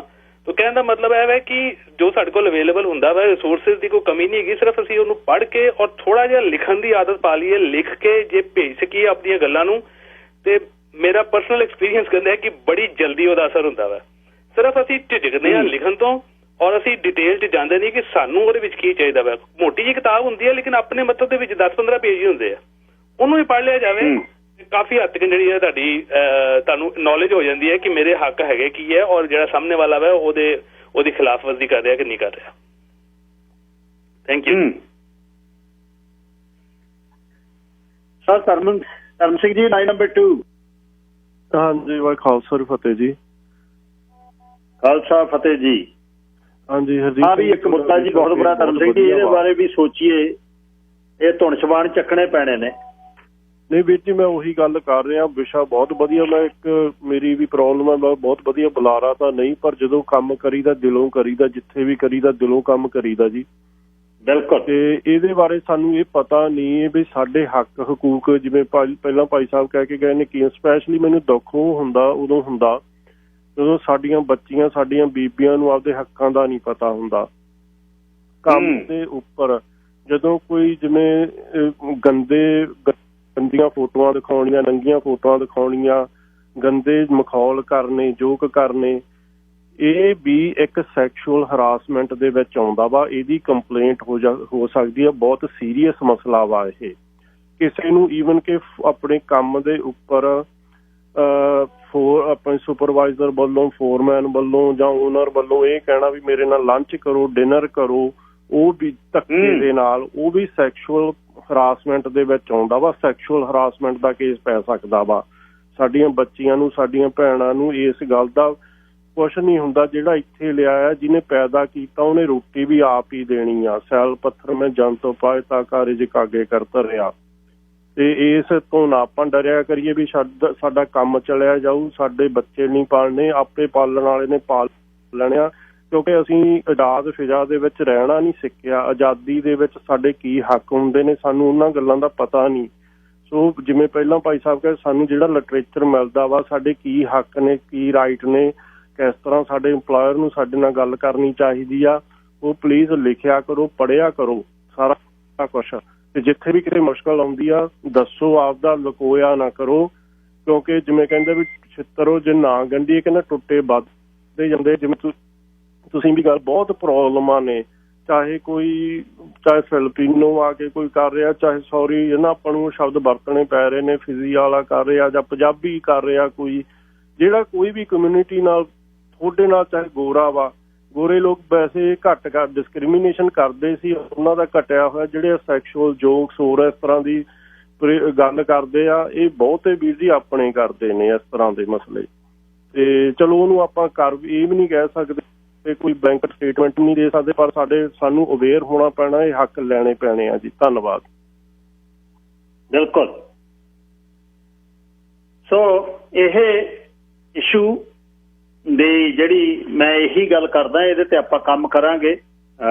ਜਿੰਨੇ ਵਰਕਰ ਸੁਣਦੇ ਨੇ, ਇਹ ਹਲੇ ਆਪਾਂ ਸ਼ੁਰੂਆਤ ਕੀਤੀ ਹੈ, ਇਹਦੇ 'ਚ ਕੋਈ ਕੰਮ ਮੁੱਕਿਆ ਨਹੀਂ ਜਦ ਤੱਕ ਤੁਹਾਡਾ ਸਤਿਕਾਰ ਬਹਾਲ ਨਹੀਂ ਹੁੰਦਾ। ਦੇਖੋ, ਕੰਮ ਇੰਪਲਾਇਰ ਕਰਾਵੇ, ਮੈਂ ਕੰਮ ਦੀ ਨਹੀਂ ਹੈ। ਜਦ ਅਸੀਂ ਦਸਤਖਤ ਕੀਤੇ ਨੇ, ਤੁਸੀਂ $20-22 ਦੇਣੇ ਨੇ, ਕੰਮ ਕਰਾਓ।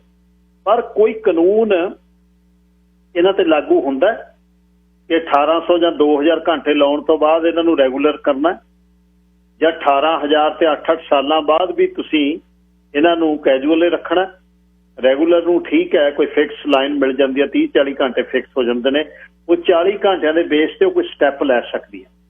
ਪੈਸੇ ਚਾਹੇ ਰੈਗੂਲਰ ਕੈਜੂਅਲ ਵੀ ਉਹਨੇ ਬਣਾਉਂਦਾ ਹੋਵੇ, ਪਰ ਕੈਜੂਅਲ ਪਾਰਟ ਟਾਈਮ ਜੌਬ ਤੇ ਮੌਰਗੇਜਾਂ ਨਹੀਂ ਹੁੰਦੀਆਂ। ਕੱਲ ਨੂੰ ਉਹਨਾਂ ਨੇ ਕੋਈ ਮੌਰਗੇਜ ਲੈਣੀ ਆ, ਕੋਈ ਘਰ-ਬਾਰ, ਟਾਊਨ ਹਾਊਸ, ਕੌਂਡੋ ਲੈਣਾ, ਉਹਨਾਂ ਦਾ ਕਿਤੇ ਕੁਛ ਚੁੰਝ ਅੜ ਜਾਵੇ, ਉਹਨਾਂ ਦਾ ਕਿਤੇ 9 ਅੜ ਜਾਵੇ, ਉਹੀ ਘੰਟੇ ਰੈਗੂਲਰ 'ਚ ਮਿਲ ਜਾਣ ਉਹਨਾਂ ਨੂੰ, ਉਹ ਕਿਸੇ ਪਾਸੇ ਲੱਗਣ। ਤੇ ਇਹ ਜਿਹੜਾ ਇੱਕ ਬਹੁਤ ਵੱਡਾ ਇਸ਼ੂ ਹੈ, ਇੱਕ ਬਹੁਤ ਵੱਡੇ 500 ਪਰਿਵਾਰਾਂ ਦੀ ਇਹ ਗੱਲ ਹੈ। ਇਹ ਸਿੰਪਲ ਨਹੀਂ ਹੈ, ਇਹ ਬਹੁਤ ਲੁਕੀ ਗੱਲ ਸੀ। ਇਹ ਹੁੰਦਾ ਰਿਹਾ, ਜਿੰਨਾ ਵੀ ਸ਼ੋਸ਼ਣ ਹੋਣਾ ਸੀ, ਐਕਸਪਲੋਇਟੇਸ਼ਨ ਇਹਨੂੰ ਕਹਿ ਲਓ, ਇਹਨੂੰ ਟੌਰਚਰ ਕਹਿ ਲਓ, ਇਹਨੂੰ ਕੁਛ ਕਹਿ ਲਓ, ਅਸੀਂ ਸਹਿੰਦੇ ਰਹੇ, ਦੂਜੇ ਵੱਲੋਂ ਹੁੰਦਾ ਰਿਹਾ।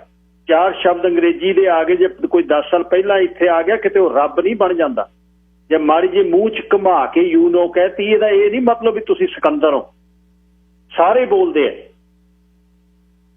ਜਾਂ ਆਪਣੇ ਆਪ ਮਹਿਸੂਸ ਕਰਨਾ ਕਿ ਅਸੀਂ ਖਾਸ ਹਾਂ, ਸਾਡੇ ਨਾਂ ਨਾਲ ਗੋਰਿਆਂ ਵਾਲਾ ਨਾਂ ਲੱਗਿਆ ਹੋਇਆ ਤੇ ਅਸੀਂ ਗੋਰੇ ਬਣ ਗਏ, ਇਹ ਨਹੀਂ ਗੱਲ ਹੋਣੀ।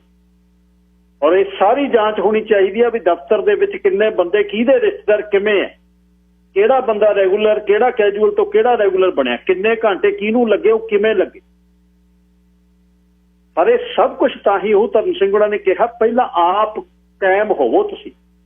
ਜਦ ਬਦਤਮੀਜ਼ੀ ਕਿਸੇ ਨੇ ਕੀਤੀ, ਚਾਹੇ ਕਲਾਇੰਟ ਨੇ ਕੀਤੀ, ਦਫ਼ਤਰ 'ਚ ਹੋਏ, ਨੋਟ ਕਰੋ ਉਸੇ ਸਮੇਂ ਡਾਇਰੀ 'ਚ, ਸਮਾਂ ਲਿਖੋ, ਕਿਉਂ ਹੋਈ, ਮੈਂ ਕੀ ਕਰਨ ਗਿਆ ਜਾਂ ਕੀ ਕਰਨ ਗਈ, ਮੈਨੂੰ ਕੀ ਕਿਹਾ ਗਿਆ, ਮੈਨੂੰ ਜੇ ਮੈਂ ਔਰ ਜਿਹੜੀ ਮੈਂ ਤੁਹਾਨੂੰ ਦੱਸੀ ਸੀ ਪਾਰਕਿੰਗ ਵਾਲੀ, ਕੋਈ ਪਾਰਕਿੰਗ ਦੀ ਟਿਕਟ ਟੁਕਟ ਨਹੀਂ ਹੈ, ਕੋਈ ਤੁਹਾਨੂੰ ਟਿਕਟ ਦਿੰਦਾ ਪ੍ਰਾਈਵੇਟ ਪਾਰਕਿੰਗ ਦੇ ਵਿੱਚ, ਉਹਦਾ ਟਿਕਟ ਦਾ ਕੋਈ ਵਜੂਦ ਨਹੀਂ ਹੈ। ਬਿਲਕੁਲ ਮੈਂ ਕਾਨੂੰਨ ਨੂੰ ਮੰਨਣਾ ਚਾਹੁੰਦਾ। ਜੇ ਤੁਸੀਂ ਪਾਰਕਿੰਗ ਉੱਥੇ ਪਾਈ ਹੈ, ਜੇ ਪਾ ਦਵੋ ਪੈਸੇ, 1 ਘੰਟਾ ਫ੍ਰੀ ਪਾਰਕਿੰਗ ਤੁਹਾਨੂੰ ਚਾਹੀਦੀ ਹੈ ਵੀ ਐਟਲੀਸਟ ਤੁਸੀਂ ਅੰਦਰੋਂ ਆਪਣਾ ਕੰਸਰਨ ਕੋਈ ਜਾਣਾ ਦਫ਼ਤਰ 'ਚ, ਉਹ ਕੋਈ ਦੰਨ ਥੋੜਾ ਲੱਗਿਆ ਹੋਇਆ।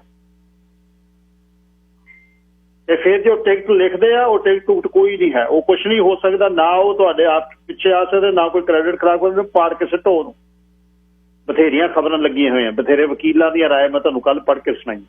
ਮਤਲਬ ਦਬੋ ਨਾ, ਹੱਕ ਸੱਚ ਤੇ ਰਹੋ, ਕੰਮ ਕਰੋ, ਇੱਜ਼ਤ ਨਾਲ ਆਪਣੇ ਪੈਸੇ ਲਓ। ਤੁਸੀਂ ਖਾਸ ਤੌਰ ਤੇ ਬੀਬੀਆਂ ਨੂੰ ਮੈਂ ਕਹਿੰਦਾ, ਤੁਸੀਂ ਸਮਾਜ ਨੂੰ ਸਿਰਜਣਾ।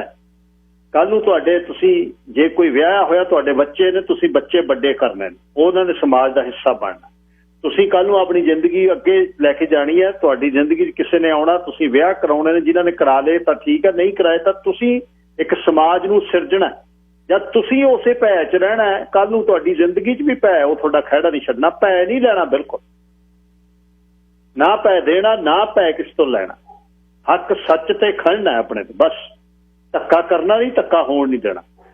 ਸੋ ਪਹਿਲਾਂ ਮੈਂ ਦੱਸਿਆ, ਜੇ ਤੁਹਾਡੇ ਜਿਹੜੇ ਜੌਬ ਸ਼ਾਪ ਸਟੇਵਰਡ ਨੇ, ਉਹਨਾਂ ਨੂੰ ਦੇਖੋ, ਆਲੇ ਦੁਆਲੇ ਨਿਗਾਹ ਮਾਰੋ, ਕੌਣ ਹੈ ਉਹ, ਤੁਹਾਡੇ ਲਈ ਕੀ ਕਰਦਾ। ਨਹੀਂ ਹੁੰਦਾ, ਅੱਗੇ ਵੋਟਾਂ ਪੈਣੀਆਂ ਨੇ, ਖੜੋ। ਜਿਹੜੀਆਂ ਅੱਗੇ ਬੀਬੀਆਂ ਕੰਮ ਕਰ ਸਕਦੀਆਂ, ਬੰਦੇ ਕਰ ਸਕਦੇ ਨੇ ਇਸ ਲਾਈਨ 'ਚ, ਉਹ ਖੜੇ ਹੋ, ਵੋਟਾਂ ਪਾਓ, ਰੈਪ ਬਣੋ।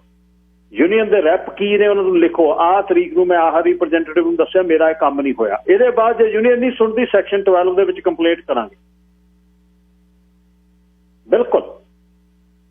ਤੇ ਤੁਹਾਡੇ ਨਾਲ, ਤੁਹਾਡੇ ਸਾਰਿਆਂ ਕੋਲ ਸੈੱਲ ਫੋਨ ਆ, ਤੁਸੀਂ ਮੈਨੂੰ ਸਾਰਿਆਂ ਨੇ ਆਪਣਾ ਮੈਸੇਜ ਭੇਜਿਆ ਮਾਣ ਦੇ ਨਾਲ, ਤੁਹਾਡੀ ਸਾਰੀ ਇਨਫੋਰਮੇਸ਼ਨ ਸੁਰੱਖਿਅਤ ਆ ਮੇਰੇ ਕੋਲ, ਪੂਰੀ ਕਨਫੀਡੈਂਸ਼ੀਅਲ ਹੈ। ਤੁਸੀਂ ਮੈਨੂੰ ਕਦੇ ਵੀ ਜਦ ਕੋਈ ਹੁੰਦਾ ਇਹ ਮੈਨੂੰ ਲਿਖ ਕੇ ਭੇਜਣਾ ਵੀ ਆਹ ਮੈਂ ਫਲਾਣੇ ਜਗ੍ਹਾ ਗਿਆ, ਗਈ, ਮੇਰੇ ਨਾਲ ਆਹ ਹੋਇਆ, ਤੇ ਇਹਦੇ ਤੇ ਆਪਾਂ ਕੰਮ ਕਰਾਂਗੇ। ਪੂਰੀ ਟੀਮ ਮੈਂ ਇੱਕ ਸੈੱਟ ਕਰ ਲਈ, ਜਿਸ 'ਚ ਵਕੀਲ ਵੀ ਨੇ, ਕਮਿਊਨਿਟੀ ਵਰਕਰ ਵੀ ਨੇ, ਇੱਕ ਵਧੀਆ ਇੱਕ ਟੀਮ ਮੈਂ ਸੈੱਟ ਕੀਤੀ ਦੱਸਾਂ ਦੇਣਾ, ਜਿਹੜੀ ਆਪ ਵਲੰਟੀਅਰਲੀ ਅੱਗੇ ਆਏ। ਤੇ ਹੁਣ ਇਹਦਾ ਆਪਾਂ ਹੀਲਾ ਕਰਾਂਗੇ, ਫਿਕਰ ਨਾ ਕਰਿਓ। ਵਪਾਰਕ ਸੰਦੇਸ਼ ਆ ਕੇ 10 ਮਿੰਟ ਇੱਕ ਥੋੜੀ ਜਿਹੀ ਸੈਗਮੈਂਟ ਕਰਨੀ ਹੈ, ਫਿਰ ਅੱਗੇ ਤੁਰਦੇ ਹਾਂ। ਖਾਸ ਗੱਲਬਾਤ ਅੱਜ ਸ਼ਹੀਦ ਪਰਿਵਾਰਾਂ ਬਾਰੇ। ਇਹਦੇ ਤੇ ਕਾਲਸ ਨਾ ਤੁਹਾਡੀ ਮੈਨੂੰ ਚਾਹੀਦੀ। ਕੱਲ ਟਰੈਕਟਰਾਂ ਦਾ ਇੱਕ ਪਰੇਡ ਟਰੈਕਟਰਾਂ ਦੀ ਮੁੰਡਿਆਂ ਨੇ ਕੀਤੀ, ਟਰੈਕਟਰ ਪੰਜਾਬ ਤੋਂ ਲੈ ਕੇ ਆਏ ਨੇ, ਬਹੁਤ ਵਧੀਆ ਟਰੈਕਟਰ ਸਾਰੇ, ਕਈਆਂ ਨੇ ਘਰੇ ਖੜਾਏ ਹੋਏ ਨੇ, ਕਈ ਸ਼ਿੰਗਾਰ ਕੇ ਉਹਨੂੰ ਲੈ ਕੇ ਨੇ, ਬਲਕਾਰ ਢਾਲੀਵਾਲ ਹੁਣੀ ਤੇ ਹੋਰ ਸਾਰਾ ਗਰੁੱਪ, ਬਹੁਤ ਵਧੀਆ ਟਰੈਕਟਰ ਨੇ। ਤੇ ਉਹਨਾਂ ਟਰੈਕਟਰਾਂ ਦਾ ਇੱਕ ਕੱਲ ਪਰੇਡ ਲਾ ਕੇ ਝੰਡੇ, ਜਿਵੇਂ ਮੋਟਰਸਾਈਕਲ ਅਸੀਂ ਚਲਾਉਂਦੇ ਆ, ਤੇ ਉਹਨਾਂ ਨੇ ਸਜਾ ਕੇ ਟਰੈਕਟਰ ਸੜਕ ਤੇ ਲੈ ਕੇ ਆਏ। ਇੰਸ਼ੋਰੈਂਸ ਉਹਨਾਂ ਕੋਲ ਪ੍ਰੋਪਰ ਹੈ, ਤੇ ਉਹਦੇ ਤੇ ਬੜਾ ਬਵੇਲਾ ਹੋਇਆ ਕੱਲ ਫੇਸਬੁੱਕ ਤੇ। ਫੇਸਬੁੱਕੀ ਕਮਾਂਡੋ ਜਿਨ੍ਹਾਂ ਨੂੰ ਕੌਮ ਦੇ ਨਾਲ ਤੇ ਸਰੂਪ ਦੇ ਨਾਲ ਬੜੀ ਤੰਗੀ ਹੈ, ਤੇ ਉਹ ਇਹ ਜੀ, ਇਹ ਤਾਂ ਫੁਕਰਪਣਾ ਜੀ, ਇਹ ਵਿਰਾਸਤੀ ਚੀਜ਼ਾਂ ਨੇ ਤਾਂ ਖੇਤ 'ਚ ਚਾਹੀਦੀਆਂ ਨੇ। ਦਾਰੂ ਵੀ ਖੇਤ 'ਚ ਕੱਢਦੇ ਸੀ। ਤੁਸੀਂ ਜਿਹੜੀਆਂ ਦਾਰੂ ਦੀਆਂ ਦੁਕਾਨਾਂ ਪਾ ਕੇ ਤੇ ਲੋਕਾਂ ਨੂੰ ਦਾਰੂ ਹਰ ਵਕਤ ਦਿਖਾਈ ਜਾਂਦੇ ਹੋ, ਆਹ ਬਣਾ ਲਿਆ ਅਸੀਂ, ਆਹ ਬਣਾ ਲਿਆ, ਉਹ ਵੀ ਫੁਕਰਬਾਜ਼ੀ ਹੋਈ ਹੈ। ਕਿਸੇ ਨੇ ਕਿਸੇ ਦੇ ਬਿਜ਼ਨਸ ਤੋਂ ਕੁਛ ਨਹੀਂ ਲੈਣਾ, ਉਹਦੇ ਲਈ ਵੀ ਸੋਸ਼ਲ ਮੀਡੀਆ ਹੀ ਵਰਤਦੇ ਆਪਾਂ। ਜਾਂ ਨਿੱਜੀ ਤੌਰ ਤੇ ਤੁਸੀਂ ਟਾਰਗੇਟ ਕਰਦੇ ਹੋ, ਤੁਹਾਡਾ ਖੱਬੇ ਪੱਖੀ ਸੋਚ ਤੁਹਾਡੇ ਸਿਰ ਤੇ ਚੜ੍ਹਦੀ ਹੈ, ਉਸ ਸਮੇਂ ਸਾੜਾ ਜਿਹੜਾ ਹੈ, ਸਾੜੇ ਨੂੰ ਕੰਟਰੋਲ 'ਚ ਰੱਖਿਆ ਕਰੋ। ਇਹ ਇਸ ਤਰ੍ਹਾਂ ਹੀ ਟਰੈਕਟਰ ਰਹਿਣੇ ਨੇ, ਇਸ ਤਰ੍ਹਾਂ ਹੀ ਟਰਾਲੀਆਂ ਤੇ ਇਸ ਤਰ੍ਹਾਂ ਹੀ ਸੜਕਾਂ ਹੋਣਾ ਹੈ। ਕੌਮ ਦੇ ਕੰਮਾਂ ਦੇ ਵੇਲੇ ਹੀ ਸਾਨੂੰ ਹਰ ਜਗ੍ਹਾ ਜਿੱਥੇ ਸਾਡਾ ਇਕੱਠ ਹੁੰਦਾ, ਇਹ ਲੈ ਕੇ ਆਉਂਦੇ ਨੇ ਤੇ ਸਾਡੇ ਲਈ ਮਾਣ ਹੈ। 25-25, 30-30 ਹਜ਼ਾਰ ਡਾਲਰ ਲੱਗਦਾ ਟਰੈਕਟਰ ਲਿਆਉਣ ਲਈ। ਐ ਨਹੀਂ ਟਰੈਕਟਰ ਆਉਂਦੇ, ਬੋਝੇ 'ਚੋਂ ਪੈਸੇ ਲੱਗਦੇ। ਕਿਸੇ ਨੇ ਜੀਪਾਂ ਬਣਾਈਆਂ, ਕਿਸੇ ਨੇ ਮੋਟਰਸਾਈਕਲ ਬਣਾਏ, ਕਿਸੇ ਨੇ ਸ਼ਿਕਾਰੀ ਕੁੱਤੇ ਰੱਖੇ ਨੇ, ਕਿਸੇ ਨੇ ਕਬੂਤਰ ਰੱਖੇ ਨੇ, ਕਿਸੇ ਨੂੰ ਹਥਿਆਰਾਂ ਦਾ ਸ਼ੌਕ ਹੈ, ਨਿੱਜੀ ਸ਼ੌਕ ਨੇ। ਕਿਸੇ ਨੂੰ ਕੀ ਇਸ ਦੀ ਤੰਗੀ ਹੈ, ਜਿਹਨੇ ਆਪਣੇ ਘਰ 'ਚ ਪੈਸਾ ਲਾ ਕੇ ਕੁਝ ਵੀ ਬਣਾਇਆ ਹੋਵੇ, ਔਰ ਇੱਥੇ ਦਾ ਸਰਕਾਰ, ਇੱਥੇ ਦੀ ਇੰਸ਼ੋਰੈਂਸ ਉਸ ਨੂੰ ਅਲਾਓ ਕਰਦੀ। ਬਿਲਕੁਲ ਜਿਨ੍ਹਾਂ ਨੇ ਰੱਖੇ ਹੋਏ ਨੇ, ਸ਼ੌਂਕੀਆਂ ਨੇ, ਸਿਰੇ ਬਣਾ ਕੇ ਰੱਖੋ। ਐ ਜੀਪਾਂ ਜਿਹਨੇ ਬਣਾਉਣੀਆਂ ਨੇ, ਕਿਸੇ ਨੇ ਕੁਛ ਬਣਾਇਆ, ਕਿਸੇ ਨੇ ਹਮਰ ਬਣਾਇਆ, ਬਣਾਓ। ਕਿਉਂ ਨਹੀਂ ਬਣਾਉਣਾ? ਜਦ ਕਰਨਾ ਤਾਂ ਅਸੀਂ ਮਿਹਨਤ ਨਾਲ ਖਾਂਦੇ, ਕਿਹੜਾ ਕਿਸੇ ਦਾ ਕੁਝ ਚੱਕ ਕੇ ਲਿਆਉਣੇ ਆ। ਉਹ ਅਸਲ ਗੱਲ ਸਾਰ ਇਹ ਹੈ, ਬਿਲਕੁਲ ਇਸ ਤਰ੍ਹਾਂ ਹੀ ਪਰੇਡਾਂ ਨਿਕਲਣ, ਇਸ ਤਰ੍ਹਾਂ ਹੀ ਜਾਓ, ਇਸ ਤਰ੍ਹਾਂ ਹੀ ਸ਼ਿੰਗਾਰ ਕੇ ਸੜਕਾਂ ਤੇ ਲੈ ਕੇ ਜਾਓ, ਇਸ ਤਰ੍ਹਾਂ ਹੀ ਮੋਟਰਸਾਈਕਲ। ਹੁਣ 50-50 ਹਜ਼ਾਰ ਡਾਲਰ ਅਸੀਂ ਮੋਟਰਸਾਈਕਲਾਂ ਤੇ ਲਾਇਆ, ਕੱਲ੍ਹ ਨੂੰ ਕਹਿ ਜੀ ਮੋਟਰਸਾਈਕਲ ਤੇ ਦਸਤਾਰ ਬੰਨੀ ਜਾਂਦਾ, ਕਿਸੇ ਦਾ ਢਿੱਡ ਦੁਖਦਾ, ਪਰਮਿਸ਼ਨ ਲਈ ਆ, ਅਸੀਂ ਚਲਾਵਾਂਗੇ, ਇਸ ਤਰ੍ਹਾਂ ਹੀ ਚੱਲਣ। ਬਥੇਰੇ ਕਈਆਂ ਨੂੰ ਬੜੀ ਤੰਗੀ ਹੁੰਦੀ ਹੈ, ਹੈਲਮਟ ਨਹੀਂ ਪਾਉਂਦੇ, ਇਹ ਨਹੀਂ ਪਾਉਂਦੇ। ਤੁਸੀਂ ਲੈ ਲਓ, ਤੁਸੀਂ ਹੈਲਮਟ ਪਾ ਕੇ ਚਲਾ ਲਓ, ਸਾਨੂੰ ਪਰਮਿਸ਼ਨ ਦਿੱਤੀ ਆ, ਅਸੀਂ ਚਲਾਵਾਂਗੇ। ਇਹ ਹੱਕ ਹਕੂਕ ਬਰਾਬਰ ਨੇ। ਤੁਸੀਂ ਹੈਲਮਟ ਪਾ ਕੇ ਚਲਾ ਲਓ, ਲਾਓ, ਤੁਸੀਂ ਲੈ ਕੇ ਤਾਂ ਖੜਾਓ ਤਾਂ ਸਹੀ ਘਰ 'ਚ। ਇਹ ਜਿਹੜੀ ਕੱਲ ਬਹੁਤ ਵਿਵਾਦ ਚੱਲਿਆ ਬਈ ਇਹ ਆਹ ਹੋ ਗਿਆ ਜੀ, ਉਹ ਹੋ ਗਿਆ, ਜਿਨ੍ਹਾਂ ਦਾ ਨਾਲੇ ਇੱਥੇ ਲੋਕਲ ਵੀ ਨਹੀਂ, ਕਈ ਬਾਹਲੇ ਤਿੰਗੜ ਦੇ, ਜਿਨ੍ਹਾਂ ਦਾ ਮਤਲਬ ਹੈ ਨਹੀਂ। ਸੜਕ ਸਰੀ ਦੀ, ਟਰੱਕ ਜਿਹੜੇ ਟਰੈਕਟਰ ਸਰੀ ਚੱਲਦੇ ਨੇ, ਵਿਆਹ ਮੋਗੇ ਕਿਹੜਾ ਆੜ ਜੋਗੇ, ਤੇ ਫਿਰ ਜਦ ਛੋਤ ਲਹੀ ਫਿਰ ਆਇਆ ਸੂਤ। ਫਿਰ ਭਾਸ਼ਾ ਵਧੀਆ ਬਦਲੋ ਤੇ ਆਹ ਬਦਲੋ, ਫਿਰ ਅਗਲੇ ਕੀ ਲਿਖਣ ਫਿਰ ਹੋਰ? ਜਦ ਤੁਸੀਂ ਸੁਣਦੇ ਹੀ ਨਹੀਂ। ਹਰ ਰੋਜ਼ ਜਿੱਦਣ ਕੋਈ ਕੌਮ ਦਾ ਕੰਮ ਹੋਵੇ ਫੋਟੋ ਲੈ ਆ ਜਾਵੇ ਮਾੜੀ ਜੀ NDP ਦੇ ਲੀਡਰ ਦੀ, ਜਗਮੀਤ ਸਿੰਘ ਦੀ। ਕਮਾਂਡੋ ਆ ਇੱਕ ਜਿਹੜਾ ਐਡਮਿੰਟਨ ਬੈਠਾ ਹੈ, ਉਹਨੂੰ ਬੜੀ ਤੰਗੀ ਹੁੰਦੀ ਹੈ ਜਦੇ, ਹਾਂ ਜੀ ਇਹਨੇ ਦਬਾਲਾ ਬੰਨ ਲਿਆ ਜੀ, ਇਹ ਆਹ ਕਰ ਲਿਆ ਜੀ, ਇਹਨੇ ਆਹ। ਦੱਸ ਕਿਹੜੀ ਕਹਾਣੀ ਆ? ਤੁਹਾਨੂੰ ਕੀ ਤੰਗੀ ਆਵੇ? ਸਾੜਾ ਕਿਹੜੀ ਚੀਜ਼ ਦਾ ਤੁਹਾਨੂੰ? ਇਸ ਤਰ੍ਹਾਂ ਨਹੀਂ ਗੱਲ ਕਰਨੀ ਹੈ। ਤੁਸੀਂ ਆਪਣੀ ਮਰਜ਼ੀ ਕਰੋ। ਤੁਸੀਂ 2-2 ਲੀਟਰ ਬੀਅਰ ਦੇ ਜੱਗ ਲੋਕਾਂ ਨੂੰ ਦਿਖਾ ਕੇ ਪੀਂਦੇ ਹੋ ਤੇ ਸਾਨੂੰ ਅਸੀਂ ਸ਼ਰਾਬ ਤੋਂ ਨਫ਼ਰਤ ਕਰਦੇ ਹਾਂ। ਤੁਹਾਨੂੰ ਕਿਹਾ ਕਿਸੇ ਨੇ?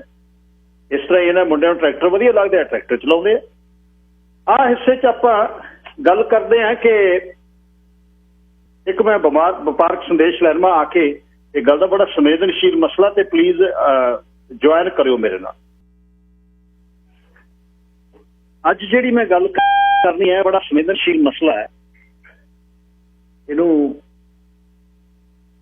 ਇਹਦੇ ਅਲੱਗ-ਅਲੱਗ ਇਹਦੀਆਂ ਭੂਮਿਕਾ ਨੇ, ਅਲੱਗ-ਅਲੱਗ ਇਹਦੀਆਂ ਡੈਫੀਨੇਸ਼ਨਸ ਨੇ। ਔਰ ਇਹ ਜਨਮ ਵੀ, ਇਸ ਜਨਮ ਦੇ ਵਿੱਚ ਖਾਸ ਰੂਹਾਂ ਆਉਂਦੀਆਂ ਨੇ 2.5-3 ਕਰੋੜ ਦੇ ਵਿੱਚ। ਵਿਰਲੇ ਨੇ ਉਹ ਜਿਹੜੇ ਪਾਤਸ਼ਾਹੀ ਦਾ ਥਾਪੜਾ ਲੈ ਕੇ ਜੰਮਦੇ ਆ। ਪਤਾ ਨਹੀਂ ਉਹ ਕਿਹੜੀ ਰੂਹ ਹੈ ਜਿਹੜੀ ਮੁੜ ਕੇ ਆ ਕੇ ਕਿਸੇ ਦੀ ਕੁੱਖ 'ਚ ਫਲਦੀ ਹੈ। ਫਲਣ ਤੋਂ ਬਾਅਦ ਉਹ ਬਚਪਨ ਤੋਂ ਹੀ ਇਸ ਤਰੀਕੇ ਨਾਲ ਵਿਚਰਦੀ ਹੈ ਕਿ ਉਹ ਆਉਣ ਵਾਲੀਆਂ ਪੀੜ੍ਹੀਆਂ ਨੂੰ ਰਚਨਾ ਆ ਜਾਂਦੀ ਹੈ। ਅੱਜ ਦੀ ਨਹੀਂ, 18ਵੀਂ ਸਦੀ 'ਚ ਵੀ ਸਾਡੀ ਜਿਹੜਾ ਇਤਿਹਾਸ ਹੈ, ਕਦੇ ਕਦੇ ਮੈਂ ਸੋਚਦਾ ਕਿਹੋ ਜਿਹਾ ਸਮਾਂ ਹੋ। ਸਿਰਾਂ ਦੇ ਮੁੱਲ ਪੈਂਦੇ ਹੈ। ਅਬਦੁਸਮੰਦ ਖਾਂ, ਉਹਦੇ ਬਾਅਦ ਜ਼ਕਰੀਆ, ਉਹਦੇ ਬਾਅਦ ਯਹੀਆ ਤੇ ਉਹਦਾ ਪੁੱਤ ਤੇ ਨਾਦਰ ਤੇ ਅਬਦਾਲੀ, ਕੀ ਕੁਛ ਹੋ ਰਿਹਾ। ਸਿੰਘਾਂ ਦੇ ਸਿਰਾਂ ਦੇ ਮੁੱਲ ਪੈ ਰਹੇ ਨੇ। ਬਾਬਾ ਤਾਰਾ ਸਿੰਘ ਵਾਂ ਦੀ ਸ਼ਹੀਦੀ ਹੋਈ ਬਾਬਾ ਬੰਦਾ ਸਿੰਘ ਬਹਾਦਰ ਤੋਂ ਬਾਅਦ। ਚੌਧਰੀ ਨਸ਼ਹਿਰੇ ਵਾਲੇ ਤੇ ਜੇ ਤੇ ਬੋ ਅਕਲ ਲਸੀਏ ਤੇ ਬਿਫਰੇ ਫਿਰਦੇ ਆ, ਘੋੜੀਆਂ ਖੁੱਲੀਆਂ ਛੱਡਦੇ। ਜਦ ਸਿੰਘ ਕਹਿੰਦੇ ਘੋੜੀਆਂ ਬੰਨ ਲਾ, ਕਹਿੰਦਾ ਤੁਹਾਡੀਆਂ ਦਾੜੀਆਂ ਤੇ ਤੁਹਾਡੇ ਵਾਲਾਂ ਦੇ ਨਾਲ ਰੱਸੇ ਵੱਟ ਕੇ ਘੋੜੀਆਂ ਦੇ ਕੰਡਾਲੇ ਕਸੂ ਮੈਂ। ਥਲੜੀ ਉੱਪਰ ਲਿਆ ਤੇ ਨਵਾਬੀਆਂ ਭੇਟਨੇ, ਜਿੱਦਾਂ ਨਵਾਬੀ ਆਉਂਦੀ ਆ 5 ਪਿਆਰੇ ਬੈਠੇ, ਕਹਿੰਦੇ ਲੈ ਜਾਓ ਨਵਾਬੀ। ਜੁੱਤੀ ਦੀ ਨੋਕ ਤੇ ਆ ਤੁਹਾਡੀ ਨਵਾਬੀ ਪਾਤਸ਼ਾਹੀ ਸਾਨੂੰ ਗੁਰੂ ਨੇ ਦਿੱਤੀ ਹੋਈ। ਇੱਕ ਨਹੀਂ ਹੈ। ਛੋਟੇ ਘੱਲੂ ਘਾਰੇ ਦੇ ਵਿੱਚ ਜਦ ਤੋਪਾਂ ਦੇ ਗੋਲੇ ਡਿੱਗਦੇ ਆ, ਸਣੇ ਘੋੜੇ ਮਾਸ ਦੇ ਲੋਥੜੇ ਫਲਾਹ ਦੇ ਦਰਖਤ ਤੇ ਜਿਹੜੇ ਉੱਡ ਪੈਂਦੇ ਆ ਤੇ ਉੱਪਰੋਂ ਖੂਨ ਨੁੱਚੜਦਾ ਪੱਤਿਆਂ 'ਚ। ਕਾਠੀਆਂ ਦੇ ਨਾਲ, ਰਕਾਬਾਂ ਦੇ ਨਾਲ ਅੱਧੀ ਵੱਡੀ ਹੋਈ ਲੱਤ ਬੰਨ ਕੇ ਸੁੱਖਾ ਸਿੰਘ ਮਾੜੀ ਕੰਬੋ ਕੇ ਵਾਲਾ ਬੰਨੀ ਫਿਰਦਾ, ਕਹਿੰਦਾ ਖਾਲਸਾ ਜੀ 2.5 ਫੁੱਟ ਦੀ ਨਹੀਂ 1.5 ਫੁੱਟ ਦੀ ਲੜਨੀ ਅੱਜ। ਕੌਮ ਦਾ ਮਹਾਨ ਜਰਨੈਲ ਆਹਲੂਵਾਲੀਆ ਸਰਦਾਰ ਚਰਚ ਸਿੰਘ। ਇਸ ਦੇ ਵਿੱਚ ਨੇ ਅੱਗੇ ਰਾਵੀ ਆ, ਰਾਵੀ ਤੋਂ ਅੱਗੇ ਬਿਆਸ ਆ, ਬਿਆਸ ਤੋਂ ਅੱਗੇ ਸਤਲੁਜ ਆ। ਸੜਦਾ ਤਪਦਾ ਰੇਤਾ, ਘੋੜੇ ਜ਼ਖਮੀ ਨੇ, ਸਰੀਰ ਵੱਡੇ ਪਏ ਨੇ, ਯੱਕ ਠੰਡਾ ਪਾਣੀ ਹੈ ਰਾਵੀ ਦਾ, ਵਿੱਚ ਦੀ ਲੰਘ ਗਏ। ਤੁਲੇ ਬਣਾ ਕੇ ਪਤਾ ਨਹੀਂ ਕਿਵੇਂ ਲੰਘੇ। ਹੱਲੋਵਾਲੀਏ ਸਰਦਾਰਾਂ ਨੇ, ਗੁਰਦਿਆਲ ਸੋਹਣਾ ਨੇ ਘੋੜੇ ਸਿੱਟੇ, ਭਾਈਆਂ ਨੇ ਘੋੜੇ ਰਾਵੀ ਖਾ ਗਈ, ਪਰ ਈਨ ਨਹੀਂ ਮੰਨੀ। ਸਿਰਾਂ ਦੇ ਮੁੱਲਾਂ ਸਿਰ ਵੱਢ ਕੇ ਲਿਆ ਕੇ ਅਬਦਾਲੀ ਨੇ ਸਿੰਘਾਂ ਦੇ ਮੀਨਾਰਾਂ ਦੀਆਂ ਨੀਹਾਂ 'ਚ ਗੱਡ ਤੇ ਖੂਨ ਦੀਆਂ ਗਾਗਰਾਂ ਯੋਧਿਆਂ ਦੀਆਂ ਭਰ ਕੇ ਲਿਆ ਕੇ ਮਸੀਤਾਂ ਧੋਤੀਆਂ। ਪਰ ਅਬਦਾਲੀ ਨੂੰ ਕਿਹਾ ਤੈਨੂੰ ਮੁੜਨ ਨਹੀਂ ਦੇਣਾ ਸੀ। ਇੱਥੇ ਨੂੰ ਚਨਾਹ ਦੇ ਪੱਤਣ ਤੋਂ ਟਪਾ ਕੇ ਲਿਆਉਂਦੇ ਰਹੇ, ਮੁਸ਼ਕਾਂ ਬੰਨ ਕੇ ਕਾਜ਼ੀਆਂ ਦੀਆਂ, ਕਹਿੰਦੇ ਕਰੋ ਸਾਫ਼ ਆ ਜਿਹੜੀ ਮਿੱਟੀ ਸਿੱਟ ਕੇ ਗਏ ਹੋ। ਇਹ ਤੁਹਾਡੀ ਭੂਆ ਖਾਨੋ ਦਾ ਘਰ ਆ ਜਿੱਥੇ ਮਿੱਟੀ ਸਿੱਟ ਕੇ ਗਏ ਹੋ। ਮਨਸ਼ਾ ਸਿਉਣੀ ਸੰਦਲਬਾਰ ਤੋਂ ਆ ਕੇ ਲੁਕ ਕੇ ਦੀਵਾ ਬੱਤੀ ਕਰਦੇ ਜਾਂ ਜ਼ਕਰੀ ਦਾ ਜ਼ੋਰ ਹੈ। ਮਨਸ਼ਾ ਸਿਉਣੀ ਭਰਾ ਜਿਹੜੇ ਨੇ ਰਾਗੀ ਬਣ ਕੇ ਸੇਵਾ ਕਰਦੇ ਰਹੇ। ਜਦ ਉੱਥੇ ਸਾਰਾ ਕੁਛ ਬੰਦ ਹੋ ਗਿਆ, ਉਸ ਜਗ੍ਹਾ ਤੇ, ਉਸ ਜਗ੍ਹਾ ਦੀ ਅਜ਼ਮਤ ਦੇ ਲਈ, ਉਸ ਜਗ੍ਹਾ ਦੀ ਬਰਾਬਰਤਾ ਲਈ, ਉਸ ਅਕਾਲ ਦੇ ਤਖਤ ਦਾ ਸਨਮਾਨ ਦਿਵਾਉਣ ਲਈ ਕੌਮ ਦੇ ਮਹਾਨ ਯੋਧੇ ਤੇ ਮਹਾਨ ਸ਼ਹੀਦ 18ਵੀਂ ਸਦੀ ਦੇ ਕਿਸੇ ਸਿੰਘ ਸ਼ਹੀਦ ਦੀ ਰੂਹ ਜਦ ਮੁੜ ਕੇ ਆ ਕੇ 1978 ਦੇ ਵਿੱਚ ਚੜ੍ਹਦੀ ਵਰੇਸ 30 ਵਰਿਆਂ ਦੀ ਉਮਰ ਦੱਸਦਾ ਕਿ ਇਉਂ ਨਹੀਂ ਹੁੰਦਾ। ਜਦ ਦਸਤਾਰ ਮਿਲੀ ਸੰਤ ਜਰਨੈਲ ਸਿੰਘ ਖਾਲਸਾ ਪਿੰਡ ਵਾਲਿਆਂ ਨੂੰ, ਕਹਿੰਦੇ ਹੁਣ ਬੋਲੂਗਾ ਕੀ? ਇਹ ਤਾਂ ਬੋਲਦਾ ਨਹੀਂ ਸੀ, ਇਹ ਤਾਂ ਗੱਲ ਨਹੀਂ ਸੀ ਕਰਦਾ, ਇਹਨੂੰ ਕਹਿੰਦੇ ਸੀ ਤਾਂ ਸਿੱਧਾ। ਇਹਦੀ ਇੱਕ ਰਾਗਵੱਧ ਹੈ, ਜਦ ਕੌਮ ਦਾ ਮਹਾਨ ਜਰਨੈਲ ਆ ਕੇ ਬੋਲਿਆ ਮਾਈਕ ਤੇ, ਦੰਦਲਾਂ ਪੈ ਗਈਆਂ, ਦੰਦਲਾਂ ਜਿਹੜੇ ਆਲੇ ਦੁਆਲੇ ਬੈਠੇ ਸੀ, ਕਹਿੰਦੇ ਖਾਲਸਾ ਜੀ ਇਉਂ ਨਹੀਂ ਹੋਣੀ, ਇਹ ਦੱਸਿਓ ਤੁਸੀਂ ਇਹ ਟਕਸਾਲ ਤੋਂ ਕੀ ਚਾਹੀਦਾ। ਇਹ ਗੁਰੂ ਗੋਬਿੰਦ ਸਿੰਘ ਸਾਹਿਬ ਦੀ ਟਕਸਾਲ ਹੈ, ਬਾਬਾ ਦੀਪ ਸਿੰਘ ਤੋਂ ਬਾਅਦ 14ਵੀਂ ਜਗ੍ਹਾ ਤੇ ਹੈ, ਦੱਸਿਓ ਤੁਹਾਨੂੰ ਕੀ ਚਾਹੀਦਾ, ਸਾਨੂੰ ਨਹੀਂ ਕੁਝ ਚਾਹੀਦੀ। ਬਾਦਲ ਹੋਣੀ ਵੀ ਬੈਠੀ, ਸਾਰੇ ਉੱਥੇ ਲੱਡੂ ਛੱਡੂ ਬਲਵੰਤੇ ਹੋਣੀ ਸਭ ਬੈਠੇ ਸੀ। ਕਲੀਅਰ ਵਾਰ ਇੱਕ ਦੱਸ ਕੇ ਵੀ ਬਰਾਬਰਤਾ ਦੀ ਗੱਲ ਕਰਨੀ ਹੈ, ਕਿਸੇ ਨਾਲ ਵੈਰ ਨਹੀਂ, ਕਿਸੇ ਨਾਲ ਵਿਰੋਧ ਨਹੀਂ। ਮੰਦਰ ਵੀ ਗੁਰਦਾਸਪੁਰ ਦੀ ਜੇਲ੍ਹ 'ਚ ਭਾਈ ਠਾਰਾ ਸਿੰਘ ਅਮਰੀਕ ਸਿੰਘ ਹੋਣੀ ਬਣਾਓਗੇ। ਜਲਾਲਾਬਾਦ 'ਚ ਬੋਲਦੇ ਆ, ਇੱਕ ਹਿੰਦੂ ਪਰਿਵਾਰ ਆ ਕੇ ਰੋਇਆ ਵੀ ਸਾਡਾ ਹਿੰਦੂ ਮੁੰਡਾ ਹੀ ਸਾਡੀ ਲੜਕੀ ਨੂੰ ਕੱਢ ਕੇ ਲੈ ਗਿਆ, ਕਹਿੰਦੇ 24 ਘੰਟਿਆਂ ਦੇ ਵਿੱਚ ਵਾਪਸ ਆਊ, ਨਹੀਂ ਮੈਂ ਜਾਣਦਾ। ਤੇ ਨਾਲ ਥਾਣੇਦਾਰ ਨੂੰ ਸੁਨੇਹਾ ਭੇਜਿਆ ਵੀ ਕਾਇਮ ਹੋ ਜਾ, 10 ਘੰਟਿਆਂ 'ਚ ਹਿੰਦੂ ਕੁੜੀ ਘਰੇ ਆਈ। ਔਨ ਰੈਕਡ ਹੈ ਇਹ, ਜਿਹੜੇ ਉਹਨੂੰ ਕਹਿੰਦੇ ਨੇ ਹਿੰਦੂਆਂ ਦੇ ਖਿਲਾਫ ਬੋਲਦਾ। ਅਗਨੀਵੇਸ਼ ਵਰਗੇ, ਸਵਾਮੀ ਵਰਗੇ ਨਿਰੁੱਤਰ ਹੋ ਗਏ ਮੂਹਰੇ ਬੈਠ ਕੇ, ਕਿਉਂਕਿ ਸੱਚ ਸੀ। ਸੱਚ ਮੂਹਰੇ ਸਾਹ ਜਿਹੜੇ ਜਾਂਦੇ ਨੇ, ਸਾਹ ਉਹ ਤਾਂ ਨੂੰ ਹੀ ਜਾਂਦੇ ਆ, ਝੂਠਾ ਗਵਾਹਾਂ ਨੇ ਉੱਥੇ ਮੂਹਰੇ ਨਹੀਂ ਖੜਨ। ਸੱਚ ਮੂਹਰੇ ਸਾਹ ਤੇਰੇ ਜਾਣਗੇ ਅਤਾਹਾਂ ਨੂੰ, ਗੱਲ ਨਹੀਂ ਆਉਣੀ ਤੇਰੇ ਝੂਠਿਆਂ ਗਵਾਹਾਂ ਨੂੰ।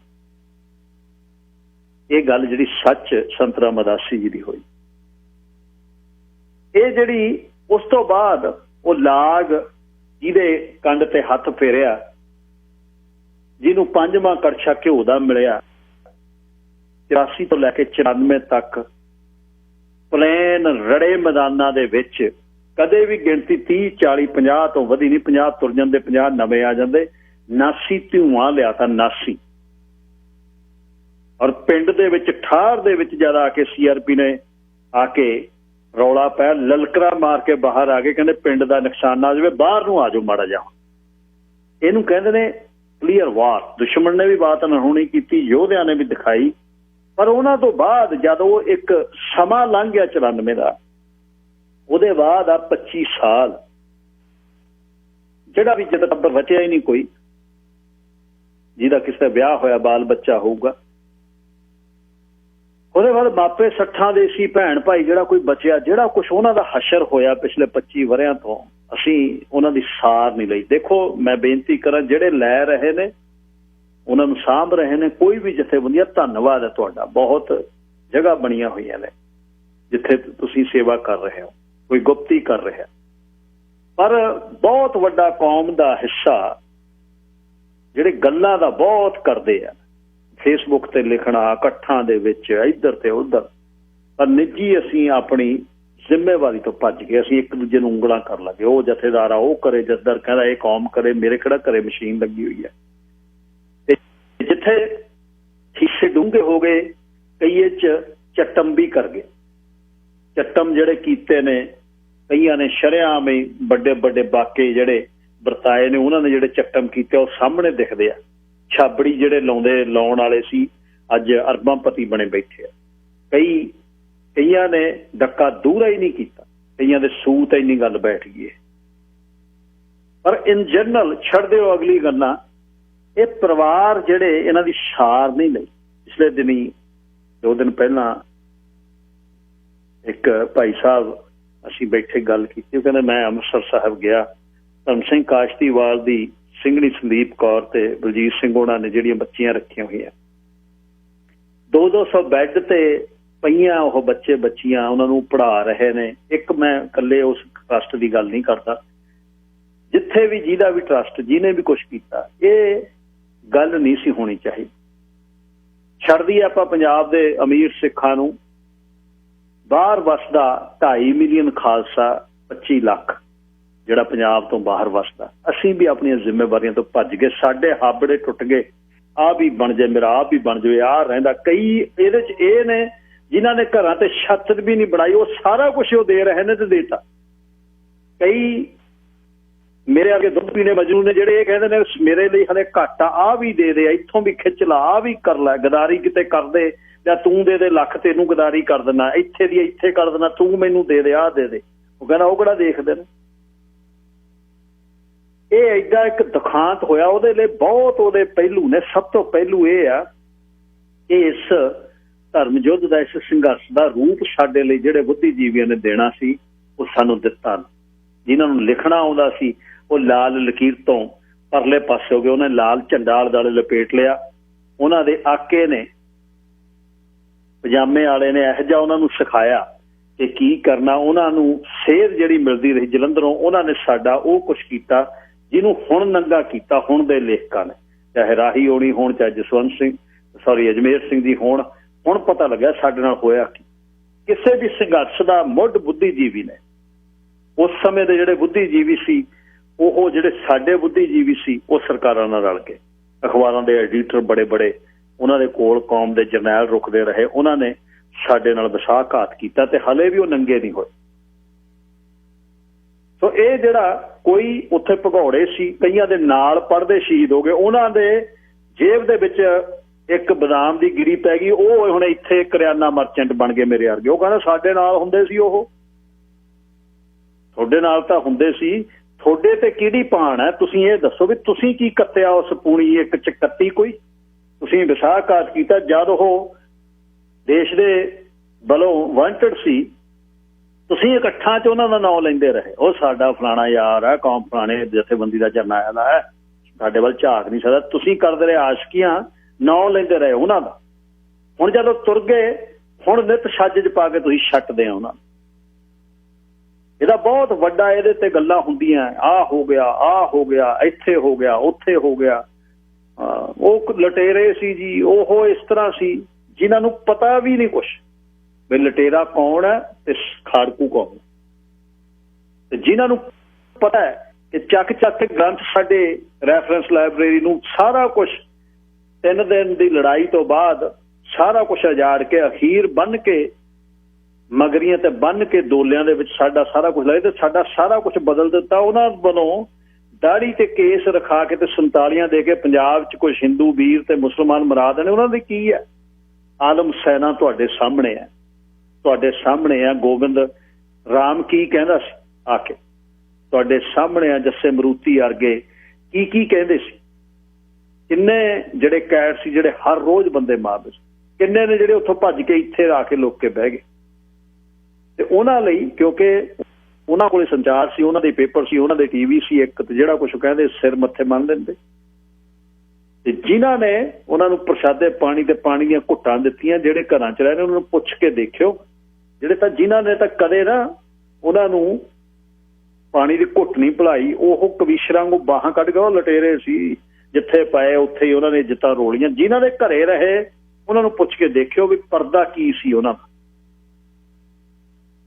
ਇਹ ਜਿਹੜਾ ਲਾਣਾ ਹੈ ਨਾ, ਮੈਂ ਕਈ ਵਾਰ ਕਹਿੰਦੇ ਹੁੰਦੇ ਮੈਨੂੰ ਭਾਈ ਸਾਹਿਬ ਕਿ ਇਹ ਸ਼ਬਦ ਨਾ ਵਰਤ ਕਰੋ। ਲਾਣੇ ਨੂੰ ਫਿਰ ਮਲੰਗ ਲਾਣੇ ਨੂੰ ਕਹੀਏ ਕੀ? ਹੁਣ ਜਦ ਨਿੱਤ ਤੁਹਾਡੀਆਂ ਲਾਉਂਦੇ ਆ, ਹਰ ਰੋਜ਼ ਬਾਲਾਂ ਨੂੰ ਹੱਥ ਪਾਉਂਦੇ, ਤਾਂ ਕਹਿਣਾ ਕੀ ਹੈ ਇਹਨਾਂ ਨੂੰ? ਹੋਰ ਦੱਸੋ ਮੈਨੂੰ, ਸੱਭਿਅਕ ਭਾਸ਼ਾ ਹੈ ਕੀ? ਗੱਲ ਇਹ ਆ ਵੀ ਸੰਘਰਸ਼ ਇੱਕ ਤੁਰ ਗਿਆ ਤੇ ਦੂਸਰੇ ਇਸ ਗਾਡੀ ਰਾਹ ਤੇ ਤੁਰਨ ਵਾਲੇ। ਹੁਣ 18ਵੀਂ ਸਦੀ 'ਚ ਕੀ ਹੋਇਆ? ਵਹੀਰ ਇਕੱਠਾ, ਸਾਰੇ ਪਰਿਵਾਰ ਇਕੱਠੇ, ਉਹਨਾਂ ਦੇ ਜਥੇਦਾਰ ਇਕੱਠੇ, ਉਹਨਾਂ ਨੂੰ ਰੋਟੀ ਪਾਣੀ ਇਕੱਠਾ। ਸ਼ਹੀਦ ਹੋ ਵੀ ਗਿਆ ਤਾਂ ਵੀ ਉਹ ਪਰਿਵਾਰ ਦਾ ਜਿਹੜਾ ਸੇਵਾ ਸੰਭਾਲ ਕੌਮ ਕਰਦੀ। ਇੱਥੇ ਜਿਹੜਾ ਲੁੱਟਿਆ ਗਿਆ, ਜਿਹੜਾ ਰਹਿ ਗਿਆ। ਜਿਹਦੇ ਘਰੇ ਬੋਰੀਆਂ ਰਹਿ ਗਈਆਂ ਉਹਨਾਂ ਨੇ ਹੌਲੀ ਹੌਲੀ ਬੋਰੀਆਂ ਕੱਢ ਕੇ, ਕਿਸੇ ਨੇ 50 ਕਿੱਲੇ ਬਣਾ ਲਈ, 60 ਬਣਾ ਲਈ, 100 ਬਣਾ ਲਈ। ਕਈ ਇੱਧਰ ਨੂੰ ਵੀ ਲੈ ਆਏ, ਹੌਲੀ ਹੌਲੀ ਕੱਢ ਹੌਲੀ ਹੌਲੀ ਉਹ ਇੱਥੇ ਨੂੰ ਭੋਰ ਲੈ ਆਏ।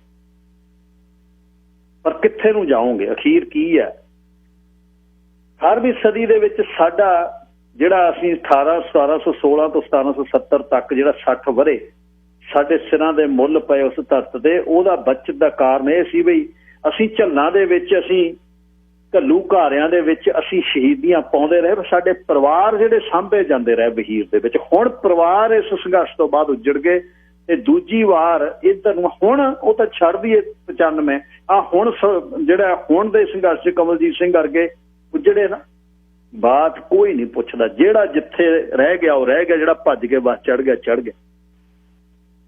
ਉਹਨਾਂ ਪਰਿਵਾਰਾਂ ਦੀ ਸਾਰ ਨਹੀਂ ਅਸਲ ਲਈ। ਸਾਰੇ ਪਿੰਡਾਂ ਦੇ ਵਿੱਚ ਨੇ, ਸਾਰੇ ਏਰੀਏ 'ਚ ਨੇ ਪਰਿਵਾਰ ਰੁਲ ਗਏ। ਜਿਨ੍ਹਾਂ ਦੇ ਪੁੱਤਾਂ ਨੇ ਪ੍ਰੋਫੈਸਰ, ਡਾਕਟਰ, ਵਕੀਲ, ਇੰਜੀਨੀਅਰ ਬਣਨਾ ਸੀ, ਉਹਨਾਂ ਦੇ ਘਰਾਂ 'ਚ ਘਾਹ ਹੋ ਗਿਆ, ਖੱਬਲ ਹੋ ਗਿਆ, ਚਗਾਠਾਂ ਵੀ ਨਹੀਂ ਹੈਗੀਆਂ। ਧਰਾਲਾਂ ਪੈਂਦੀਆਂ ਅੰਦਰ, ਭੈਣਾਂ ਵਿਆਹੀਆਂ ਨਹੀਂ, ਕਿਸੇ ਨੇ ਰਿਸ਼ਤੇ ਨਹੀਂ ਜੋੜੇ, ਉਹ ਹਾਲ ਹੋਇਆ।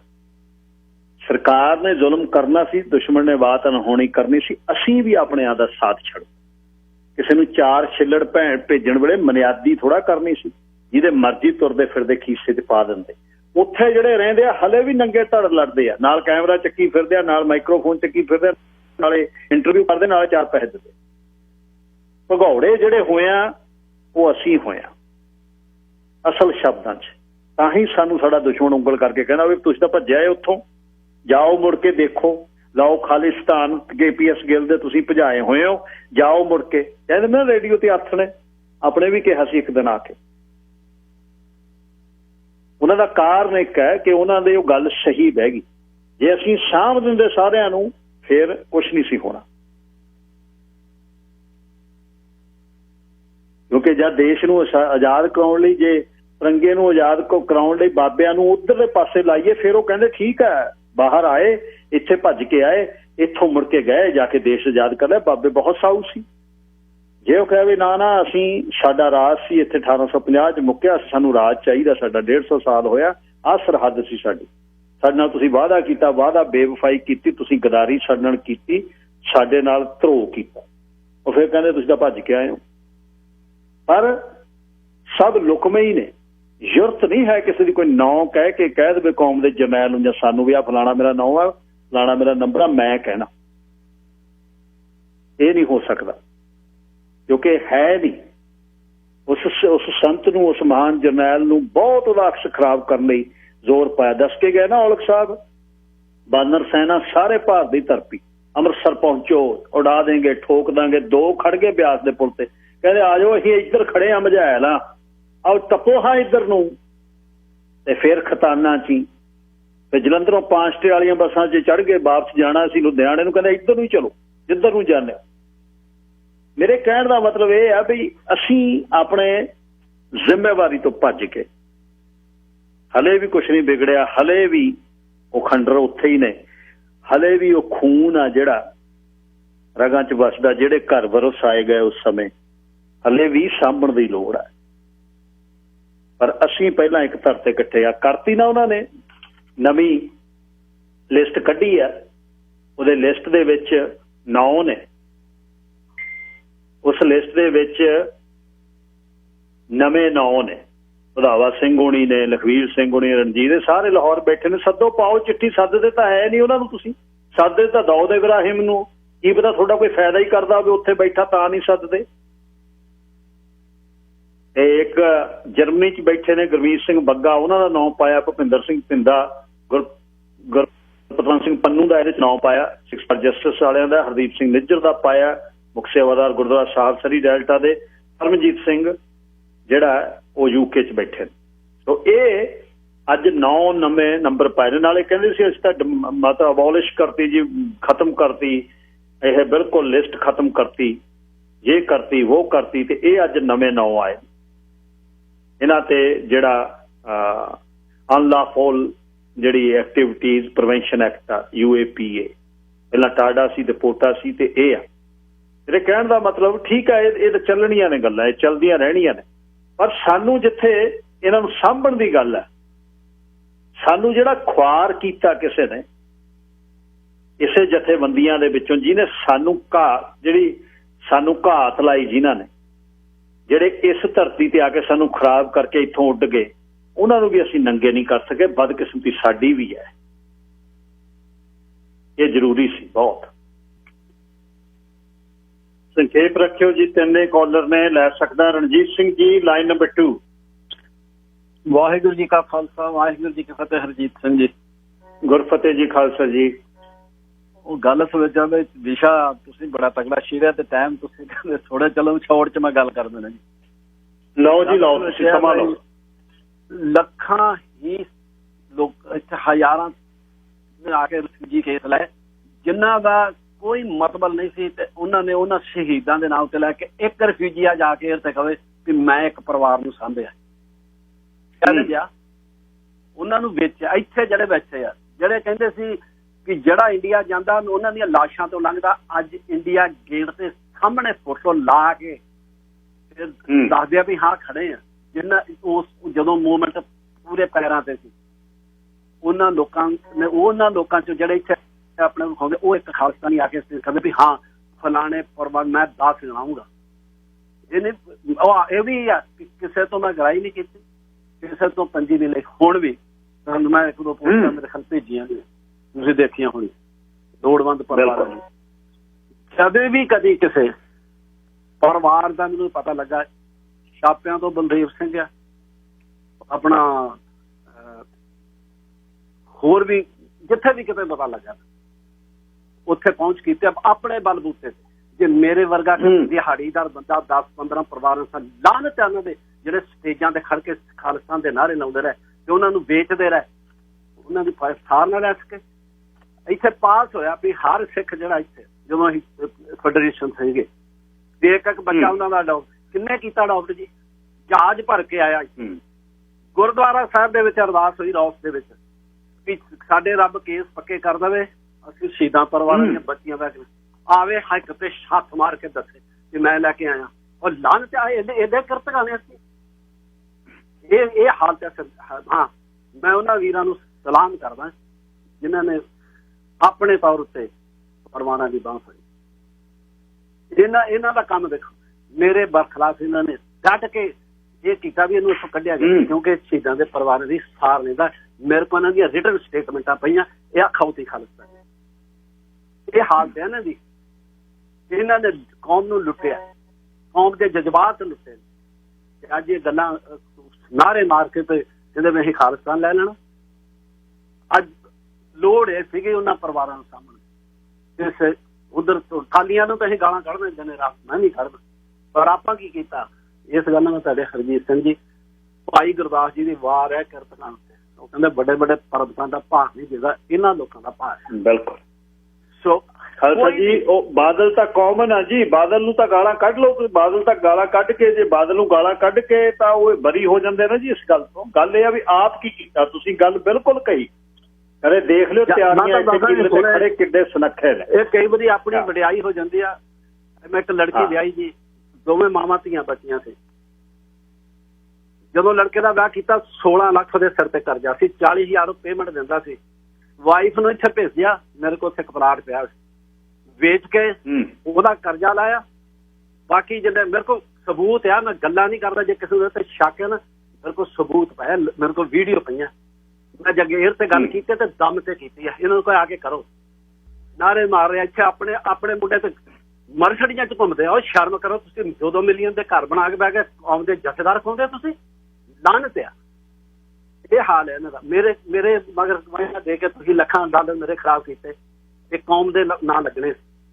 ਮੇਰੇ ਕੋਲ ਸਟੇਟਮੈਂਟਾਂ ਪਈਆਂ ਨੇ ਕਿ ਅਸੀਂ ਕੋਰਟ 'ਚ ਨਹੀਂ ਆ ਸਕਦੇ, ਇੱਥੇ ਬਿਆਨ ਲੈ ਲਓ। ਉਹ ਤੈਨੂੰ ਸ਼ਰਮ ਆਉਂਦੀ ਹੈ ਜਥੇਦਾਰ ਖੋਂਦਾ, ਆਹ ਕੋਰਟ ਦੇ ਵਿੱਚ ਦੇ ਮੇਰੇ ਬਰਖਲਾਫ ਜਾਂ ਇੱਥੇ ਇਹਨਾਂ ਏਜੰਸੀਆਂ ਦੇ ਅੱਗੇ ਬੋਲਦਾ ਤੇ ਇੱਥੇ ਕਿਉਂ ਨਹੀਂ ਆ ਸਕਦਾ, ਕੋਰਟ 'ਚ ਕਿਉਂ ਨਹੀਂ ਆ ਸਕਦਾ। ਔਰ ਮੈਂ ਕੱਢੂ ਇਹ ਸਾਰੀਆਂ ਸਟੇਟਮੈਂਟਾਂ ਦੀਆਂ ਨੰਗੀਆਂ ਕਰੂੰਗਾ। ਮੇਰਾ ਕੇਸ ਅਜੇ ਚੱਲਦਾ ਹੈ, ਫਿਰ ਇਹਨਾਂ ਨੂੰ ਦੱਸੂਗਾ ਵੀ ਇਹ ਕਿਹੜੇ ਖਾਲਿਸਤਾਨੀ ਇਹਨਾਂ ਨੇ ਸਾਡੀ ਕੌਮ ਦਾ ਜਬਾ ਕੀਤਾ। ਕਿਰਤਕਾਂ ਨੇ ਨਮਕ ਹਰਾਮੀ ਕੀਤੀ, ਰੱਜ ਸਾਡੇ ਕੌਮ ਨਾਲ ਵੀ, ਸਾਡੇ ਪੰਥ ਨਾਲ ਵੀ ਤੇ ਸਾਡੇ ਸ਼ਹੀਦਾਂ ਦੇ ਪਰਿਵਾਰ। ਬਾਕੀ ਧੰਨਵਾਦ ਜੀ। ਕੋਈ ਨਾ ਚੜ੍ਹਦੀ ਕਲਾ ਚ ਰਹੋ, ਕੋਈ ਗੱਲ ਨਹੀਂ। ਸੱਚ ਲੋਕਾਂ ਨੂੰ ਪਤਾ ਹੈ, ਚੜ੍ਹਦੀ ਕਲਾ ਚ ਰਹੋ। ਤੁਹਾਡਾ ਕਹਿਣ ਦੀ ਲੋੜ ਨਹੀਂ, ਤੁਹਾਡਾ ਨਾਂ ਯੋਧੇ ਆਪਣੀਆਂ ਕਿਤਾਬਾਂ 'ਚ ਲਿਖ ਕੇ ਗਏ ਨੇ, ਇਹੀ ਮਾਣ ਹੈ। ਸ਼ਾਹ ਹਰਦੀਪ ਸਿੰਘ ਜੀ, ਲਾਈਨ ਨੰਬਰ 3। ਜਗਮੇਲ ਸਿੰਘ ਜੀ ਔਰ ਤੁਸੀਂ। ਹਾਂਜੀ, ਪਹਿਲਾਂ ਤਾਂ ਸਿੰਘ ਸਾਹਿਬ ਜੀ ਟਾਈਮ ਨਹੀਂ ਮਿਲਿਆ, ਚਲੋ ਕੋਈ ਗੱਲ ਨਹੀਂ। ਉਹ ਜਿਹਨੇ ਪੰਜਾਬੀ ਮਾਂ ਬੋਲੀ ਦੀ ਰਾਖੀ ਨਹੀਂ ਕੀਤੀ ਤੇ ਗੁਰੂ ਗ੍ਰੰਥ ਸਾਹਿਬ ਦੀ ਬੇਅਦਬੀ ਹੁੰਦੀ ਤੇ ਉਹਨੂੰ ਮਾਫ ਕਰਾ। ਸਿੰਘ ਸਾਹਿਬ ਜੀ ਨੂੰ ਕਹਿੰਦੇ ਆ ਜਿਹੜਾ ਪੜ੍ਹਿਆ ਕੱਖ ਨਹੀਂ ਤੇ ਉਹ ਕਦੇ ਅਖਬਾਰ 'ਚ ਇੱਕ ਅੱਖਰ ਨਹੀਂ ਲਿਖਿਆ, ਕਿਤਾਬ ਕੋਈ ਲਿਖੀ ਨਹੀਂ ਤੇ ਉਹ ਸਰਸਿਆ ਨੂੰ ਮਾਫੀ ਦੇਤੀ। ਅਸੀਂ ਤਾਂ ਜਦੋਂ ਜਾਈਦਾ ਇੰਡੀਆ ਤਾਂ ਆਪ ਦਾ ਫਰਜ਼ ਪੂਰਾ ਕਰਕੇ ਆਈਦਾ। ਸ਼ਹੀਦਾਂ ਦੇ ਪਰਿਵਾਰ ਨੂੰ ਕੀ ਚਾਹੀਦਾ, ਕਿਵੇਂ ਨਹੀਂ, ਤੇ ਇਹ ਸਾਡਾ ਫਰਜ਼ ਹੈ। ਇਹ ਸਾਡੀ ਕੋਈ ਇਹ ਦਾਨ ਵਾਲੀ ਗੱਲ ਨਹੀਂ ਹੈ। ਇਹ ਦੇਖਣ ਵਾਲੀ ਗੱਲ ਇਹ ਹੈ ਕਿ ਜੇ ਅੱਜ ਸਿਆਸੀ ਲੋਕਾਂ ਤੇ ਸ਼ਾਇਦ ਸਿਆਸੀ ਲੋਕਾਂ 'ਚ ਕੋਈ ਇੱਕ ਅੱਧੀ ਸ਼ਖਸੀਅਤ ਭਾਵੇਂ ਇਹੀ ਜੀ ਹੋਵੇ, ਨਹੀਂ ਤਾਂ ਸ਼੍ਰੋਮਣੀ ਕਮੇਟੀ ਦਾ ਫਰਜ਼ ਤਾਂ ਇਹ ਬਣਦਾ ਸੀ ਕਿ ਗਿਆਨੀ ਦਿੱਤ ਸਿੰਘ ਵਰਗੇ ਦਿਮਾਗ ਪੈਦਾ ਕਰਦੀ। ਤੇ ਅੱਜ ਜੇ ਆਸ ਕੀਤੀ ਜਾ ਸਕਦੀ ਹੈ ਤਾਂ ਪੁਲਿਸ ਅਫਸਰ ਤੇ IAS ਜਿਹੜੇ DC ਲੱਗੇ ਆ ਜਾਂ SDM ਲੱਗੇ ਆ ਜਾਂ ADC ਲੱਗੇ ਆ ਜਾਂ ਚੰਗੀਆਂ ਪੋਸਟਾਂ ਤੇ ਆ, ਉਹ ਕੋਈ ਸਿੱਖ ਕੌਮ ਦਾ ਮਦਦ, ਸਿੱਖ ਕੌਮ ਦੀ ਮਦਦ ਜਿਹੜੀ ਹੈ ਕਰਦੇ ਵੀ ਰਹੇ ਆ, ਕਰਨਗੇ ਵੀ। ਉਹਨਾਂ 'ਚ ਜਜ਼ਬਾ ਵੀ ਹੈ, ਭਾਵੇਂ ਉਹ ਲੋਕ ਹੀ ਕਰਦੇ ਆ, ਇਹ ਗੱਲ ਸਾਨੂੰ ਪਤਾ ਹੈ। ਤੇ ਬਹੁਤ ਮਿਹਰਬਾਨੀ ਤੁਹਾਡੀ। ਬਾਈ ਜੀ ਨੇ ਭੁੱਲਰ ਸਾਡੇ ਦੋਸਤ ਨਾਲ ਪੜ੍ਹਦੇ ਰਹੇ, ਉਹਨੇ ਦੱਸਿਆ ਕਹਿੰਦੇ ਗੋਬਿੰਦ ਰਾਮ ਦਾ ਜਿਹੜਾ ਟਾਊਟ ਸੀ ਲੱਖਾ ਮਰੂਤੀ ਸੀ, ਜੱਸਾ ਮਰੂਤੀ। ਜੱਸੇ ਮਰੂਤੀ ਦੀ ਭਾਰ ਜਿਹੜੀ ਕਹਾਣੀ ਲਿਖੀ ਹੈ ਮੇਰਾ ਖਿਆਲ ਲੱਖੇ ਮਰੂਤੀ ਤੇ ਲਿਖੀ ਸੀ ਭਾਰ ਜਿਹੜੀ। ਐਨੀਵੇਜ਼ ਇਹ ਬਹੁਤ ਵੱਡਾ ਇੱਕ ਵਿਸ਼ਾ, ਇਹ ਵਿਸ਼ੇ ਦਾ ਕੱਲ ਬਾਈ ਜੀ ਚੀਮਾ ਸਾਹਿਬ ਪਰਸੋਂ ਆਏ ਘਰੇ ਤਾਂ ਉਹਨਾਂ ਨੇ ਜਦ ਇਹ ਗੱਲ ਕੀਤੀ, ਮੈਂ ਕਿਹਾ ਵੀ ਇਸ ਤੇ ਗੱਲ ਕਰਨੀ ਬਣਦੀ। ਸੱਚ 'ਚ ਭਾਵੁਕਤਾ ਹੁੰਦੀ ਹੈ। ਮਨਜੀਤ ਸਿੰਘ ਜੀ ਖਾਲਸਾ ਬੋਲ ਕੇ ਗਏ ਨੇ, ਬਿਲਕੁਲ ਇਹ ਠੀਕ ਹੈ। ਅਖੰਡ ਪਾਠਾਂ ਦੀਆਂ ਰੌਲਾਂ ਲਾ ਕੇ ਅਖੰਡ ਪਾਠ ਕਰਕੇ ਜਿਹੜਾ ਜਿੰਨਾ ਪੈਸਾ ਇਕੱਠਾ ਹੋਇਆ ਉਹ ਲੋੜਵੰਦਾਂ ਦੀ, ਮੈਂ ਮਦਦ ਕਹਿਣਾ, ਲੋੜਵੰਦਾਂ ਦੀ ਮਦਦ ਹੋਈ। ਇਹੀ ਸੱਚ ਦੀ ਜਿਹੜੀ ਜਿੱਤ ਹੈ, ਸੱਚ ਦੇ ਮੂਹਰੇ ਖੜ ਨਹੀਂ ਕੋਈ ਸਕਦਾ। ਖਾਲਸਾ ਜੀ ਇਹ ਜ਼ਰੂਰੀ ਆ ਗੱਲ, ਇਸ ਤੇ ਰਹਿਣਾ। ਬਾਕੀ ਛੁੱਪਾਂ ਵਾਲੇ ਆ ਤੇ ਕੋਈ ਆ ਗਿਆ, ਕੋਈ ਵੜ ਗਿਆ, ਕੋਈ ਤਿਆਰੀ ਵੇਖਿਓ, ਤੁਸੀਂ ਕਿੱਲੇ ਤੇ ਖੜੇ ਤਿਆਰੀ ਕਦੇ ਦੇਖਿਓ, ਫਿਰ ਪਤਾ ਲੱਗਦਾ। ਚਲੋ ਉਹ ਵੀ ਰਹਿਣ, ਖੁਸ਼ ਰਹਿਣ, ਪਰ ਹਲੇ ਵੀ ਕੌਮ ਦੀ ਸੇਵਾ ਕਰੀਏ ਆਪਾਂ ਰਲ। 11 ਵਜੇ ਮੁੜਦਾ। ਧੰਨਵਾਦ ਤੇ ਚੜ੍ਹਦੀ ਕਲਾ। ਕਲੰਗੀ ਵਾਲਾ ਪਾਤਸ਼ਾਹ ਅੰਗ ਸੰਗ।